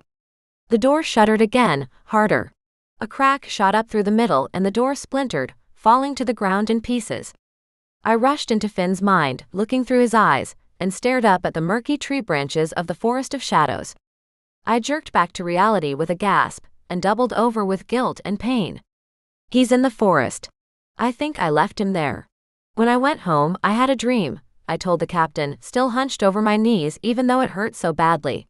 I drew him into it so he could see Saul, try to catch something I wasn't able. When I left, I thought he left. But he's still there. The captain hauled me upright and shook me. No, he took the helicopter. Whatever you showed him made him go to that place, but he went physically on his own. I've already called another one. Let's go get him. We headed out to the lawn where a helicopter already sat waiting. This time, I climbed inside without any delay or argument. The captain buckled me in, tossed a pair of headphones into my lap, and then took off. Once I'd adjusted the straps and put the headphones on, I peered over at him. He no longer looked scared, and determination hardened his face. "How did you and Finn meet?" I asked. His sideways glare told me I was an idiot for asking such a personal question, but I wasn't taking it. "I just let you shuffle my brain like an Uno deck. If I want to know how you masturbate right now, you're going to tell me." Another glare, but he settled his shoulders back. "Classy, Zoey. But fine. Finn and I met years and years ago, before you were even born. He was hunting for the Black Mage even then, and I was one of his guards." "Esteban's?" "That's not his name, but yes, I was guarding one of his summer homes. Not the one he went to often, but enough that I'd be able to give up his location if someone got me. And Finn did. He tortured me for information. Of course, I'm a stubborn bastard and didn't break. But while he questioned me, I saw a lot more than he thought. It forged a mental connection between us, accidentally. After that, I tried to help him bring down my former boss, and here we are." I flopped my mouth open. "You worked for that maniac? How could you?" "Don't get all righteous indignation on me, kid. The Black Mage has always been evil, but I didn't know the depths of it until Finn showed me. All I knew was the job paid well, and I didn't have to do much. I was young and wanted to travel. It gave me that, and money for whatever I needed." My mental picture of the captain had fundamentally shifted. Not that I thought he would betray Finn, but that he knew a lot more about this world than even me. Until a few days ago, I'd only considered him an overpriced guard dog meant to scare people away. "Why did you agree to work for Finn?" he asked me. "Money," I said. "To be fair, as you well know, he didn't give me much of a choice to begin with. Do you know why that is?" He squeezed his mouth shut and stared straight out at the darkness beyond the helicopter window. "You keep his secrets and he keeps yours, I assume," I said. "What about your mage power? What can it do?" He sputtered at first, then took in a deep breath I could hear through his mic. "Mage power isn't the same as Phi power. Mage power grows what you feed it. I feed mine nothing, so it does nothing." "What do you mean, feed it?" More information both he and Finn kept from me. Mages are all over the world. Born ones and made ones. They become experts in their fields, devoted to them. Whatever you choose to channel yourself into is what your magic will manifest as. You've been an excellent bounty hunter since the day you earned your license, correct? You either have a perfect record, or nearly perfect. The man knew I'd never had sex before. I would bet every considerable penny in my bank account that he knew exactly what my trapping rate was. That is your magic. It feeds, it grows, it assists in those things you excel at. Those things you really focus on cultivating. And Phi power? He huffed like I disturbed him with my barrage of questions. Phi power is inherited. They are given gifts at birth, and that's it. They can't grow or change the same way mages can. What did that mean about a mix of Phi and mage born? Did I have inherited powers lurking inside me that I'd yet to tap into? What if I hurt someone because I didn't know how to wield them correctly? A comforting thought as we flew 10,000 feet in the air to bring home our friend. This entire ordeal had taught me I'd only begun with magic. No more running, no more pretending it didn't exist. After this, if we saved Finn, I would make him teach me everything he knew. If he refused, I would find someone who would. We flew in silence and I dozed, the link between Finn and I growing weightier the closer we came to the forest. "Wake up," the captain shouted over the headset. I jerked upright and then remembered where I was. My stomach did a neat somersault, and I focused on not throwing up. "We're here, but something is wrong. There's a force field over the landing area. I can't bring the helicopter down," he said, his tone clipped and angry. Of course they knew we were coming. Besides, Finn's helicopter was parked in our usual spot, and we weren't exactly going to be able to perch right on top of him. "What do we do?" I asked. "You jump down, and I'll go set this old girl down and race back to you." He said it like the idea of jumping out of a helicopter was the obvious course of action. Are you fucking kidding me? I'm not jumping out of this thing. I gripped the harness tight against me, as if it would protect me from him tossing me out into the dark. He turned to look at me and shook his head. "Well, if you've learned how to fly in the past day and want to take over, then I'll gladly jump out." Fuck. Fuck. Fuckity fuck. I would not be able to talk my way out of this, and even if I did, it still left Finn down there in danger, without backup. I released the belt and stood up, cursing the entire time. Tell me what to do. Believe it or not, I've never jumped out of a helicopter before. He pressed some buttons and then climbed out of his seat. I protested, but he grabbed a harness and motioned at me to climb into it. Once he buckled me in, he strapped it to a line on the door of the helicopter. Just go down. Use this. He wrapped my fingers around a control switch. When you get to the bottom, just unsnap yourself and I'll go land. He didn't bother asking me to wait for him to return. We both knew I wouldn't listen anyway. I stood on the edge of the helicopter and stared at the dark ground below. Shit. I huffed out a few exhales, trying to focus on not puking, and then let myself fall back over the lip of the door. The line held. I didn't budge until I squeezed the control and descended slowly. As long as I didn't look down, I would be okay. That was the mantra I clung to until my boots hit the soft pine needle-strewn forest floor. My still healing body screamed in protest at all the ways I'd tensed on my descent. I let the line go and covered my ears while the captain pulled up and away from me. Behind me, a voice in the dark spoke. Zoey, my dear, we've been waiting for you. Chapter 18. Hands clamped around my shoulders and arms. I crouched, drew my knives, and slashed backwards across any thigh within reaching distance. Blood spurted around me. The screams of the men echoed in my ears as they fell. I didn't know how many. They toppled over each other, heaped around me. I spun around. Anyone else want to touch me without my permission? Another goon stepped up and balanced on either foot like we were about to throw down. I waved my knife at him. You know, I'm recovering from an injury. Do you think you can come to me, make it a little easier for me? The goon sidestepped his fallen brethren and charged at me. I twisted out of the way, setting a flame of pain up my ribs. He doubled back, and I parried his knife thrust with my blade. You fucking suck. Is it too much to ask you to die in peace? He swiped out with another knife.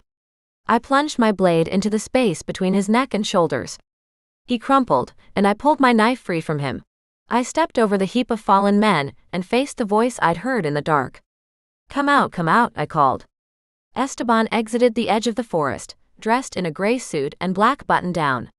You do make for a good show, little one, he said. I tightened my grip on the blades and pointed one toward his chest. Stop where you are. No closer. To my surprise, he actually halted. He took up a relaxed stance, hands clasped in front of him. No weapons in sight. A beefy mage who had to be related to the one I'd faced the night before came running from the shadows. He tackled me to the ground. My back hit hard. One of my knives spun away into the pine needles. He launched a fist toward my face. I blocked him with my forearm and then used the other knife to jam it straight up under his ribs. He shuddered above me and then slid off to the side. Adrenaline pumped through me, and my hands shook as I rolled over to get up. Once I'd retrieved my knife, I lumbered all the way upright, cursing Finn, Esteban, and the captain. Anytime you dick, I thought toward the captain. Jump out of a helicopter, Zoey. Fight all these bad guys while I park the car, Zoey, I mumbled to myself and faced Esteban again. He hadn't flinched from his spot.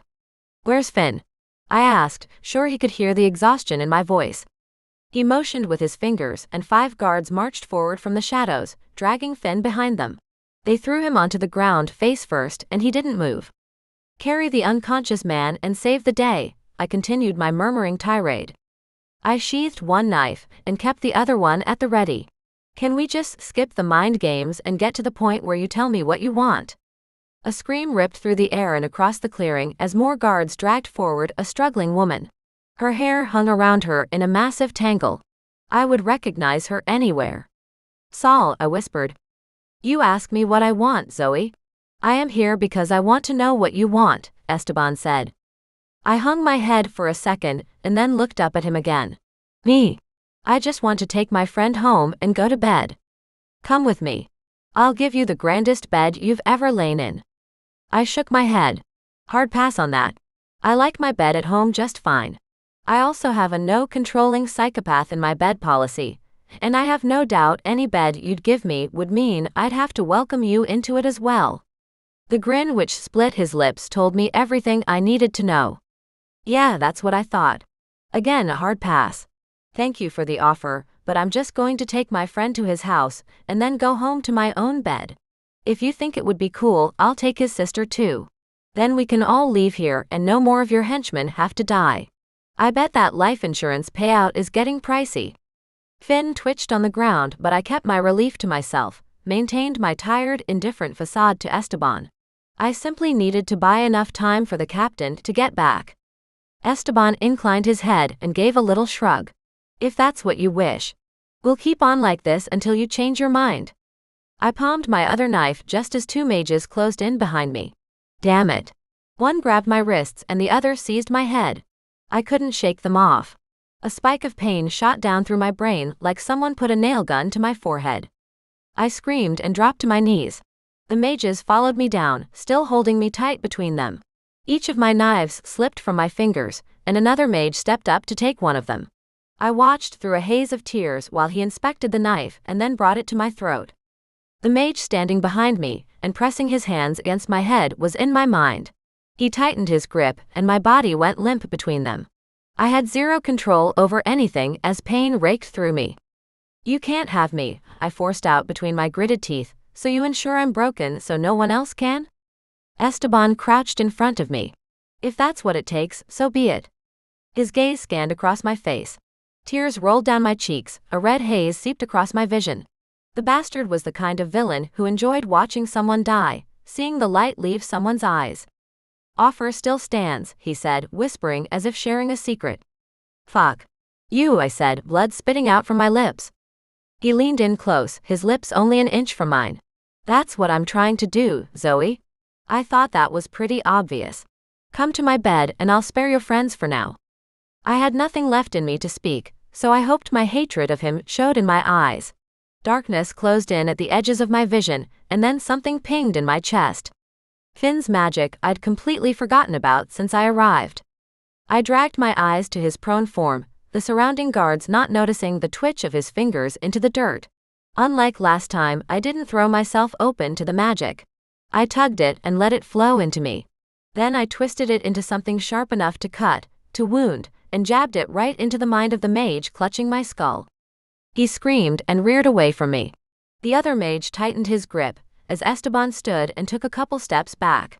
The one with my knife struck out to slice it across my throat, but it felt as if someone gently ran their finger across my skin. He pulled the blade away and stared down at its edge. I focused on the blade. It shook in the mage's hand, then swung toward him and split his neck open. The mage hit the ground hard, taking the one holding me down with him. Esteban blinked out of existence. When faced with someone who could actually fight back, of course he ran. I stumbled to my feet, my head still ringing, my vision going in and out. Instead of making it to Finn, I dropped again to my knees and fell forward. It was just going to take a minute here until I got my sea legs back. The mage I hadn't killed finally extricated himself from the others and stalked toward me. I held my arms up to fend him off, but as he raised his knife to strike, a sword came through the mage. That made things easier. I settled back onto the ground, looking up at the trees. The captain's face swam above mine and I waved at him to get away. He reached down and dragged me up. No napping on the job. Let's get the hell out of here. I clutched his shoulders and focused on keeping myself upright. For the record, I already killed those guys. You were just on cleanup duty. Yeah, your badass status is still in full effect. We'll never speak of this again, he said, dragging me toward Finn, who still lay on the ground. A pack of mages sprinted from the forest and tackled us both to the ground. We grappled with them, separating to fight our own battles. One of the mages climbed on top of me and punched me in the face. Not cool, I said through a mouthful of blood. I reached up and dug my thumbs into his eyes, at the same time ramming my knee between his thighs. He let out an unholy screech and toppled off me. I took his own knife and jammed it into his throat. His blood coated my hand and I wiped it onto his shirt. I knew I should feel something for each of these lives taken, and yet, I couldn't summon anything more than the blanket of exhaustion I'd been cloaked in since the day before. When could I just lay down and rest? Before I could take a step to help the captain, the world spun around me and I landed on my back again. This time I'd done it to myself. Pain shot down my side and I clutched at my ribs to find sticky, fresh blood seeping from a wound I hadn't noticed during all the fighting. My eyes drifted closed and I let myself sink into the ground. Finn's magic washed over me again, banking some agony climbing through my body. I feared touching his magic though. I wouldn't turn Finn against me again for making the wrong decision like I had last time we were here. Someone's gruff voice cut through the darkness. Damn it, Zoey. Heal yourself. You aren't dying like this. I said. That's not even a word. I know you've got some jokes left in there. Come on, yell at me, the captain said, his voice hoarse and tired. Can't, I managed. Sleepy. He slapped me hard, and it dragged me partially from the darkness so I could see his face coming in and out of my vision. Come on, he said. Use the bond to heal some of this mess. You can use it. You won't hurt him again. Finn, I whimpered. Yes, that's right, Finn. His magic can help you, the captain said, covering my wounds with his hands to try to stop the bleeding, seeking out the worst of them to focus on. Finn's magic called me, and this time I let it flash through me and fill me up, head to toe. Some of the pain ebbed. The captain sat back and heaved a sigh. Damn it. You scared the hell out of me. Next time, use the tools we've given you and don't be so stubborn. I sat up in the grass, my body a maze of cuts and bruises, half healed and aching. Yeah, well, the last time I used his magic, things didn't exactly go as planned. I couldn't risk us all by taking too much. So you take none at all. What kind of logic is that? He asked, standing to reach down and pull me up. Can you stop yelling at me? I'm tired. I want to go home. Where did Esteban go? He was here and then he disappeared, I said, holding my hands out so I didn't touch any of the blood coating me. That caught his interest. What did he want? Did he tell you? Oh yeah, we had a nice little chat. He basically wants me. He made it pretty clear he wants me in his bed. But I assume once he has me, he plans to steal my power and eat it like he does everyone else's magic, I said. Pretty insightful for someone half dead. So this isn't about Finn. I shook my head and held my arms open. Your guess is as good as mine. It seems personal though. They have a history, and I think some of the appeal is taking something he thinks belongs to Finn. A voice spoke up from behind me. Oh, how right you are, little one. The captain and I both spun to find Esteban clutching Finn's unconscious form, a knife in the other hand poised at his throat. Esteban, I said, let him go and I'll go with you. You think I trust anything you say? I wish I could believe you, but you'll try to kill me the moment I lose my grip on you. The captain chuckled and took a step to the side. Trust me, you'll slaughter her for her mouth alone, 5 minutes in. I don't know how I've put up with her this long. I shrugged. He's not wrong. Lesser men have wanted to. Esteban eyed us both, tightening his hold on the knife. A line of blood appeared above it on Finn's skin. Well, looks like we're at an impasse then. You don't trust me and I don't trust you. Isn't that where we've always been? I lifted an eyebrow at the black mage. The captain took one more step, and I made my own move to draw Esteban's gaze. I continued talking. We can talk about this. See if an agreement can be made. He stepped back, dragging Finn with him. I tugged on the magic, trying to see if I could wake him up, get him to fight back. Finn's fingers flicked barely but nothing else. How do we do this? I asked. You hand Finn to the captain unharmed and I'll let you take me. The captain cut his hand in the air toward me and whispered. Zoey, stop it. This won't go the way you think it will. Magic shoved me back and I stumbled. As I fell, the captain launched himself toward Finn and the black mage. I hit the ground hard and my head slammed back. For the second time, the boughs of the forest of shadows heralded me into darkness. Chapter 19. I opened my eyes to warm sunshine splayed across my skin. No pain, no blood. Just glorious heat. I blinked against the light to find Finn leaning over me, his face only inches from mine. He lay alongside me and propped himself on one arm so he could stare down into my face. His honey brown hair reflected the light on glinting strands. Even his eyes looked deeper, bluer here. Am I dead? Is this heaven? I asked. Finn cupped my face and brushed his thumb along my cheek. No, Zoey. This isn't heaven and you're not dead. Just dreaming. I looked around and then back at him. He wore a white shirt like in an old-fashioned movie, all billowing sleeves and open to show his wide, solid chest. "As much as I'd want to, I don't have dreams like this," I said. He smiled at me. "This isn't your dream. It's mine." I peered down at my body. Not naked, thank goodness, but wearing a filmy gauzy thing. Sand coated my feet and calves. "You dream of us half naked on the beach? That's interesting. I mean, maybe you agree we both need a vacation after this." He ran his thumb over my lips from Cupid's bow to chin. "Shish, it's almost time to wake up. Don't ruin the few moments of peace we both have left." For once, I listened to him. I let the sun bolster me from the long couple of days we'd endured, and I let myself look at Finn. Just look at him.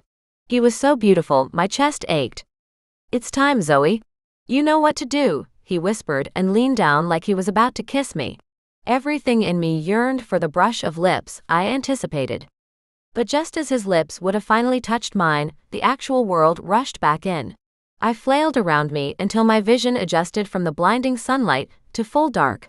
We were still in the forest.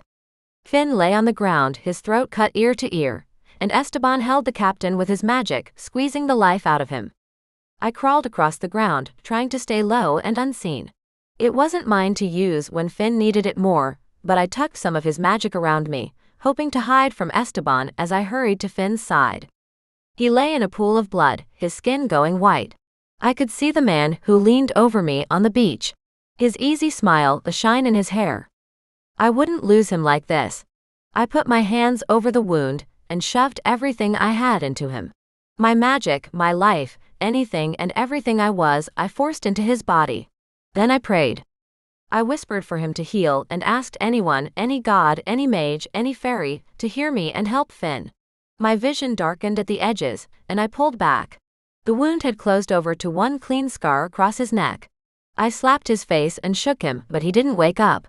Frantically, I ran my fingers over his throat to catch a pulse. It was there, faint and barely fluttering, but it was there. I lay my face down on his bloody chest and sobbed out a sigh of relief. The captain struggled against Esteban's hold. He had the captain in a choke hold. I surged up, pushing off Finn to stand behind Esteban. He didn't see me until it was too late. I got a hold of his neck and yanked him backward. The captain's body came flying at me and toppled me to the blood-soaked earth. I moved to shove him off me, but he grasped my hands. I peered up into the captain's eyes, but behind them, Esteban looked out. Not good. He held me down and pressed his pelvis into mine, grinding at me in a way that made the bile rise from my stomach. "Fuck off with that shit." I dragged my hips upward, trying to dislodge his grip and his balance, but it didn't work. With more force than necessary, he kept me pinned down. "Fight him," I whispered. The captain was still in there somewhere. "Finn needs you. I kept him alive for now, but he needs you." The captain jerked his eyes up to Finn, switching back to the captain's dark brown gaze. Then his eyes shifted back, as Esteban reasserted his control. "Nice try, Zoey, but it will take more than a weak mage to keep me out of his head. I was born to wear people like clothing. I'll enjoy removing this one's entrails while you watch." I snorted. "Cool.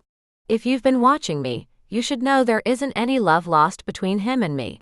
I only came here with him tonight because it was my job. If he died, no one would miss him except maybe Finn. You think your little mind games will work on me, little one? I was born playing these games. So what should I do? Have him remove your limbs below the knee to keep you from running again? Your hands so you can no longer fight back? Oh, don't worry. I'll leave the parts of you I want for myself intact. You don't need limbs to be fucked." I shoved at him with all my strength, but he just laughed. I snarled into his face. "You're disgusting. Did you run out of women who actually want you? Even your insults to my manhood won't work. I know what you are, girl, and I have a use for you. I'll get you with child, and use you for my own personal magic machine." I froze underneath him and bile rose in my throat. "Are you saying you plan to use me as breeding stock, so you can sacrifice your own children to strengthen your power? Is there no limit to which you will sink?" He leaned in and I jerked my face to the side. His breath fanned across my cheeks and mouth, and it was enough to make me gag. "No," he hissed. "There is nothing I wouldn't do for power, and if you were a true mage, the same would be said for you. We could create a partnership. Share the magic our children would bestow on us." I spat at him and he reared back finally. He released a hand to wipe my spit away. I headbutted him as hard as I could in the nose. Part of me felt bad for hurting the captain, but he would understand. I would be belly deep on a dagger if our situations were reversed. He stretched out to grab my arm while blood streamed out of his broken nose. I used his off-balance position to buck him off me and slip away. He popped to his feet. Now where were we? I asked, standing up to fight. Oh yeah, you can go fuck yourself. Saul shouted my name. Zoey. She reappeared again across the field, her hands bound behind her, tied to her legs like a deer ready for the slaughter. I didn't make it one step toward her before the captain grabbed the back of my collar and slammed me into the ground. I reached out and caught hold of the knife tucked into the captain's boot. He missed it, so I grabbed the hilt and brought the knife down into the top of his foot. He crumpled with a shout. I told you I didn't care about hurting him, I said, spinning out of his grasp to stand again. What is it with men and never listening when a woman speaks? You hear only what you want to hear, never the truth. He laughed and spit out a wad of blood onto the ground. It's not that we don't listen, he said. It's that we don't fucking care.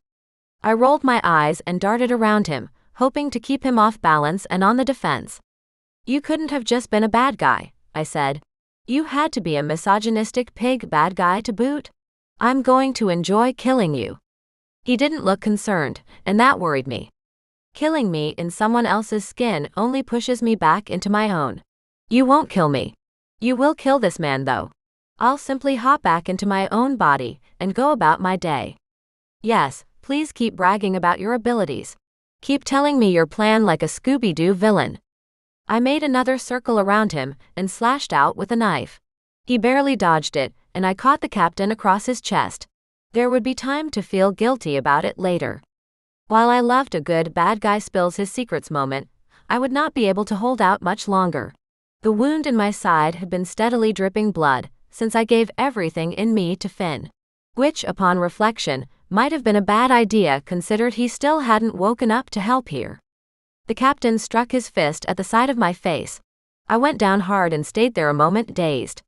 He leaned over me and pointed the knife under my chin. Don't move or I'll gut you. I'll hook you up to an IV and use your body like a breeding machine. Then I won't have to deal with your mouth as a consequence of keeping you alive. If this guy didn't stop threatening to rape me and use me to breed his babies, I was going to rip off his limbs, in the captain's body or not. I tried to push off the ground but my arms gave out and I collapsed. Something sang through me. It took me a moment of hazy focus to realize it was the bond between Finn and me. It shimmered and flexed inside me, soaking in the magic and life force I'd shoved into it. Then Finn sat up with a gasp of air, clutching his throat. The captain spotted him at the same time I did. Finn couldn't protect himself yet. I launched myself at the captain from the ground and took him down. Finn scrambled to his feet somewhere behind. The captain got me around the neck and squeezed, then he pulled the gun from his thigh holster. Come any closer and I'll blow her head off, he yelled at Finn. Well, Finn looked like shit. I probably looked just as good. He walked toward us, dragging a sword in his hand. Isolde. It drew a line through the pine needles and dirt as he lumbered toward us. Let her go, he said, his voice only a whisper. Esteban laughed. Oh sure, I'll just let her go and you can take me prisoner and end this entire bloody campaign. Shall I? God, you're a dick, I said, struggling in his hold. He bit my earlobe hard and whispered fiercely. I know you're eager to have me, but please don't make me shoot you by accident. Or your lover. I didn't waste a breath telling him again that Finn and I weren't lovers. He'd obviously gotten it into his head and let it run free in his imagination.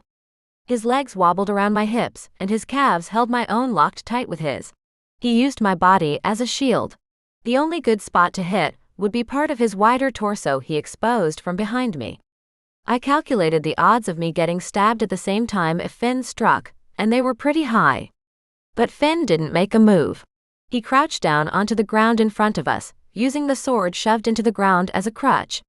You don't want to kill her, he said. You've spent some time coming up with these plans. If you kill her now, you'll have to find another baby factory to force into submission.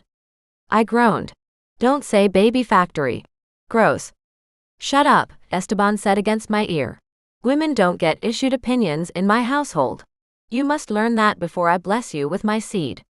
I gagged at the thought. Finn made eye contact with me, so many questions in his eyes. One rang out above the rest. Can you free yourself?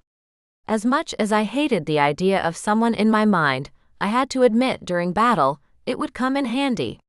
Finn continued his casual lean on the sword and eyed us. What about my captain? Are you going to release him? When I'm done with this body, I'll kill him. He is a mage, after all. One of my kind, not yours.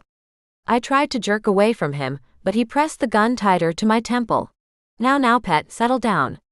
Finn struck, the sword pointed right under the captain's chin. He'd moved faster than even I could see. The captain Esteban didn't loosen his hold on me, and when I squirmed, he only tightened his grip. The crazy bastard was playing a game of chicken using someone else's body. Not cool. Well, it seems we are at an impasse, the captain said. Finn nodded. Release the girl and we can settle this between us. To my surprise, he did. As I scrambled away, he extended the gun toward Finn. At this range, they would both kill each other, or at the very least mortally wound each other. Could Finn withstand a gunshot to the head? I had no more magic or life force to offer up. My body screamed at me from every nerve ending that I'd already given him too much. Like men then, Esteban said. They circled each other, both arms steady and poised to strike at any moment. If I jumped in now, either I would die, or one of them might make a misstep and kill the other or themselves. Shit. I sat on the sidelines like a helpless damsel, and I resented it with all my goddamned might. Finn's arm shook the tiniest bit. He barely had the strength to stand upright, let alone hold a man at sword point indefinitely. I looked around, grasping to find something to do, something to use. Whatever it took to save him. When I glanced back up at them, the captain turned the gun to his own chin and fired. The sound echoed through the clearing, leaving my ears ringing. The captain fell where he stood. Chapter 20. I should have moved faster. But with my wounds and the magic loss, I could barely crawl, let alone run. I should have tried. Me not getting to my feet and rushing over to the captain when Finn did, is what got me caught all over again. Several goons charged out of the tree line and dragged me to my feet. One bound my mouth and covered my eyes with duct tape, and several men held me tight between them, caging me in with their bodies. I couldn't kick out, or run or maim them in any satisfying way at least. Esteban's disgusting true form had zoomed right back into his body. He swaggered up and joined the goons holding me in the center of the clearing. They dragged someone else up to stand next to me. I caught the faint scent of apples. Her hair grazed against my arm. They hadn't taken Saul out of here. She'd just been bound up to keep her quiet while the fighting ensued. Without sight, I focused on as many sounds as I could catch. The faint beat of the goon's heart as he held me tight against his chest. The rustle of Saul's hair caught in the movements of those around us. I listened for Finn to see me, to approach, to save us. "Oh, fairy boy," Esteban called sing-song. And that was when I saw it. A watch. A pocket watch, actually. Hanging from his jacket pocket. I have no idea how I could see it, with my eyes bound, but for some reason the image was clear in my head. Was someone projecting the watch into my mind? I heard the faint crunch of Finn's boots on the pine needles as he approached. Somewhere, the sound of dripping sent a shiver down my spine. "Let them go," Finn said, his voice still weak from surviving his own slaughter. The air stirred between us as Esteban moved and talked. "Oh, I don't think so, but I'll give you a little present. Choose one to stay and one to go. I know which I would pick if I were in your position, but I'll leave you to your choice." "I won't choose," Finn said. Esteban ripped my tape blindfold off, the one over my mouth jerking free too, and shoved me toward Finn. Before I could make a run for it, one of his henchmen dragged me back into his embrace. "Not your beloved little sister. Surely she's the one you want?" Esteban asked. He lifted the ends of Sol's hair, which hung limp, obscuring her features. The dress she wore was torn and stained, her pale feet bare on the brown needles. She wasn't the real Sol. Esteban was using this woman as a decoy. I opened my mouth to scream at Finn, to warn him, but the henchman slapped his hand over my mouth and squeezed so tight, I thought he would pop my jaw out of its socket. Instead, I tried to call out to him through the bond, but it lay dark and taxed between us. "Look at me," I yelled in my head. His eyes stayed glued to Saul. "Choose now," Esteban shouted, "or I'll kill them both." Finally, Finn answered, weakly, "Zoey. I'll take Zoey." Esteban eyed both me and the faux Saul. His jaw clenched and a muscle in his jaw ticked as though he was annoyed. Then he sighed. "I'm a man of my word. Release her." Once the henchman released me and stepped back, the entire party of them disappeared. Even the dead bodies the captain and I took out vanished. Finn rushed back across the field to kneel next to the captain. I staggered over and knelt down beside them both. "Is he still alive?" He didn't answer, only applied pressure to the wound under the captain's chin. It didn't look like he would survive. Almost his entire face had been blown off. "I need to get him medical help. We need to make a run for the helicopter and get out of here in case Esteban comes back," Finn said, his tone all business even in a whisper. I nodded and looked around at the blood-soaked ground. Not that I could find anything that might help us. "Tell me what to do and I'll do it." "Nothing. You can't do anything. I'll carry him. Just follow behind and keep up." I took offense at how helpless he made me sound, but I did as he asked and stumbled after them toward the helicopter Finn had ridden in on. Once we were all buckled in, Finn took off and sped toward the city. He spoke into the radio and advised his ground crew to prepare the doctor for trauma work for all of us. The man on the other end advised the doctor wasn't available. Finn squeezed the handset so tight it squeaked in his palm. "I don't give a fuck if the doctor is busy. Get him there, or another doctor. Kidnap one, pay one, I don't care, just be ready when we land." My heart ached watching him. The captain sacrificing himself to save Finn had to be eating out his insides with guilt. I reached out to soothe him, but he shrugged me off, refusing to even look my way. "The captain will need help first. My wounds can wait when we land," I said. His only response was a grunt of acknowledgement. When had I been reduced to a grunt like that? "Finn, are you okay?" "Do I fucking look okay, Zoey? My friend is dying right now, and I can't make this machine go any faster, to get us there any quicker." Choosing to give him a little latitude with his tone because of his injuries and his grief over the captain, I let his response go. "We know his games now," I said. "We'll go back and find him once we all get a chance to rest up." "And how long do you think that will take?" he asked sharply, like it was my fault we were in this mess. Maybe my wounds were making me delusional, but he sounded angry at me. "What is happening right now? Are you mad at me?" "Oh, I am livid with you. What were you both thinking coming out there? Now he's dying and you." "I what? Say it. Got him killed? Cost you what? Oh, I see. I cost you your sister. Is that what you think? By trying to save you, I lost you, Saul, for good." His jaw tightened, which was a feat, since he seemed to be grinding his teeth together to keep himself in control. I stared straight out the window into the darkness. He didn't know the woman they brought to the clearing wasn't his sister. The black mage wanted him to choose me, so that he would resent the choice later. And if he didn't choose me, well, he wouldn't have won that way either. My side hurt and my head. Every part of my body from my toes to my eyebrows ached like I'd jammed myself between two cars crashing. I glanced over at Finn, who avoided looking at me.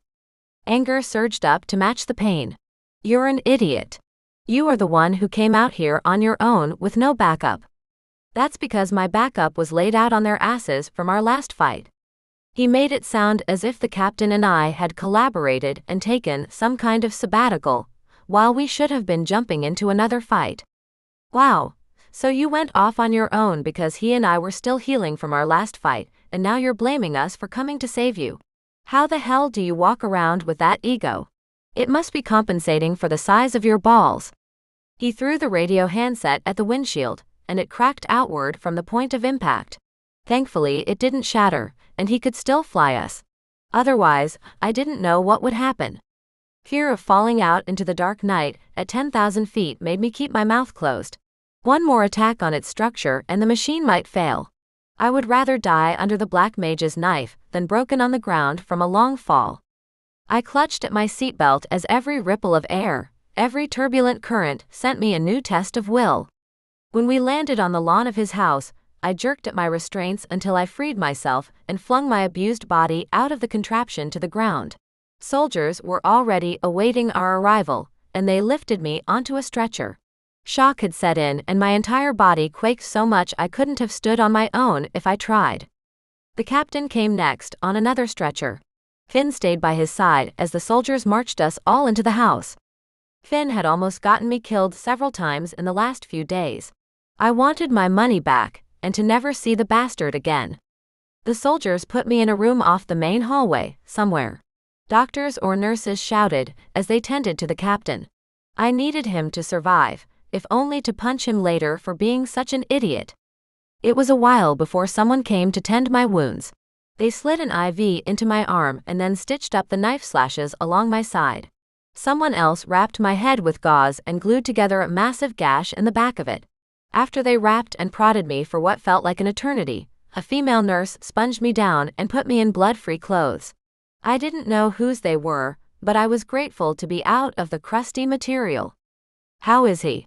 I asked one of the women as she fluttered around me. "The man you came in with." I nodded. "Please tell me." She soothed me to lie back down. I didn't even realize I'd jacked myself off the table to get her attention. "He's going to live. He missed by a lot, and the bullet went clean through up into his mouth. He needs surgery to fix everything in there, but he'll be fine." Who needed surgery when you had magic on your side? No doubt the moment the doctors left, Finn would use his abilities to heal his friend. The fight for control over his body must have been what kept the captain from truly blowing off his own head. Would Finn heal me too? Something told me I was on my own from now on. I settled back onto the covers of the bed and stared up at the ceiling. A heart rate monitor ticked away beside me. Even though I felt betrayed by what Finn had said to me on the ride, I still longed for him to come and see me. I reached in and touched the bond between us, but it felt jagged on the other side. Like he'd ripped the plug out of the wall. Not only did he blame me for all of this, but he'd also abandoned me now, too. The time we spent together, whatever I thought had been building between us, obviously had meant more to me than it had to him. I'd learned this lesson hard, and I would come back stronger for it. I dashed away a few tears as they crawled down my cheek. Fuck him and his magic and his money. I didn't need any of them. If he thought he could use and discard me at his convenience, he would be learning a lesson the hard way, too. Zoey Salix made her own way in the world, and no one would stand in the way of her goals. I would go after the Black Mage myself. Now that I knew what he wanted from me, it would be easy enough to bait him. And after I killed him, I would spike his head to Finn's driveway in one final fuck you. Besides, I had an ace in the hole even Finn didn't know about. When the Black Mage had held me prisoner, I'd stolen his pocket watch. And the magic wafting off it told me it wasn't an ordinary timepiece. It would be my key to bringing the Black Mage down. The end. Book 3 is available now. Download here.